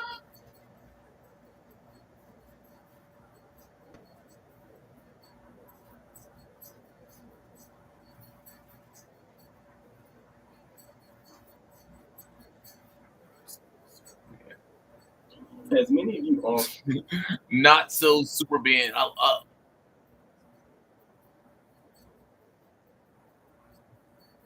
James, I passed down. I'm sorry. That is kind of funny. That's kind of funny.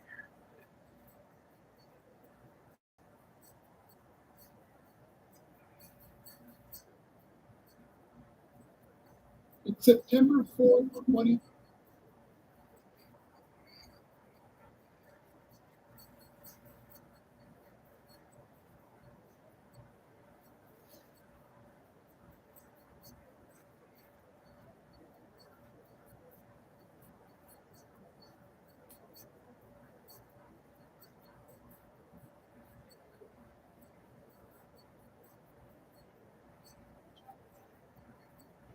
Out of their asses, asses, asses, asses.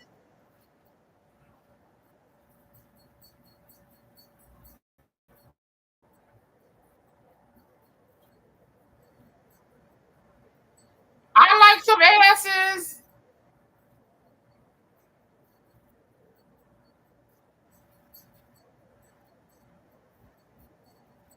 I do like how World 1 was changed. In the asses. but they made coleslaw. She makes a ton of mayonnaise. No, wet. Love mayonnaise. No, that is stupid. I put mayonnaise on my hot dogs. I like mayonnaise.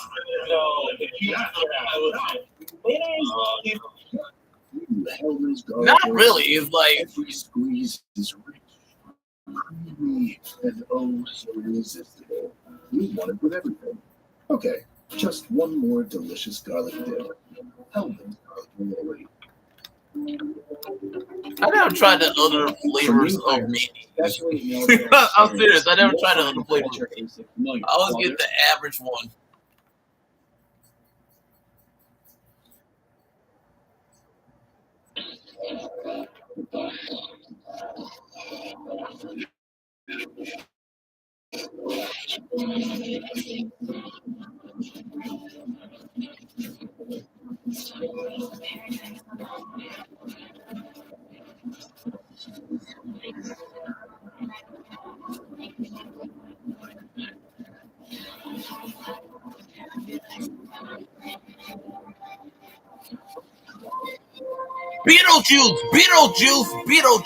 Beetlejuice.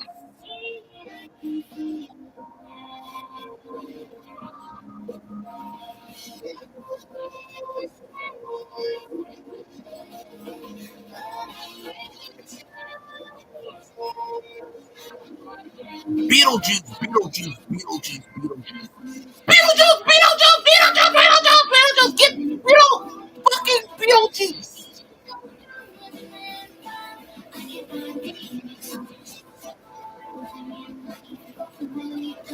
Fuck you, Beetlejuice, get your little Beetlejuice ass over here.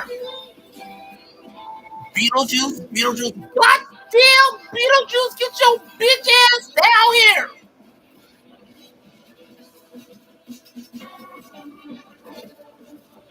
Babe, I was just hanging out with my friends. Fuck you, Beetlejuice. Take care of your ass. I'll kick your ass. Okay, babes.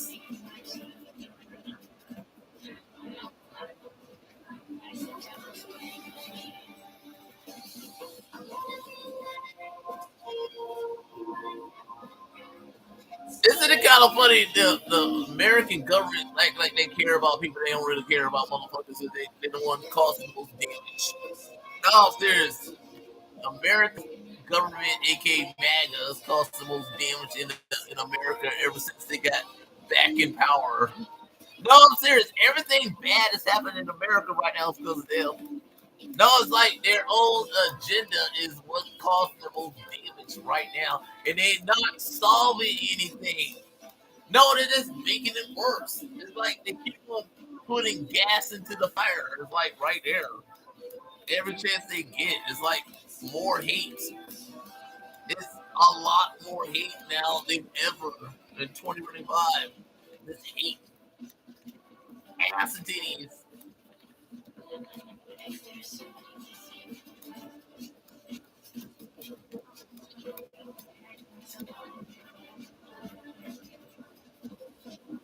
Ass and titties.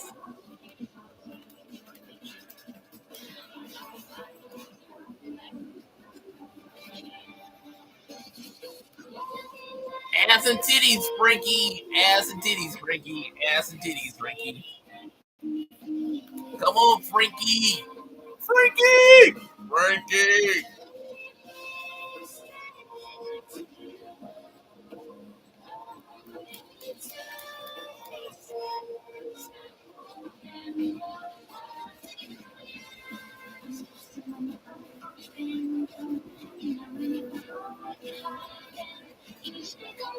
Ass and titty, Frankie. Ass and titty, Frankie. Ass and titty, Frankie.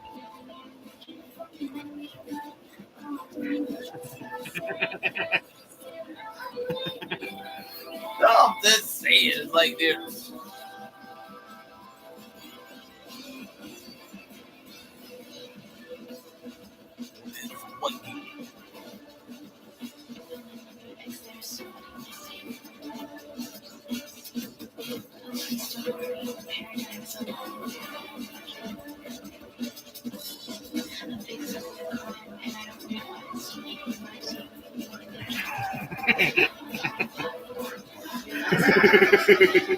No, dude, why not just look at your white ass?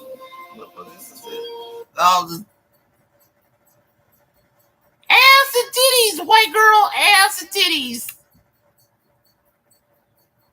It's ass and titties time.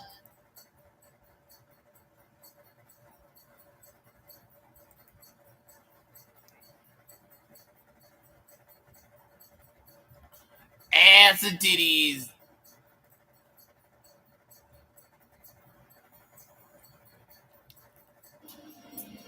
Get on it, Mashers. Get mashing. Zadilla. There's some girl called Ellie Mae that's trying to get some kind of Charlie Kirk app past censoring people. Zendella are these the rock star gym leggings. Yeah, there's a lot. Yeah, slow news. Try on haul video. Warning, including workout but video. I really wanted to cover what the media has missed, right? Warning, warning, warning.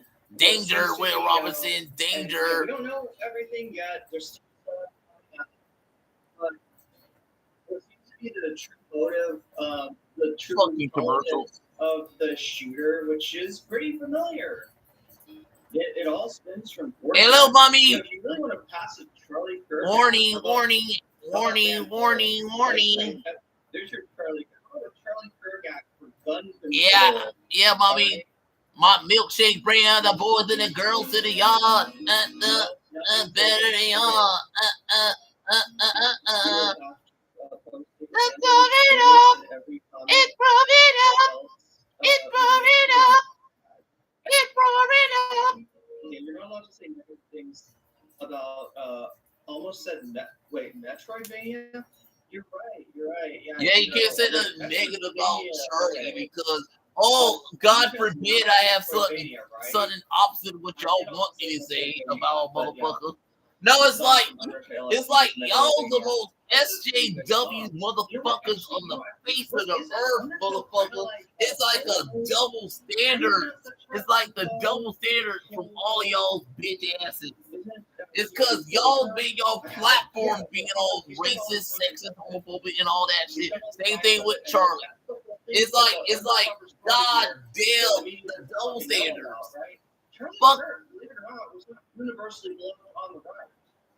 In fact, he was hated by a certain fairly powerful faction of extremists, right? People that view Charlie Kirk and his Turning Point USA as being turncoat USA, right? As being traitors,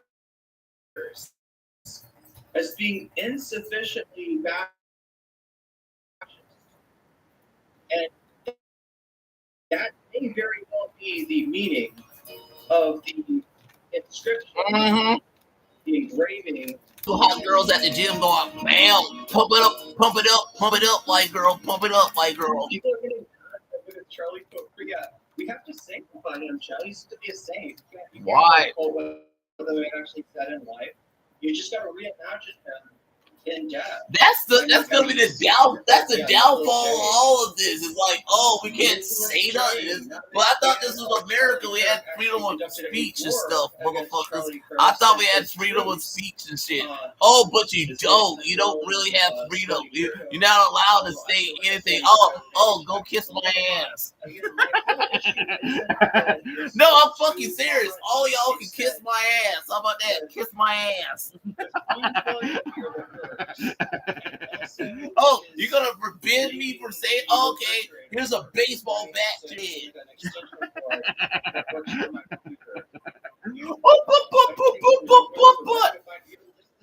This is garbage. What is a groiper, right?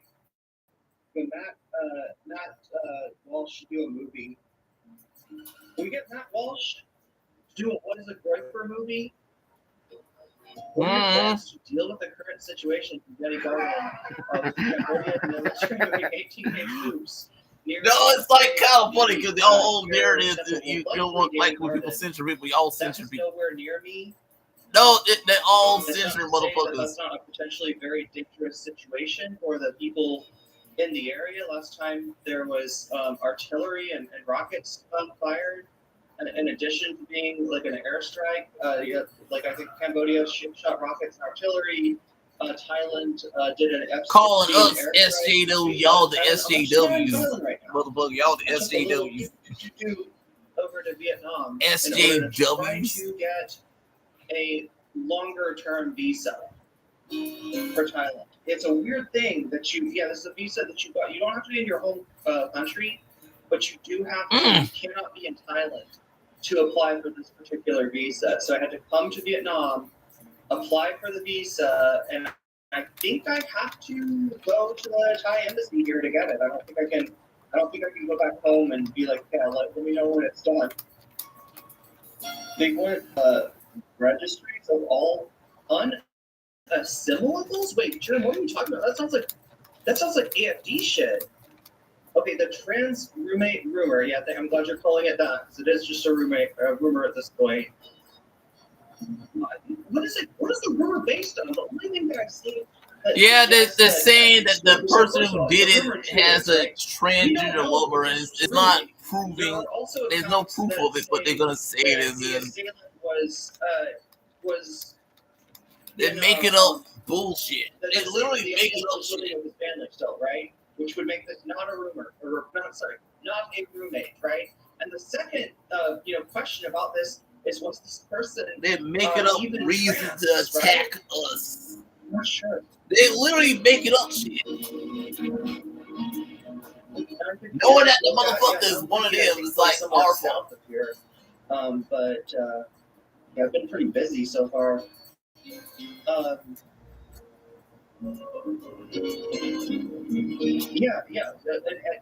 it an animal hoodie, Conrad? Yeah. I thought it was a onesie, but you could be right. Yeah, let's go, mommy. Maybe you've read something that says that's actually an animal hoodie. Yo, milkshake, bring all the boys and the girls and the trainees to the yard. Better than y'all. Have to charge. You can't ask the picture. You gotta ask the person, right, to know what somebody's gender identity is. And hey, if they're like, in some stage of coming out, they might not be comfortable telling. Right? So, but yeah, it's a person, a young person, a gender. And what I thought was a onesie, but Conrad was saying it might have been an animal honey. I guess I assumed it was a onesie. No, I can see that. Onesies equal to your trans.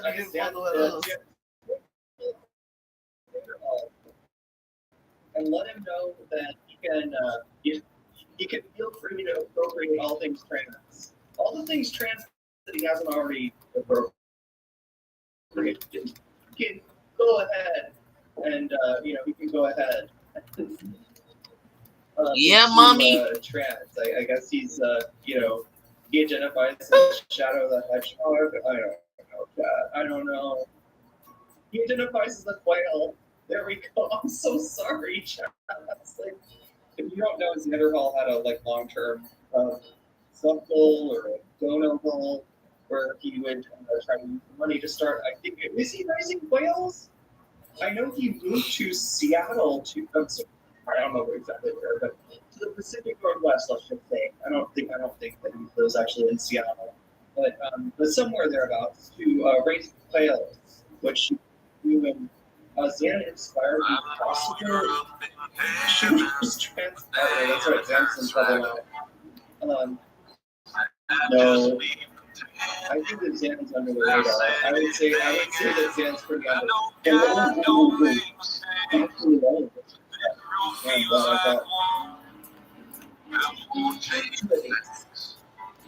One for each player, but I don't listen to them at both times because I like to hear the sound of my voice. It's it's sort of like when I was writing songs and stuff and I record, I always like to have headphones on and turn up the microphone over the guitar or whatever. In the so it could just really I don't know. It's not, I like to have an echoey room or the whole place be able to hear my voice, and that's what so yay.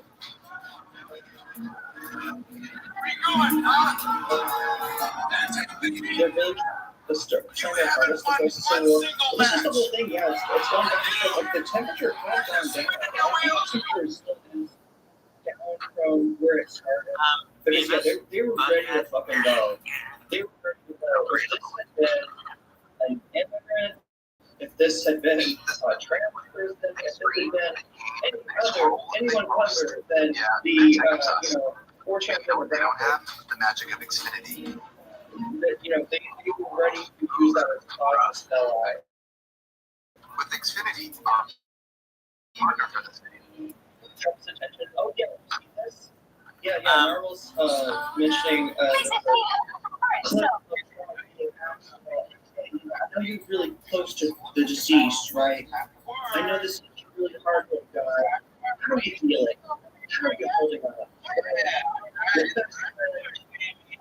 With somebody taken from us early, how are you holding up? And he was like, well, I'm building a ballroom. beautiful ballroom. It's right over there. You can hear the construction. Isn't that beautiful? I love the sound of construction that we have. You couldn't even talk about it. I mean, you did aggressive. Threatened the entire region to the left and the right. You're looking on notice. We're coming for you. We're going to use Charlie Kirk as an excuse to evacuate. The official went down and they found out what we get.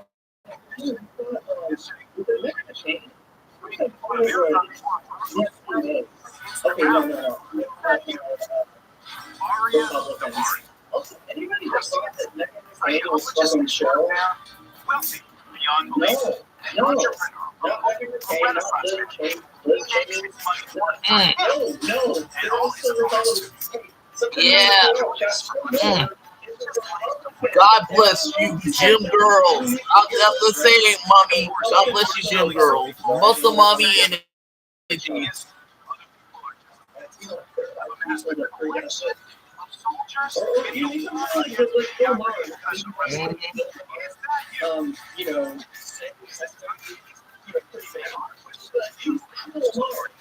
Sorry. Piece of shit.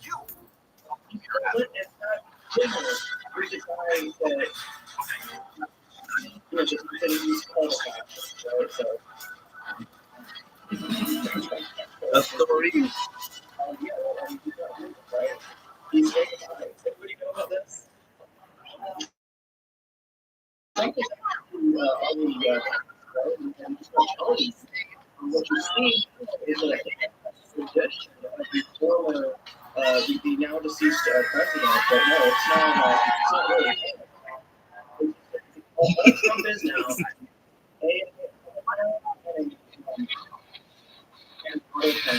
That's all that's on. He's just a signature. That's just emotional. Huge importance that Charlie Kirk because a piece of shit, but I guess it's just a reminder that he's not as big of a big piece of shit as myself, people are asking me, what's I said here's the wait with these guys on several occasions. Most guys. I'm afraid I've been mispronouncing your name this whole time. Paris? I think it's something that's saying your name, but it could also be Paris. No, I'm not saying it's looking at Bernie's. No, thank you, Zadella, for being one hot muscle mommy gym girl. Cause Daddy loves some gym girl action.